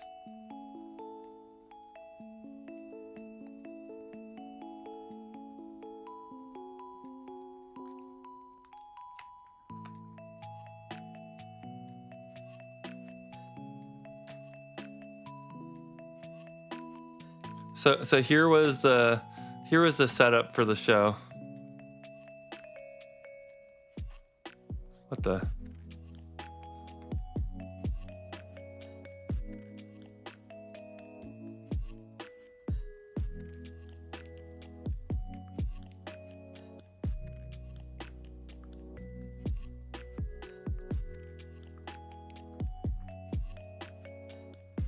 Why does it not want to play?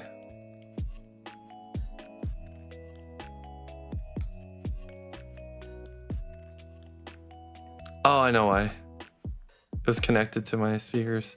So there's our setup.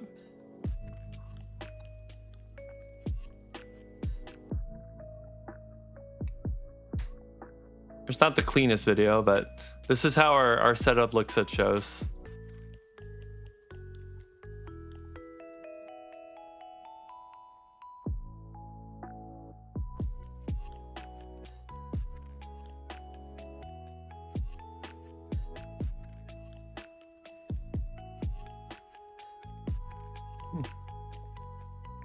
So I have the two giant cases, the banner, and then if I go back to the front, you'll see on the left side, we have another case. We have our giant binders. And then I have, what the audio eraser? I have a lot of binders and then the stuff for sale. Yep. There we go. So it's a big setup right there. Then stuff behind me too. So it's a huge setup. Also, by the way, I crashed out Saturday night. So day 2, this was me day 2 after I woke up.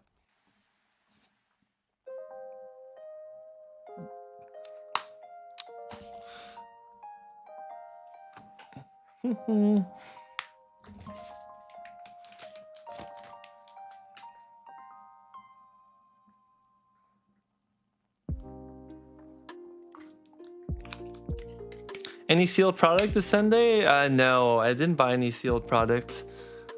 So one weird thing lately is that were you in the video? Is that people are like overvaluing their sealed product right now. Yes, that is you, Josh. You were in the video. That's funny. I must have been setting up.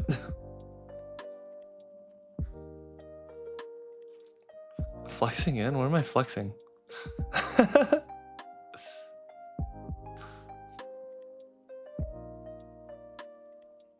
Yo, Lorenzo. This is the same Lorenzo from Card King shop, right? Just double check. How do you currently carry everything? I have 2 trolleys. And I bring 1 trolley and my friend brings a trolley. But sometimes we need like... It takes two full trolley trips to bring everything. Of 2 trolleys each. So... If we have 3 people, someone watches the booth, we go with 2 trolleys, we unpack, go back to the 2 trolleys, get the rest, and go back 2 trolleys. Lorenzo, you want to go to San Diego with me this Saturday? I need another person to help out.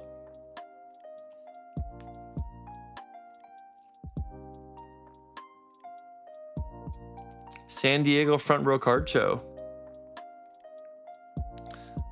Oh, I forgot to say. So, Haxorus, reverse holo, Dragon Vault. I say it's just a holo. There is no reverse for that one. Every time I look up the price of the Haxorus, I think it should be like 3 to 5 times higher than it is. Put some respect on his name. I know, bro. This thing's like $4. That's crazy.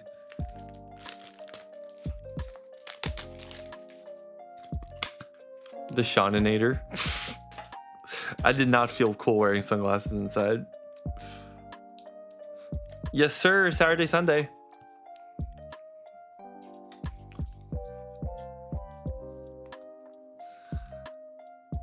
We get home Sunday night, though. Blaziken, level 59. This one's about MP. I would say it's MP. Front's not bad.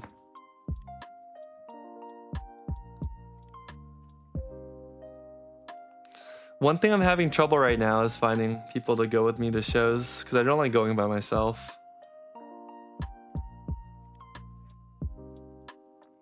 Yeah, Matt, you had a price at MP too, so it's good.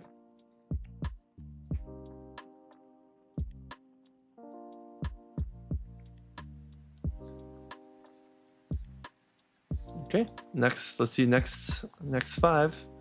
We're making a lot of good progress.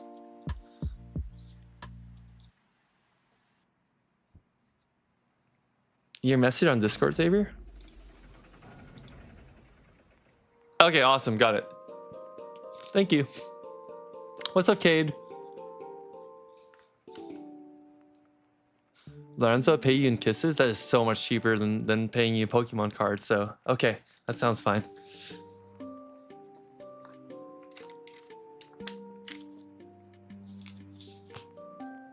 And Batio might be down if I'm able to get Saturday off. Yeah, let me know.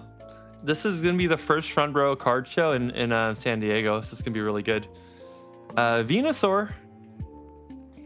We're still in like mid-era. Venusaur has some damage. Little line here that goes to the other side. See where he's at.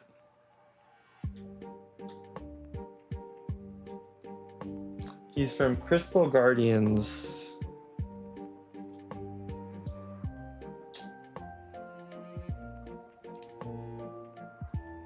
It's very light though. But still a bit of dirt on him, little stuff around. Okay.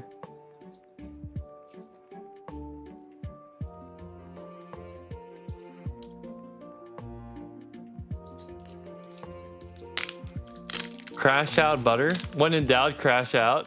Didn't we say that on the stream? When in doubt, crash out. Electric.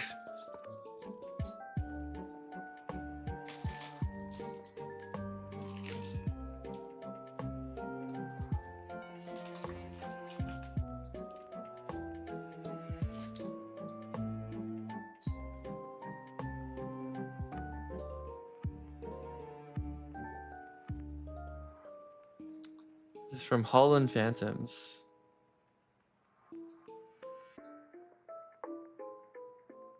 He's LP.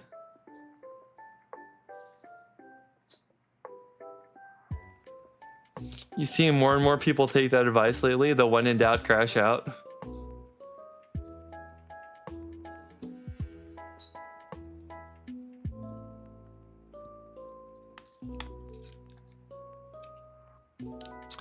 We have a bunch of trainer cards, which I might not put these up just because I'm not sure. Can you guys let me know, do you guys like mid-era stamped trainer cards? I mean, I'll put a few more on screen for you to see them, but I'm not really sure. It might not be worth the trouble to ship them out.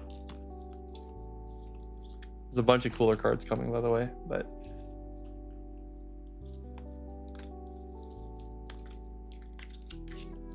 like, I did get a few just to try out, but...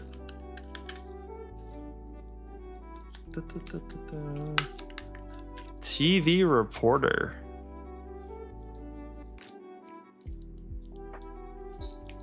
Well, that's an interesting one.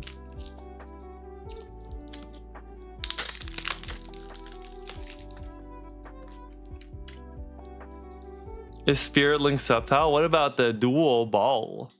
Dual ball, man. That's a solid one.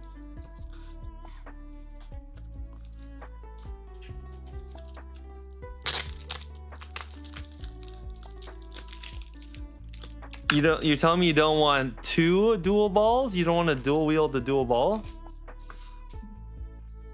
That's 4 ball. How about Mr. Stone's project? There's a Raichu here.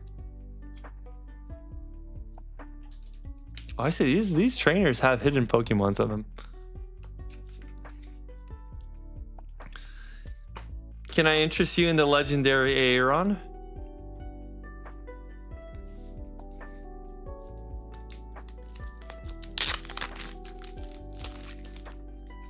Quad ball. What about Battle Frontier? This one is pricey for some reason. I must find out why.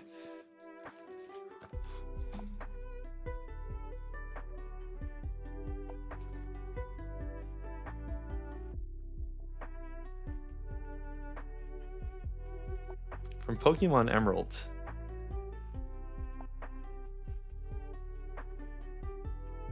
You need that one? Which one?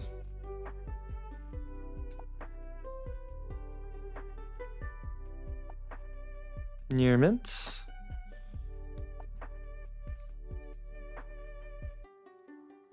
The Battle Frontier. This one's crazy. Whoa! The price is up there. I don't know why.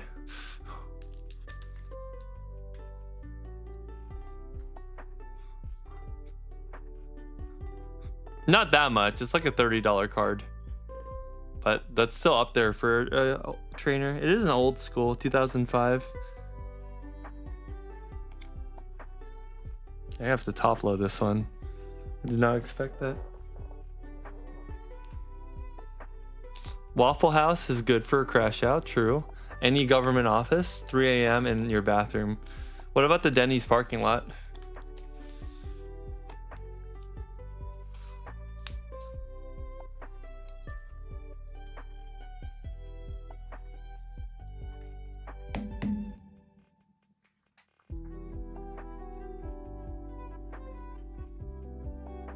GLC format, it's playable. Is that right? Is that why, Matt?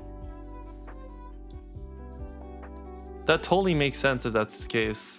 Because it's the playable card.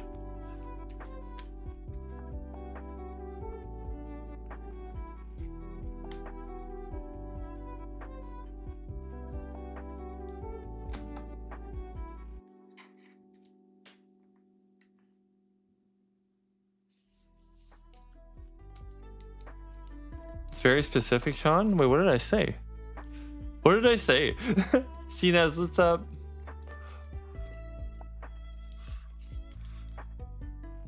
I lost myself. I don't know what I said.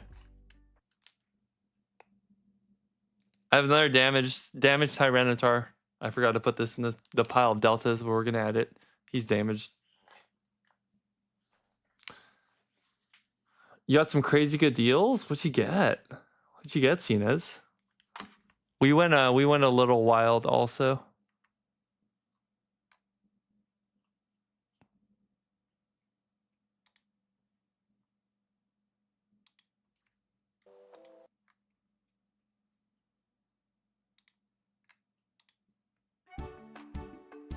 Oh, we haven't.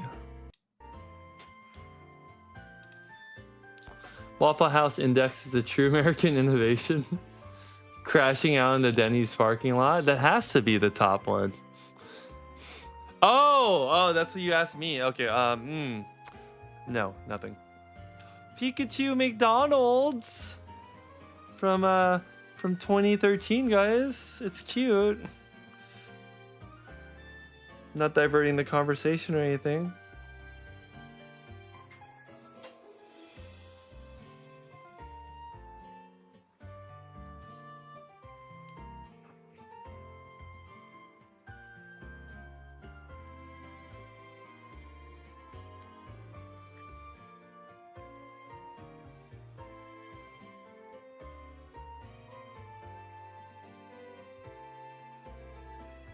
There's so many Pikachu cards. This is horrifying. I can't even find it.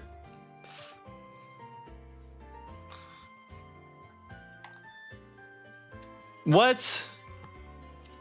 No. Matt, I'm gonna look up the Lapras.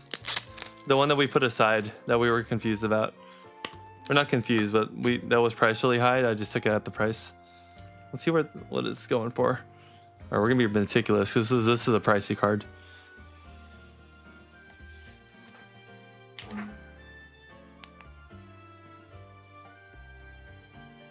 Good front. Edge wear on the left side, but it's not too bad. It's typical normal. Front has no scratching, which is very nice. First edition Fossil Lapras, everyone. We're just evaluating it right now. No scratching. All right, let's see the back. And clean, dude. Actually clean. Nice. Really good copy.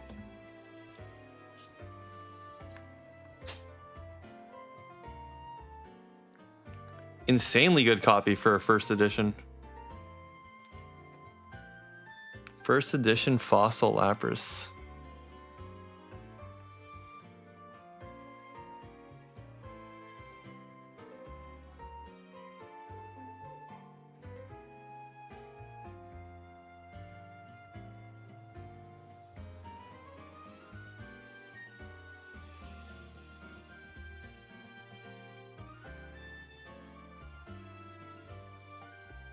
What's up, Izzy? How you doing? Okay, so fossil first edition Lapras near mint. Last sold in the 85, 135 in May 9. And then they spike up a lot because there's none available. A PSA 9 went for 300. Say if it's like a PSA, this could be a 9, could be an 8. 8's like a safe thing to put Laprases, or to put cards in general at, but I think it could be a 9.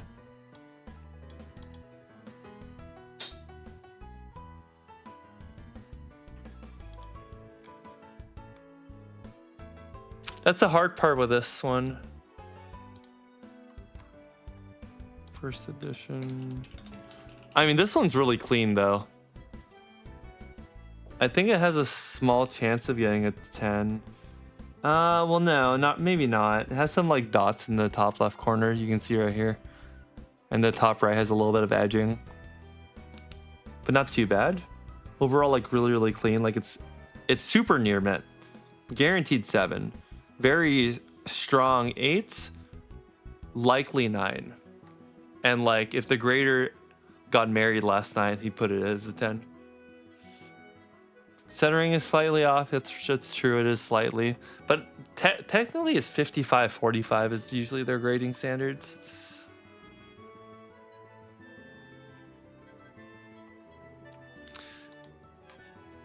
So he added how you said an 8 for me, about 8.5 basically. The last sold from February was the highest, so it looks like it was put at that, and it was priced around like the mid 8s, which is in the 125-ish kind of range to 150. If it gets a 9, it would be in the 200 range, 150 to kind of 189 to 200-ish, 225.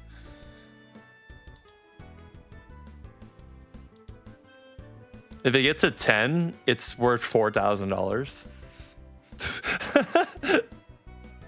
Should this be our first submission? Since we never submit anything. That's so funny. Freaking $4,000 if it gets a 10. They'll probably get a 9 though. Jump is crazy. No, dude goes from freaking 9 for a 250 to 4,000.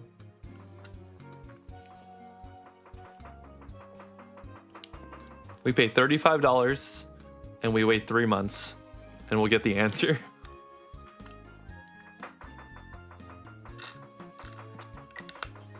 Tag or PSA. Right now PSA is just a little bit more consistent. Tag's having problems at the moment.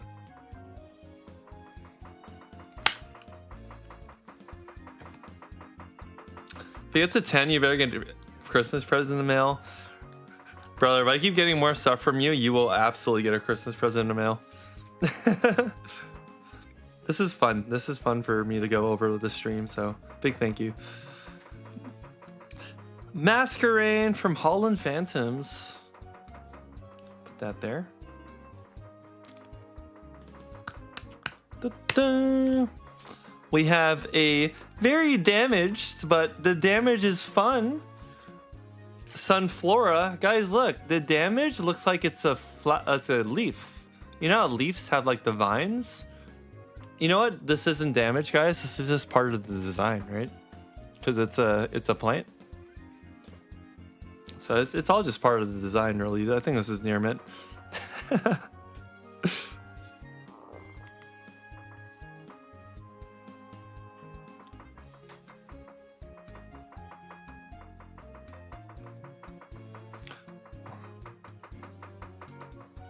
Hey Matt, random question, because I was crashing out about it earlier. Do vendors scare you?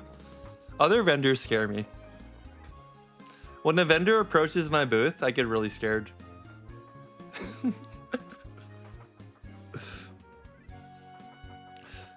First thing that goes in my head is, oh no, what cards do you want from me for 70%? I can't do the deal. Are you gonna hate me for saying no? Ah.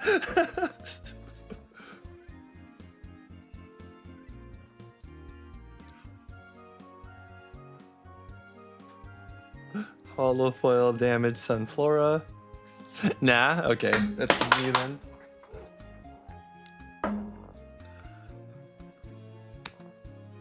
Oh, we do have another Delta species. Not really.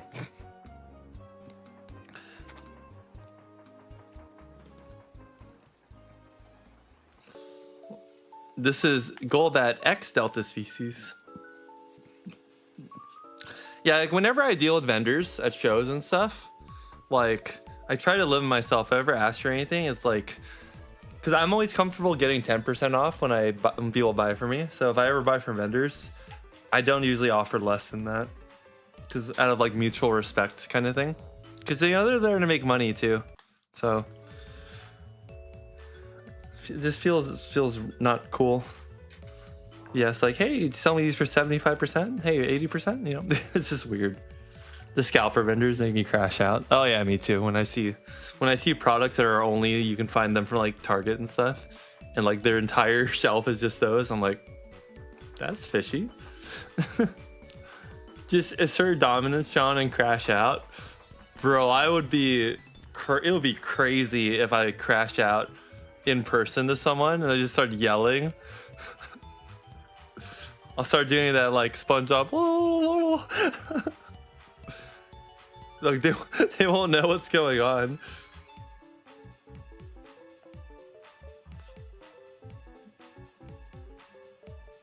We'll crash out in Chicago. It'll be fun. Okay. Dude, I'm gonna be so bare bones in Chicago.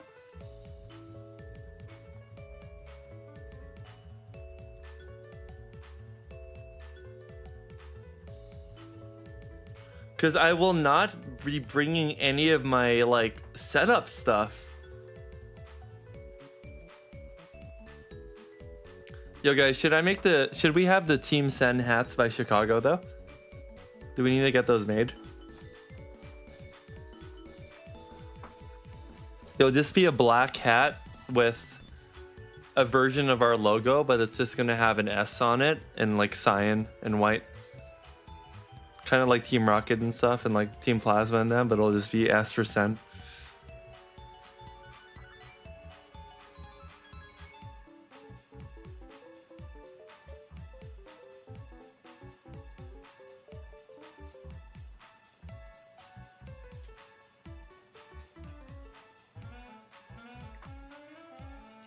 Let's say angry as I felt with a customer. I won't be specific, but it probably was when someone who came up who I know is gonna try and resell the card wanted me to sell it to them for like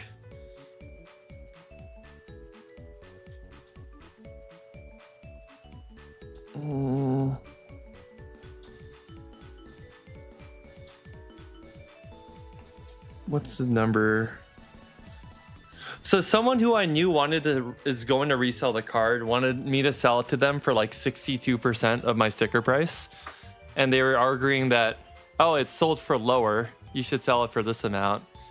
Even though halfway in the conversation, they then told me that, oh, you know, I actually sold it for closer to your amount. I'm like, then why in the first place were you trying to get me for an even lower amount? Because you said it doesn't sell for that, but you did sell it for a higher amount. And then, yeah, it's just a big disconnect. But now, yeah, Gio bullied me into going to Chicago? I thought you meant into standing my ground. That one too. It's so funny seeing them get no traction card shows. Yeah, that's like the reward in itself. Going to Chicago but not for Denver. Yeah, sorry. Gotta find an excuse to go to Chicago. Yeah, because we're gonna have like a community meetup in Chicago. We can go to a Denny's in Chicago, guys. We'll all go to a Denny's.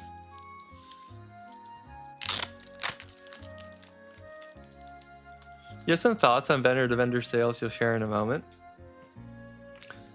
Just in a WoW dungeon. Oh, sick. Go get it, Matt. Don't die if you're in hardcore. Nearman Duskull, reverse from Crystal Guardians.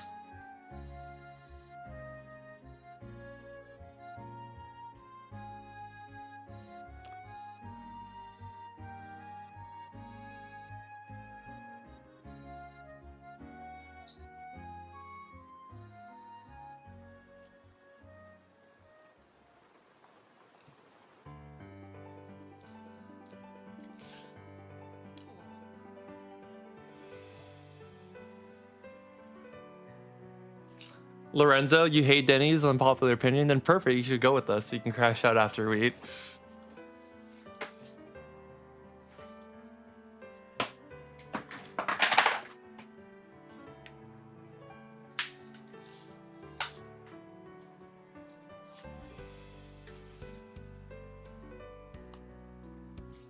Crashing out in Chicago is great.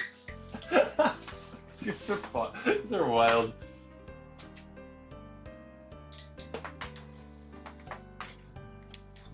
We better go straight to the bank right after Chicago.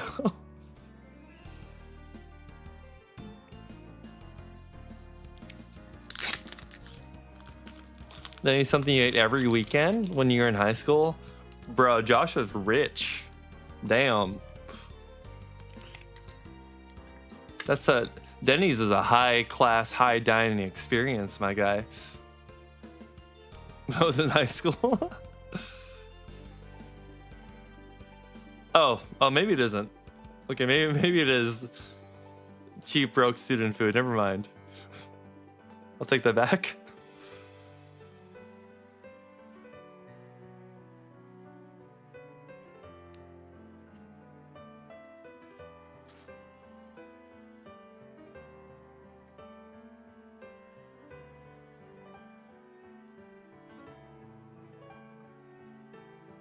Reverse foil, Venonet in your mint. You only ordered from 2468 menu. Denny's was so good when I visited the US. The buttermilk chicken burger was the chef's kiss. Oh, that sounds awesome.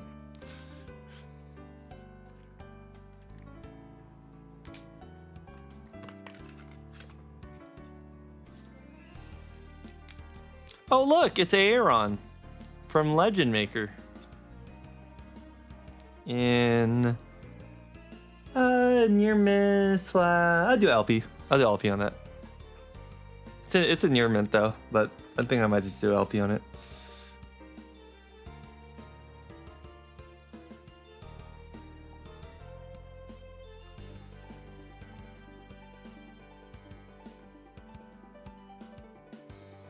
It's like an LP plus. Lotad from Crystal Guardians. This one is in, and this one is LP from the bottom lining. So actually, it's the same thing as Aaron.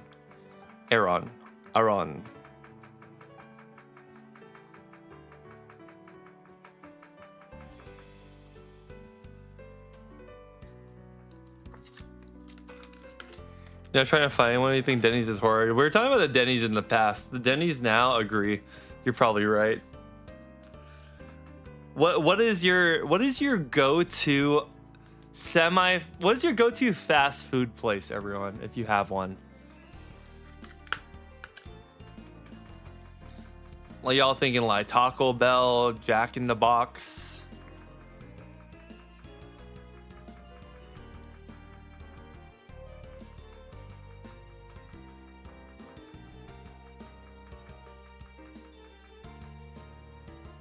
Near mint, Krabby, reverse hollow.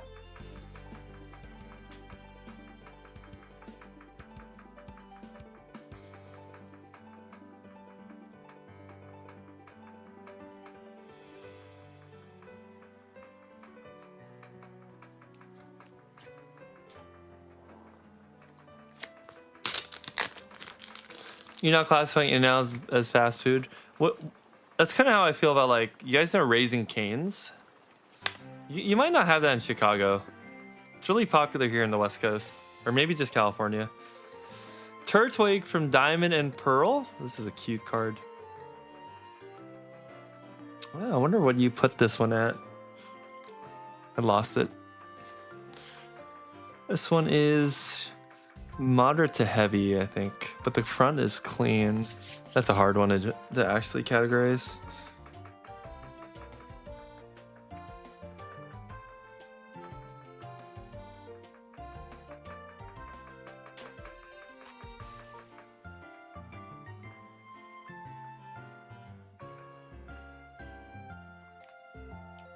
I'd say it's a clean front, so you could go towards LP a little bit more.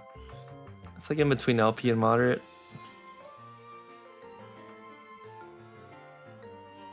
Okay, the moderate ones are like $1-ish.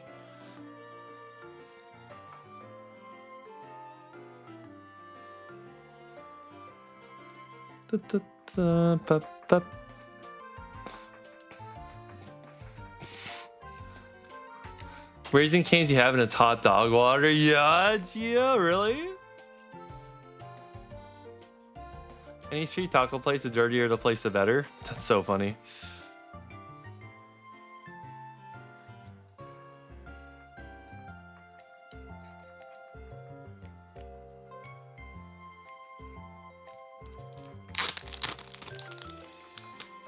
Oh, I did see my mortal enemies in Vegas. I only have one mortal enemy and they don't even know I exist, I think. Ooh, this is cool. Curlia from Emeralds.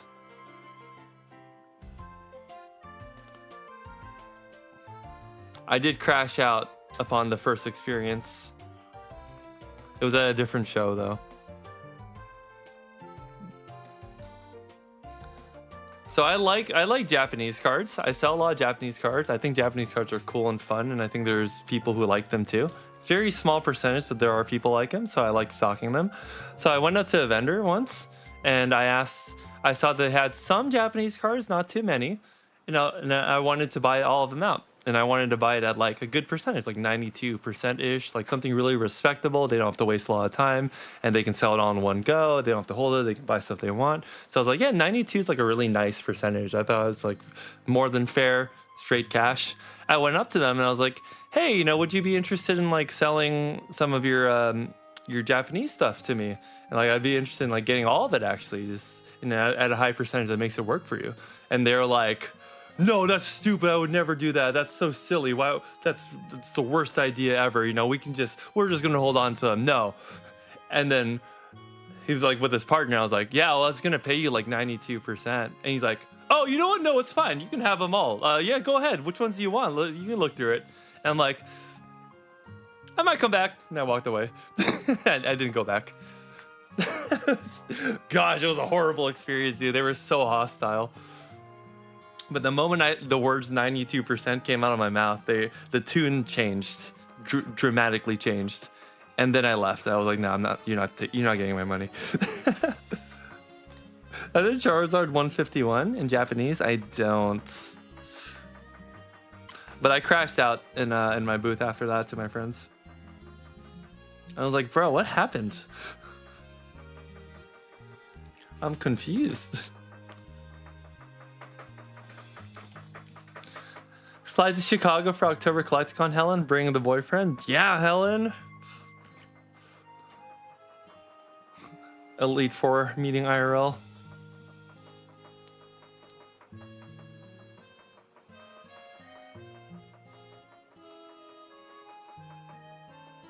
This is a really clean Curlia.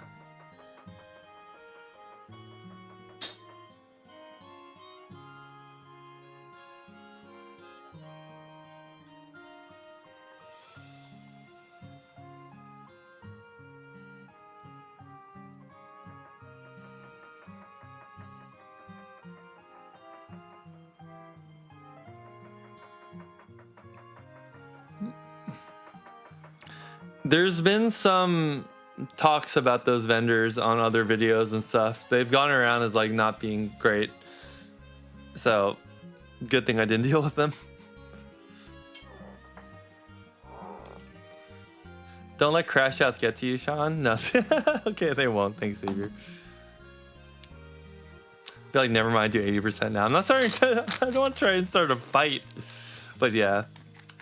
Bro, if someone goes up to you and buys your Japanese for 92%, that's actually crazy. Like, I would say yes to that. There's a lot of vendors who like sell stuff to other vendors at percentages. Like, I've seen people sell stuff at like 72 to 74%. Like one vendor at one of the front rows, someone went up and bought everything they had. And it was for like 76 to 77% or something, which in a way is really not terrible. Like if you're buying stuff at 70% and someone wants to buy everything you have for 77, you've just made so much in like 10 minutes. And now you can spend most of the show buying cards from people who come by.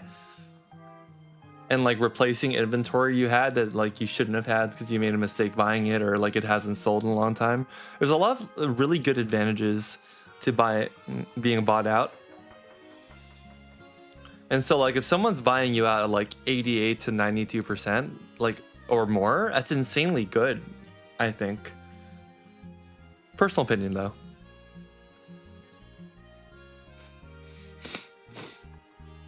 Flip a table, crash out to the max.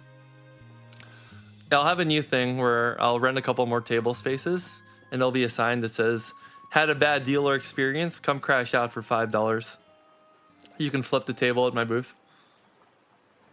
Then we'll just reset it.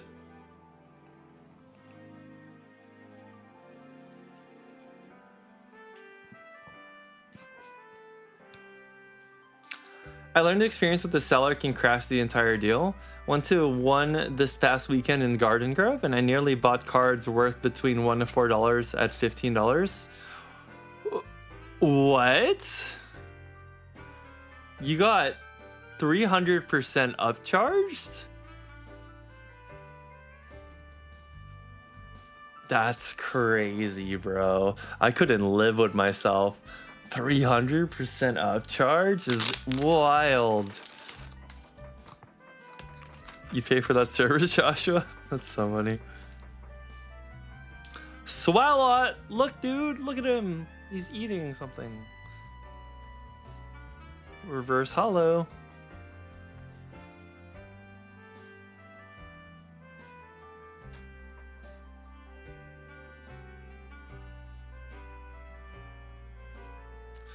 See, this one's just the hollow. This is not the reverse hollow, which trips up a lot of people.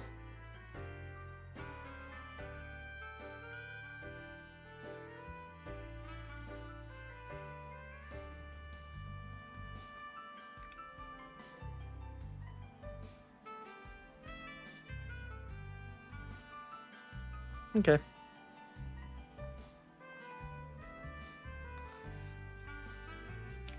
Selling 70% as a vendor is crazy work. Yeah, that's unrealistic. That's what you buy at. So someone comes up to you and wants to buy you at 70%. That's insane. The only thing that would make that work is if you have a lot of stuff that is normally not sellable, that you'd rather just like semi-cut your losses, but also just sell at what you got them for, so you can then take the cash to buy more cards again. More proper cards that fit, you know, your booth a bit better.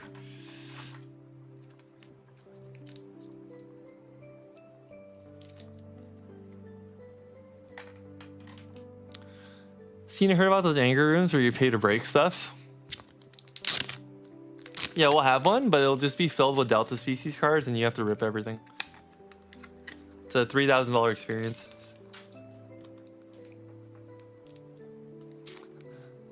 Makuhita from Emeralds. Reverse hollow in near mint.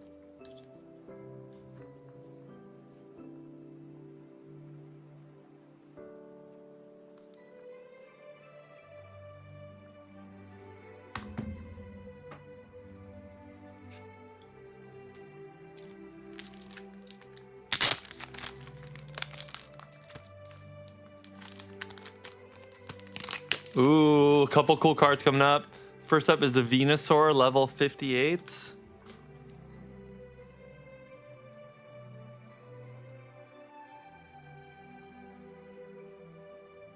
This is from Supreme Victors. Okay, so he is in about moderate condition.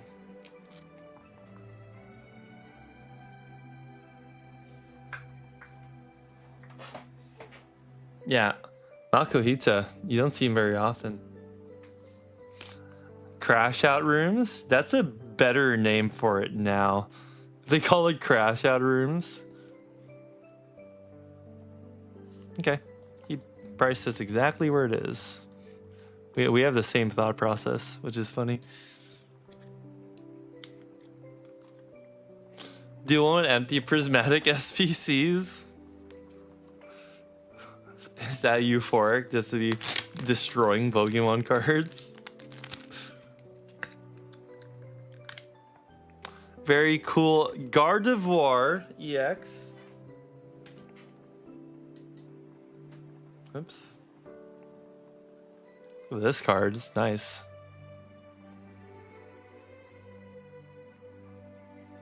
In near mints.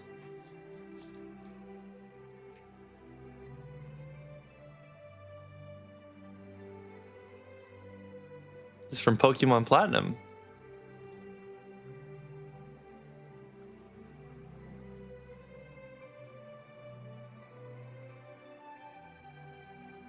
This is the holo foil, not the reverse.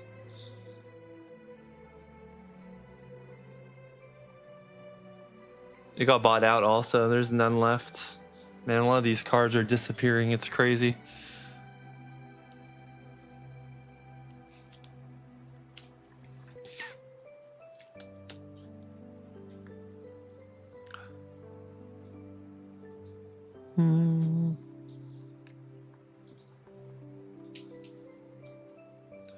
You like that card, Tebby? Absolutely not, Helen. Helen flexing the Elite Four privileges.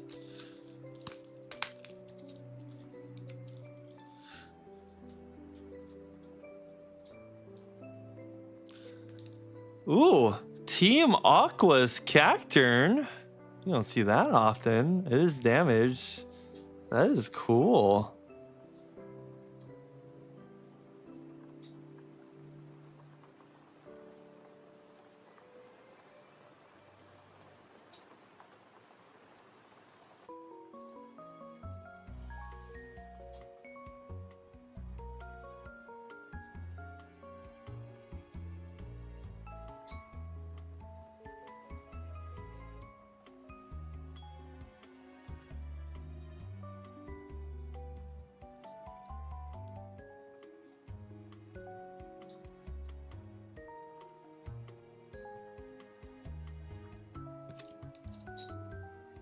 If you ever see an Undaunted Prime Umbreon PSA 10, get it for you, Sean.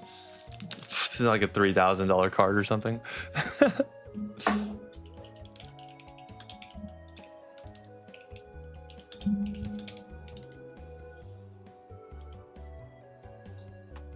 Oh, $4,000. That was close. For a second, I thought I had it. Because I do have an Umbreon that looks like that right here. Oh, it's not. It's a different one. You're looking for the Prime one. Yeah, this is a nice one too. This will go on Sunday also. It went up. It did go up. Last sold 5,200. Bro, it's a pop 70.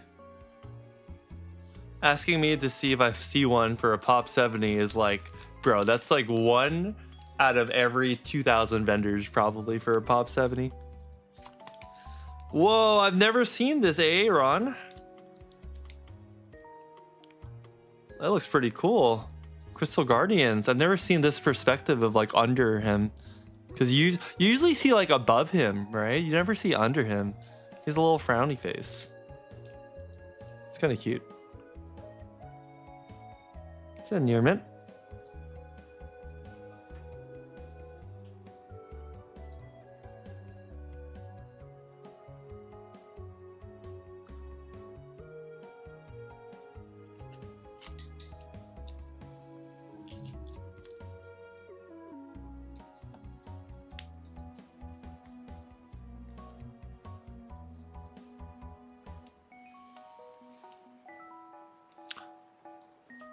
You can break it up the best you can. Yeah, sure.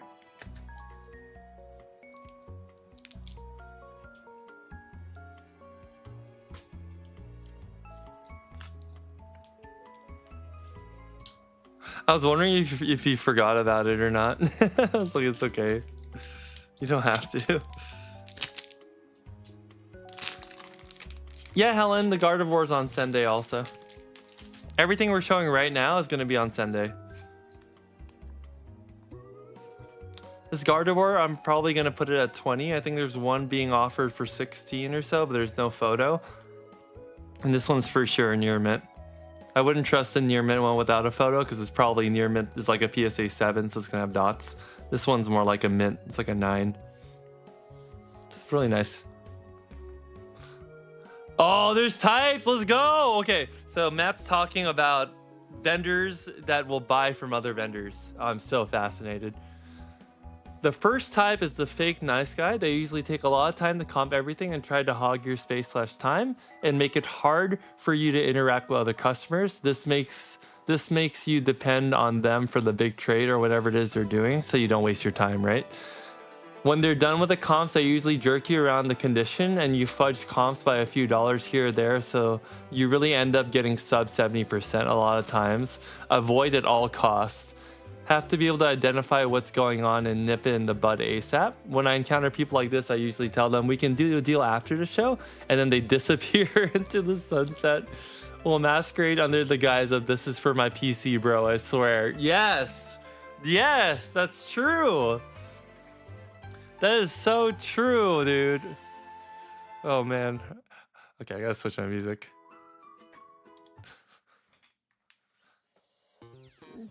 Then we have to have the bully. And they think because you have a big wad of cash, they're entitled to buy you at a percentage. Usually it's not great, but if you take it at least it's quick and painless, best to avoid. True also, I've encountered that one. Then you have people who are streamers / work for streamers or breakers.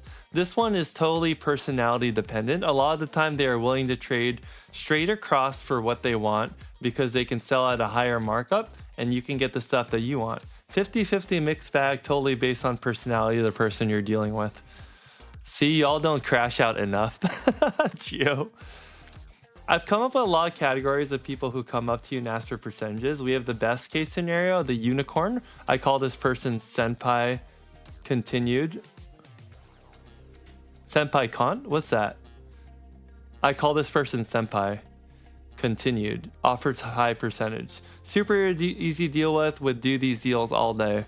Ooh, am I in that category? Do I count there? Which one am I? Am I that one? I want to be that one. Come up and ask you for percentages. Oh, like they tell you what percentage they want. We have the best case scenario, the unicorn. I call this person Seb. Oh, continue. He's probably writing more.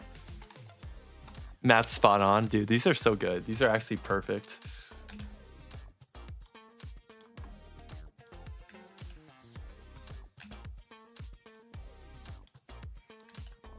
Oh, I reformatted it. Ignore the content. I'm sen.pai. Let's go, sen.pai. Oh, okay, I'm kidding.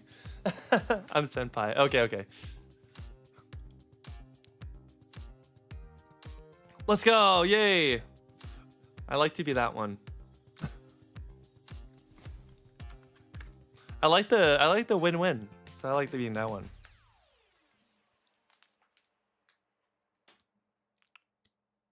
Ooh. We have 3 Aarons. Thank you for that compliment, man. That's awesome. That is so funny though. The first type, the fake nice guy, usually take a lot of time to comp everything and try to hog your space and time. Make it hard for you to interact with other customers. Makes you depend on them for the big trade because they're taking so much of your time. Then when they're done with comps, they jerk you around the condition and fudge things up. So then you really end up getting like below 70%. A lot of the time. It's crazy. That is crazy on point. Like they'll comp everything with you and then go towards the lower and then take you at a percentage of the lower, and you end up getting like 60% of what you could actually sell the card for yourself in the long term. Yeah, and then when you want to do the deal later on, they just end up disappearing into the sunset. That's so true. People also who are like, it's for my PC, bro, I swear. And then like you can tell it's not for their PC is wild. Amount of times I've sold to someone, another vendor, who's like, oh, it's for my PC or I'm buying it for myself. And then I walk around and I see it at their booth and they're charging the full price. I'm like, bro, I see how it is now. Good night, Tebby. Togepi and FireRed and VMAX. Okay, Tebby, we'll see you tomorrow. But thanks, Matt. I'm glad I'm on the good list. Happy to always do deals with you in the future, man. You just send me a message. I will take you at your word on everything because everything looks awesome so far. And then just ship it out. Easy. I only buy for my PC. It's scary when vendors say that because you never know. Matt, have you ever encountered the hidden anomaly of the vending jungle, which is the vendor kids? I've encountered it 2 or 3 times already. They are kids of vendors who will walk around doing trade-up challenges or trying to get really good deals and who have a ton of money and who will bring the deals back to their parents who are vendors who sell the cards, and then they'll rinse and repeat and keep doing it over and over again. It's getting harder to identify. I can still identify them, but it is a thing that's out there. And if any vendor is mad at me for saying this, then they are probably doing it. Don't get me started. I knew it, dude. I knew other people encountered this. I knew it wasn't just me. I'm just scared to talk about it. Lombre from Deoxys. Bro, I triggered Matt. Matt is gonna crash out right now from that. The don't get me started. Yeah, not even kidding, Cines. It is absolutely a thing. Kids walking around with like ponchos or have like $800 to play around with.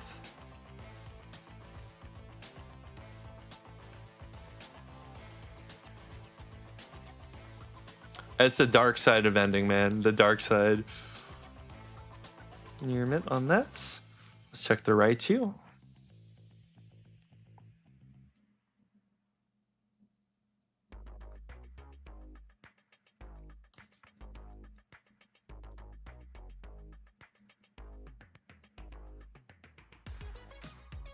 I think this is like Pop Series 9 or something.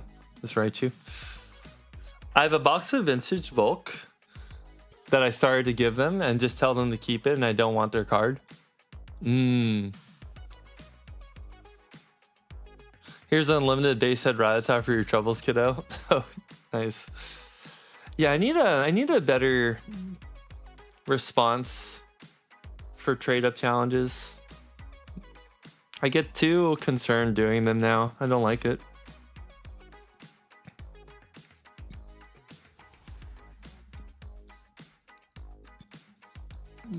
It's just too scary. Can never be a vendor, you're too nice to be broke. True, dude, true. It's not for everyone for that exact reason. Like, you will get the most charismatic, shifty people ever. Only when you've been doing it long enough, like Matt was saying, will you be able to spot them. But if you haven't been doing it long enough, or you haven't been like in the realm of social interaction on a daily basis where you can sift out characters, they are so charismatic, dude.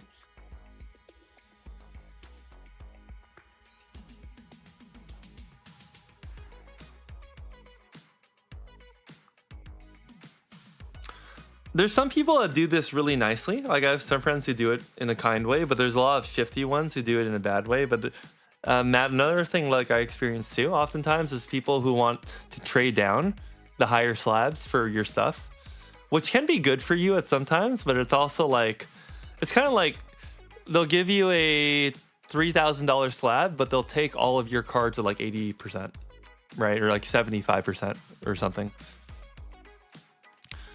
So basically you get to consolidate all your cards into one higher end card, but oftentimes like it's not always a good deal for you. It just depends. Like if you're heavy on some things and you want to be able to move it quicker, then that could work. There's so many layers in the TCG card world.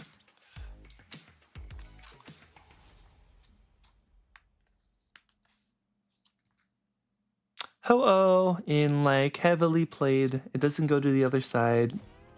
Yeah, this one's not bad. Ho-oh, heavily played.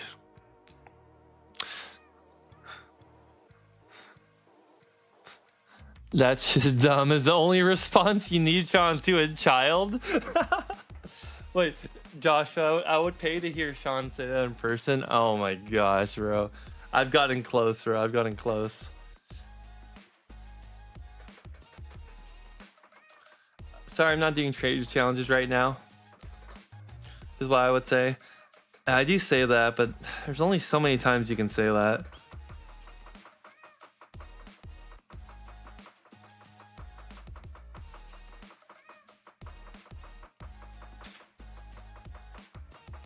I might put him at moderate just because the front's really nice. Well, that's also why I like selling to you guys, because I could be really transparent. We can look up the prices. I can show you the condition of the card in person, and you always know that like I try to price things as fair as I can. I've never priced anything like above what it should be priced at.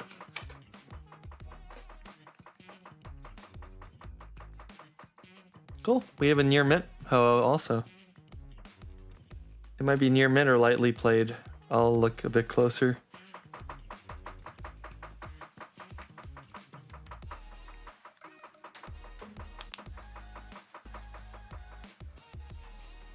That's pretty lightly played, actually.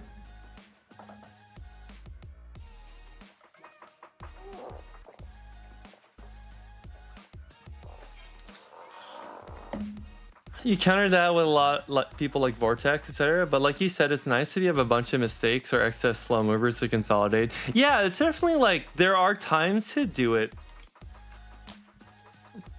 And one thing with people who do that is I don't feel like they're forcing me to do that as much as people who are like trying to buy your stuff at a lower percent because they're giving you cash.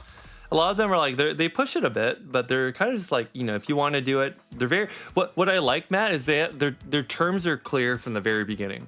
That's always the best thing. That their terms are, I will buy it at this percent, or I will trade your stuff at this percent. And then you can go through all your stuff together and make sure the prices are correct on what you like. But sometimes it can get into that thing where you spent already 2 hours with them. You might as well make it work. Otherwise, it's all wasted time. And so if you have a slab worth 300, they price it at 270. You're just like, okay, fine. So like it really depends on the situation. Miss any Mewtwo's? No, you good, Ian. There's a couple Mewtwo's that we're gonna look through later.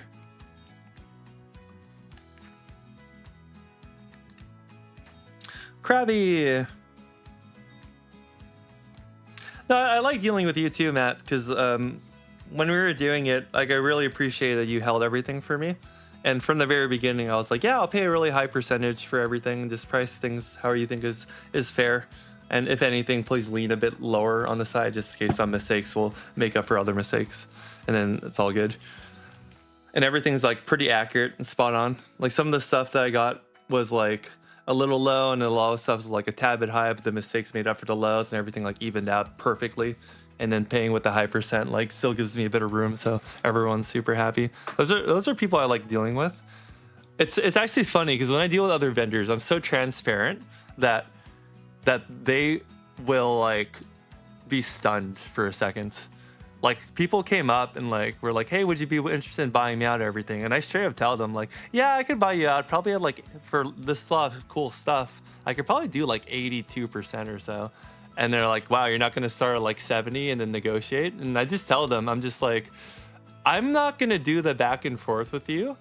I will tell you my number immediately. And if it works for you, awesome. If not, I don't really want to negotiate because I'm just going to tell you what I think is super fair and that I could comfortably sleep at night, but make sure you also do well with and you're happy with. And like, I don't negotiate. I just tell them like, this is what I would be at. Same thing at shows, like that person who wanted to sell me the base set stuff. I was like, I would pay you this price, like 380, but to be honest, like you could totally go to another vendor and they would pay you like 420, 430. Like this is just what I'm comfortable with, which is still fair in the market, but I think other people would pay higher. So go around.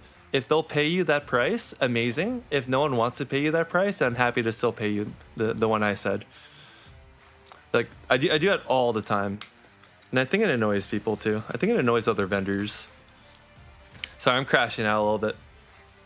I'm having a mini crash out.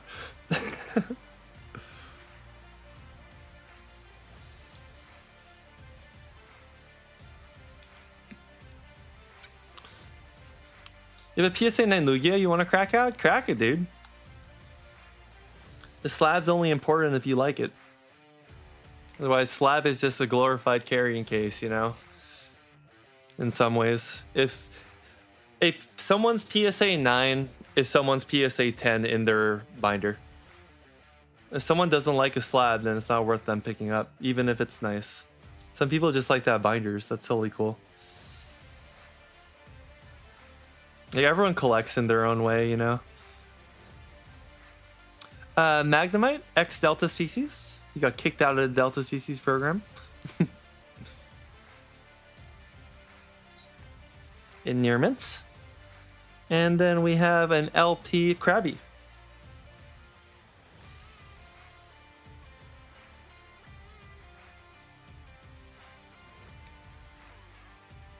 From FireRed and LeafGreen. Your binder's starting to get heavy, Gio. Nice. Matt, the only people that get annoyed by that are shady. Oh, Matt, I gotta talk to you, bro. So, I've actually started getting... I don't know. I think my streams are starting to get to people because I've gotten word that there's a lot of vendors who don't like the way I talk about things. Maybe I'm just too open about my opinions, but it's been... Ooh, I have an eye open when I go to shows now. Matt's not even crashed out because he's another vendor and he knows how it is. He's been doing it for a while, and we're on the same wavelength with so many things. It's crazy.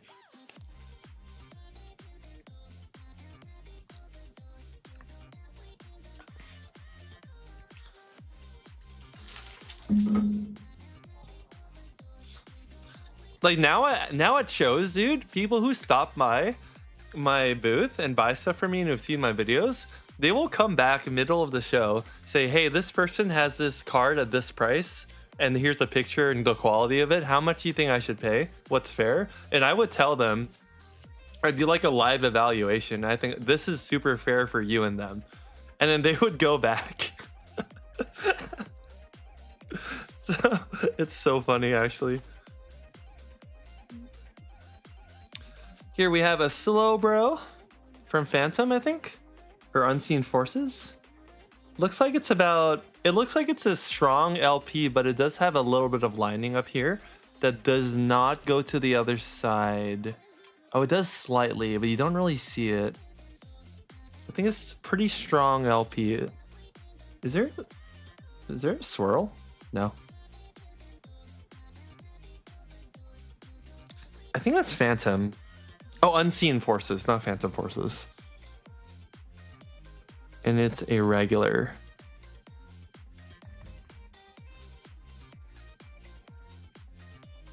That's why you're just Matt here. It's okay. I'll speak for both of us, Matt. Don't worry. You can be yourself here, Matt. You'll never get doxxed. We'll just laugh about it in person, off camera.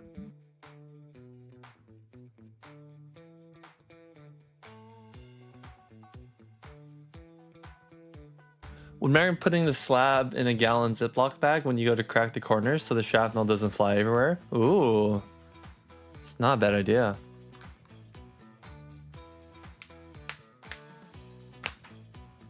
Taking a skill saw to yours? I was thinking of getting like an electric kind of machine, like a Dremel or something.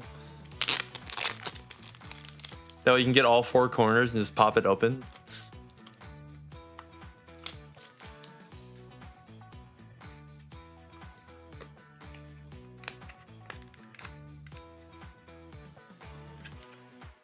Bringing it back. What is this? Some Bill Burr level humor? Our roided up guy versus your roided up guy. Let's see who wins.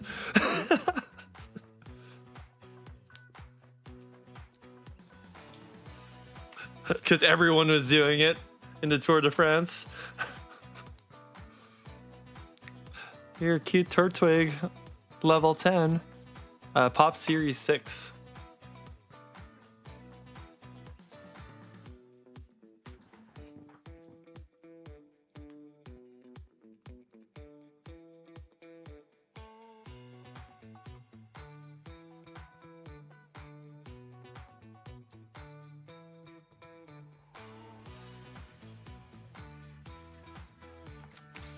In a non-physical contact sport, you're all for it? That's an interesting take. In a non-physical contact sport.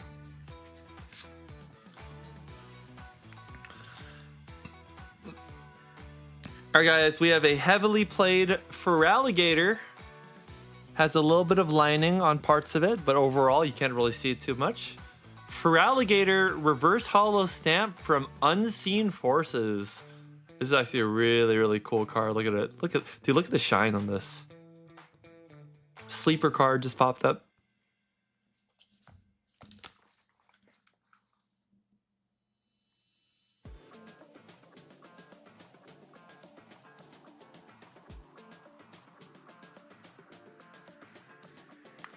It's like it's a moderate back into the little bit of there. So it's like a moderate minus heavy plus kind of.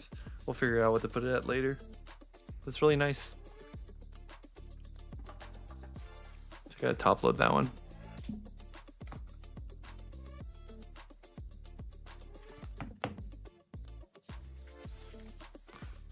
Ooh, I haven't seen this card ever, actually.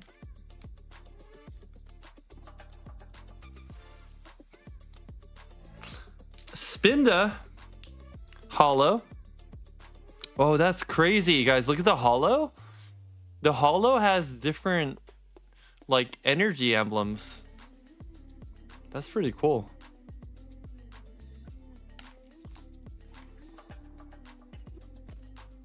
He's a little confused, but it's okay. It's from Hidden Legends. Nearman?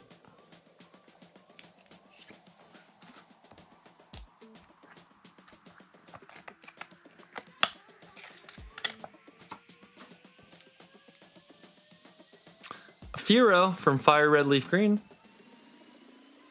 In lightly played.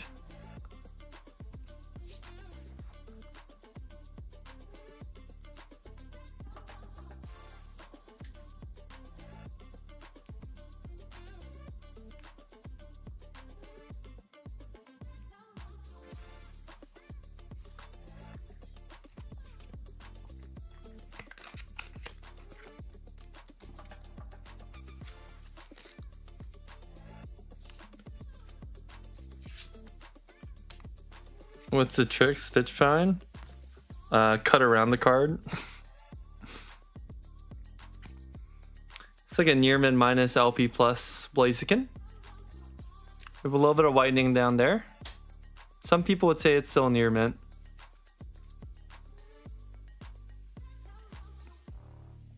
Really cool though. Blaziken was one of my favorite Pokemon, by the way. I like the near gen starters or mid gen starters.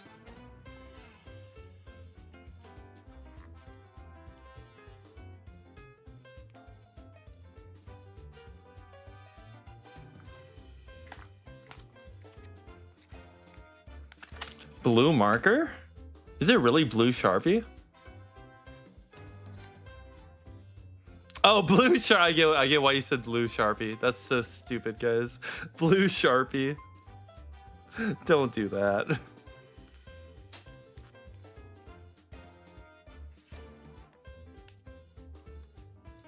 Lantern reverse holo from Power Keepers. This one is also in an LP. It's like LP plus, but we'll put LP.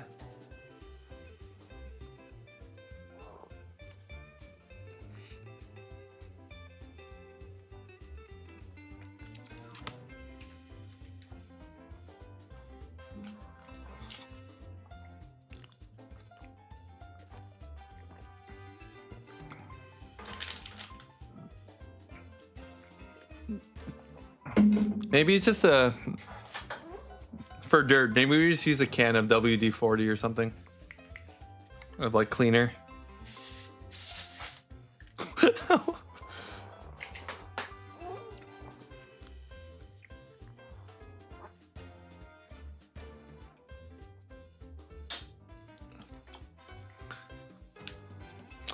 Oh wow, there's a few cool ones here that we skipped over, guys. There are also reverses. Nothing too crazy. There's 4 I think you guys might like.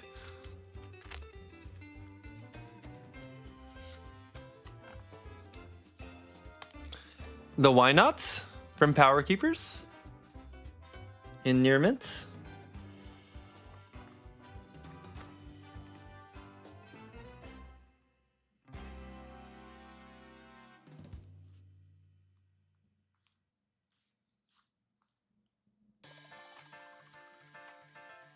Ooh, this one's nice.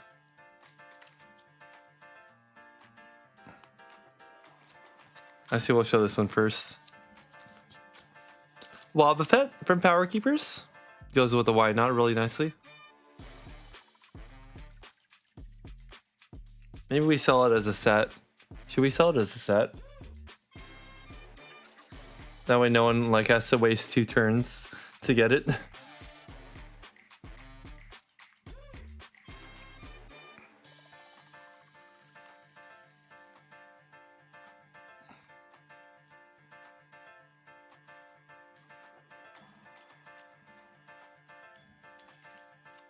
Anything crazy happened this weekend? Oh, there's a lot of crazy.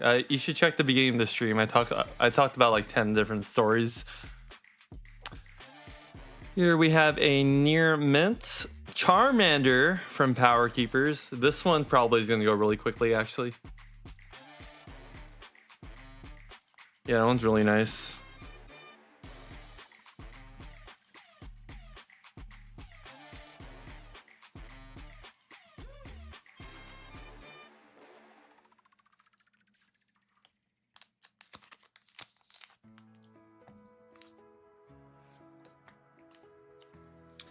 And then I'm not sure if this is a prime, but it's an electrode.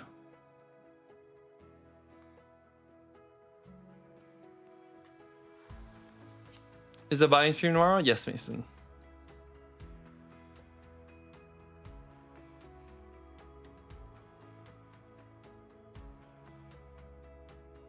Pokemon Triumphant. That's crazy.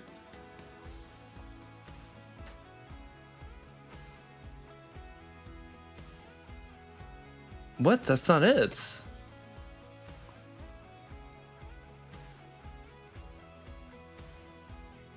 Wait, where is this Pokemon from?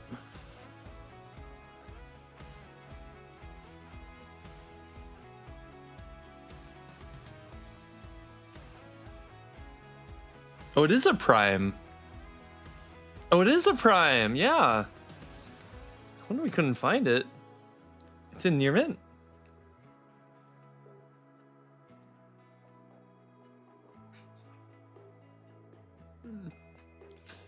Football PSD calling you Mason. You go to high school with me, man?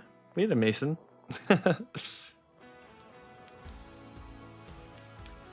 Mason, 20 push-ups. Oh, how do you price this one? This is a hard one to price.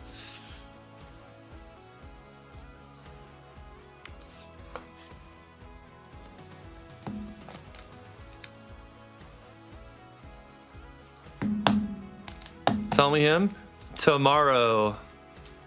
Be on the stream tomorrow.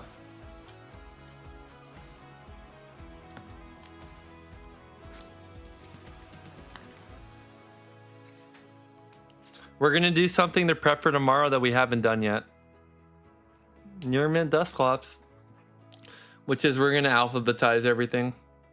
That way, when we look for cards tomorrow that people pick up, we won't be dying.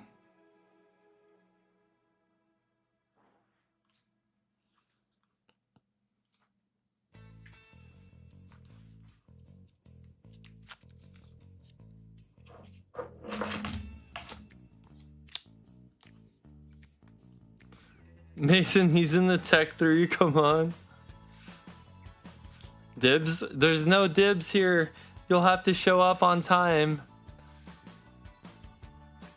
Make sure you guys show up on time, by the way. Because everyone who doesn't show up on time will be put at the bottom of the list. So that way those who are on time can all be present for when we spin the wheel.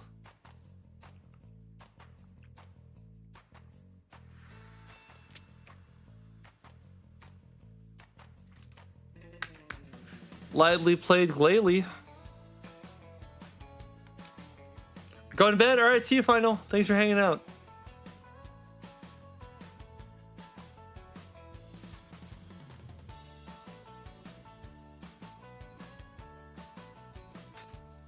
What time, Sean?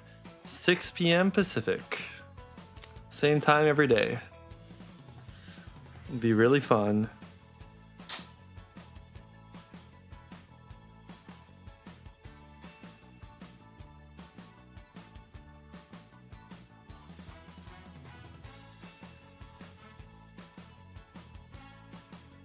This is Power Keepers. I'm about to memorize the icon for Power Keepers at this point. Lightly played Magnemite from Power Keepers. Might even be lightly too close to mod, so we might price in the middle of that.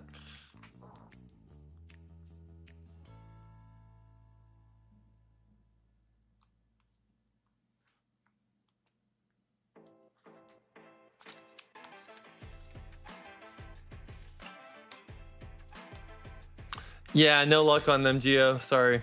I did look around. They're a bit rarer than I thought, but if I ever do find them, I'm going to end up just grabbing them for you right away.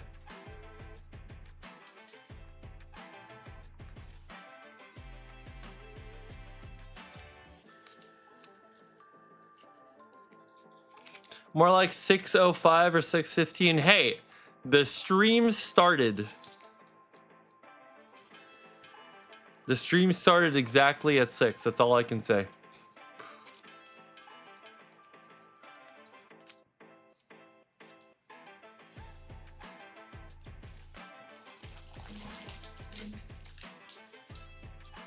Yeah, around 3 or 4 p.m. I'll work diligently on it. But there are a lot more cards this time, guys, so thank you in advance for your patience. Moderately played, might even be lightly. I'm not sure what those whitening things are. It's not like actually on the, it's like on the card, not the card. But Spiel from Power Keepers. Yeah, Helen's shooting shots at me. What the heck? Gio, you want an extra turn? Unrelated.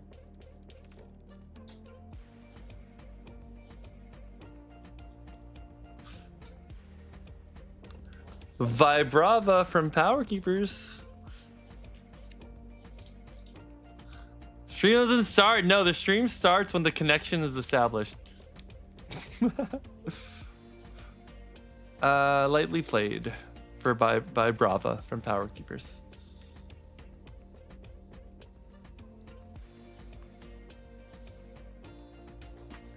The power is getting the hell, and everyone look out. She's going mad with power.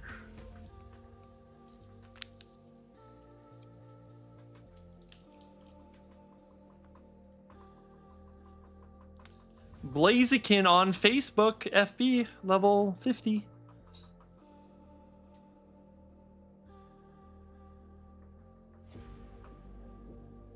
Y'all are lucky I even showed up. I was so tired from Vegas.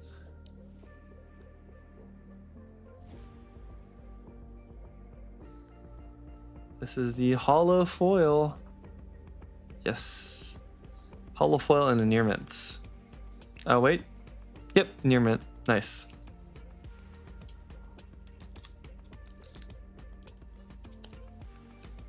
Helen's ready to snipe. It's so funny. Glalie from Power Keepers. I thought we did this one in near mints. Oh, we did a different one.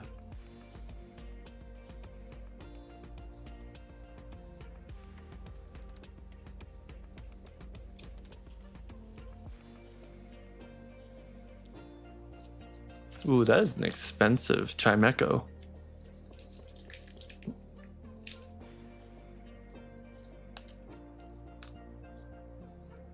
Chimeco in Emerald looks like it's about LP, closing on near mint. Might even just be near mint.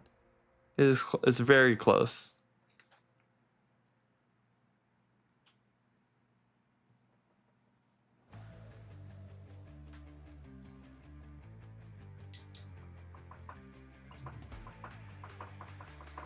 Helen's evolving. It's funny.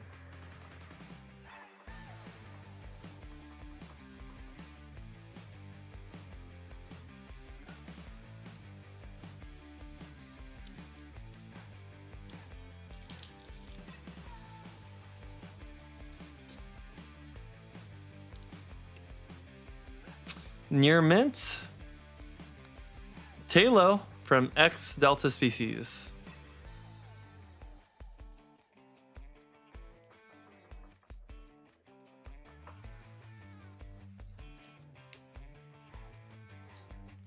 I love how the EX Delta species are still considered Delta species.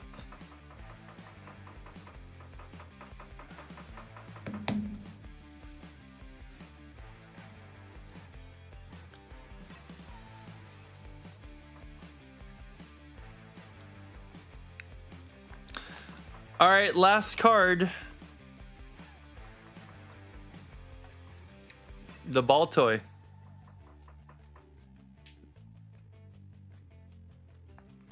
Okay, ball toy. This one should be around $2. Let's see. Ball toy from Deoxys. In a near mint. Nope, LP. Yeah, he's about $2. About $2.15.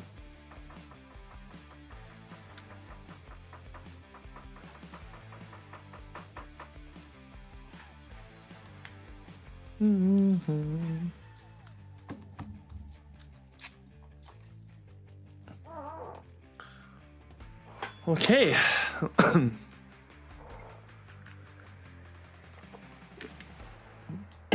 Well, question is, do I include these? Should I add more or should I give myself some rest now? Should I include the Heracross with the swirl in the top left corner? Heracross, Latias, Sabrina's, Alakazam, Aerodactyl, Raikou, another Mewtwo, another Gengar, Sabrina's Gengar, and an Entei.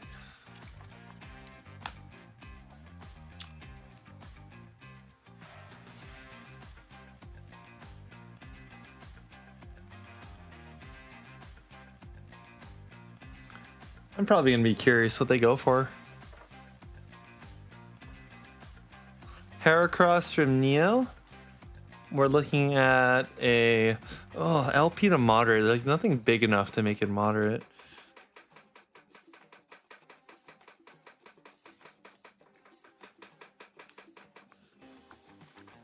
Entei promo.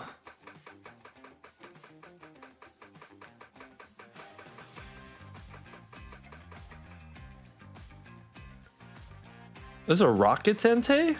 I want to find that.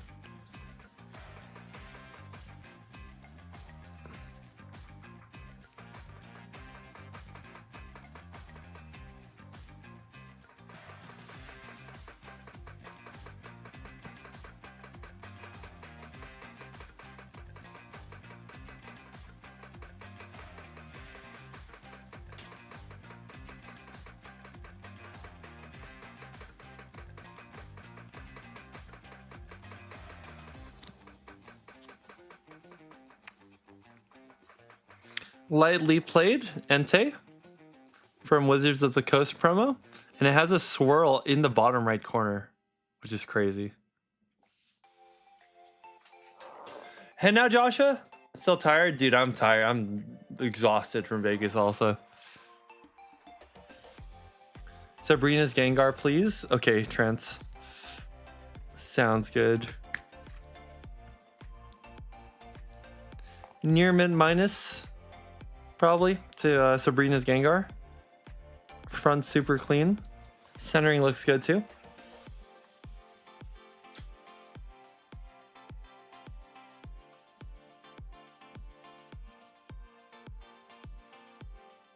Near mid and LP are close to the same price. We will add him in.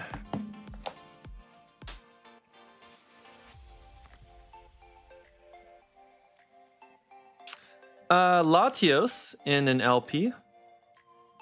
Might even just keep this one actually. I'm gonna hold on to that one.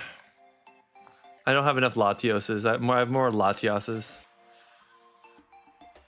Sabrina's Alakazam.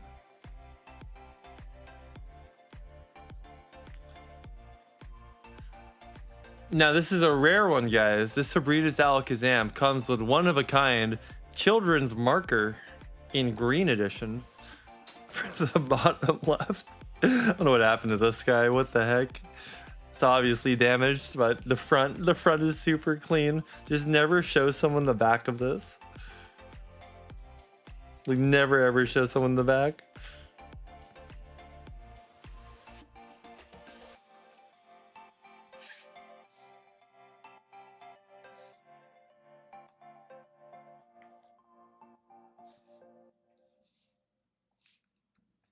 That's crazy. Aerodactyl in LP. Clean front. Some whitening on the sides of the back. Overall still good.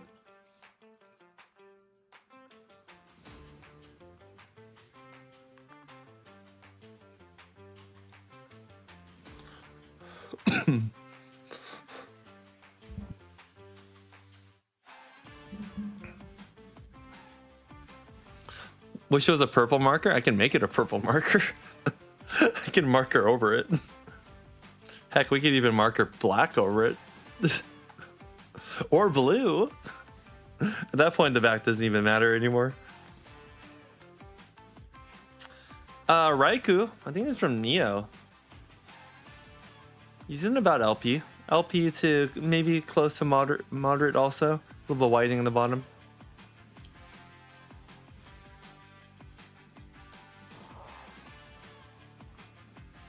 From Neo Revelations. You should be around 10 bucks. Fossil Gengar in LP.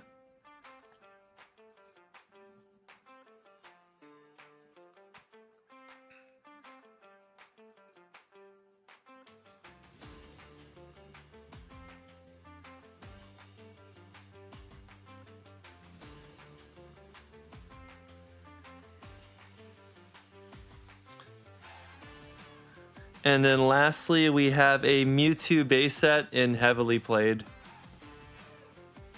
Right here. And as always, guys, tomorrow for Sunday, whenever you are interested in something, you can let me know and I'll show you the card again. So what I'm going to do now is just organize everything. I might end stream, I'm not sure, because the next part's like a little boring. I'm just going to organize everything in alphabetical order.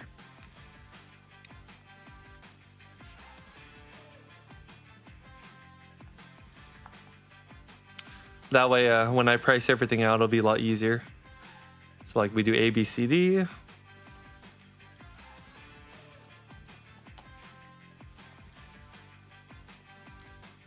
I'll probably do this off stream, then I'm gonna do the Excel sheet. Yeah, I'm gonna definitely need to focus up if I'm gonna get this out in time by noon, so that way the executives can have it. I'm like literally gonna try and get everything done tonight. But that's it. That's about it for everything that we're gonna go over. Yeah, I hope you guys like the pickups. It's like the most amount of cards we've ever picked up for a show, so it's really, really cool. Let me know how you can pay for your cards. Xavier, yes, I will message you for the last pickups. And that's gonna be it for today, guys. Thank you for watching the stream. We should all get some rest so we can have a good day tomorrow and have enough energy for the evening. I'm so hyped we have the Elite Four now. It's sick. Appreciate you guys for watching. Take care, Ian. Good night, everyone. Night, Trent. Gio, if you're still there. Xavier, Mustache. Helen, welcome. Good night. Pumped for tomorrow. Tomorrow's going to be fun. Let's all get some rest. Good energy. Drink a lot of water before you go to bed. Get your vitamins in.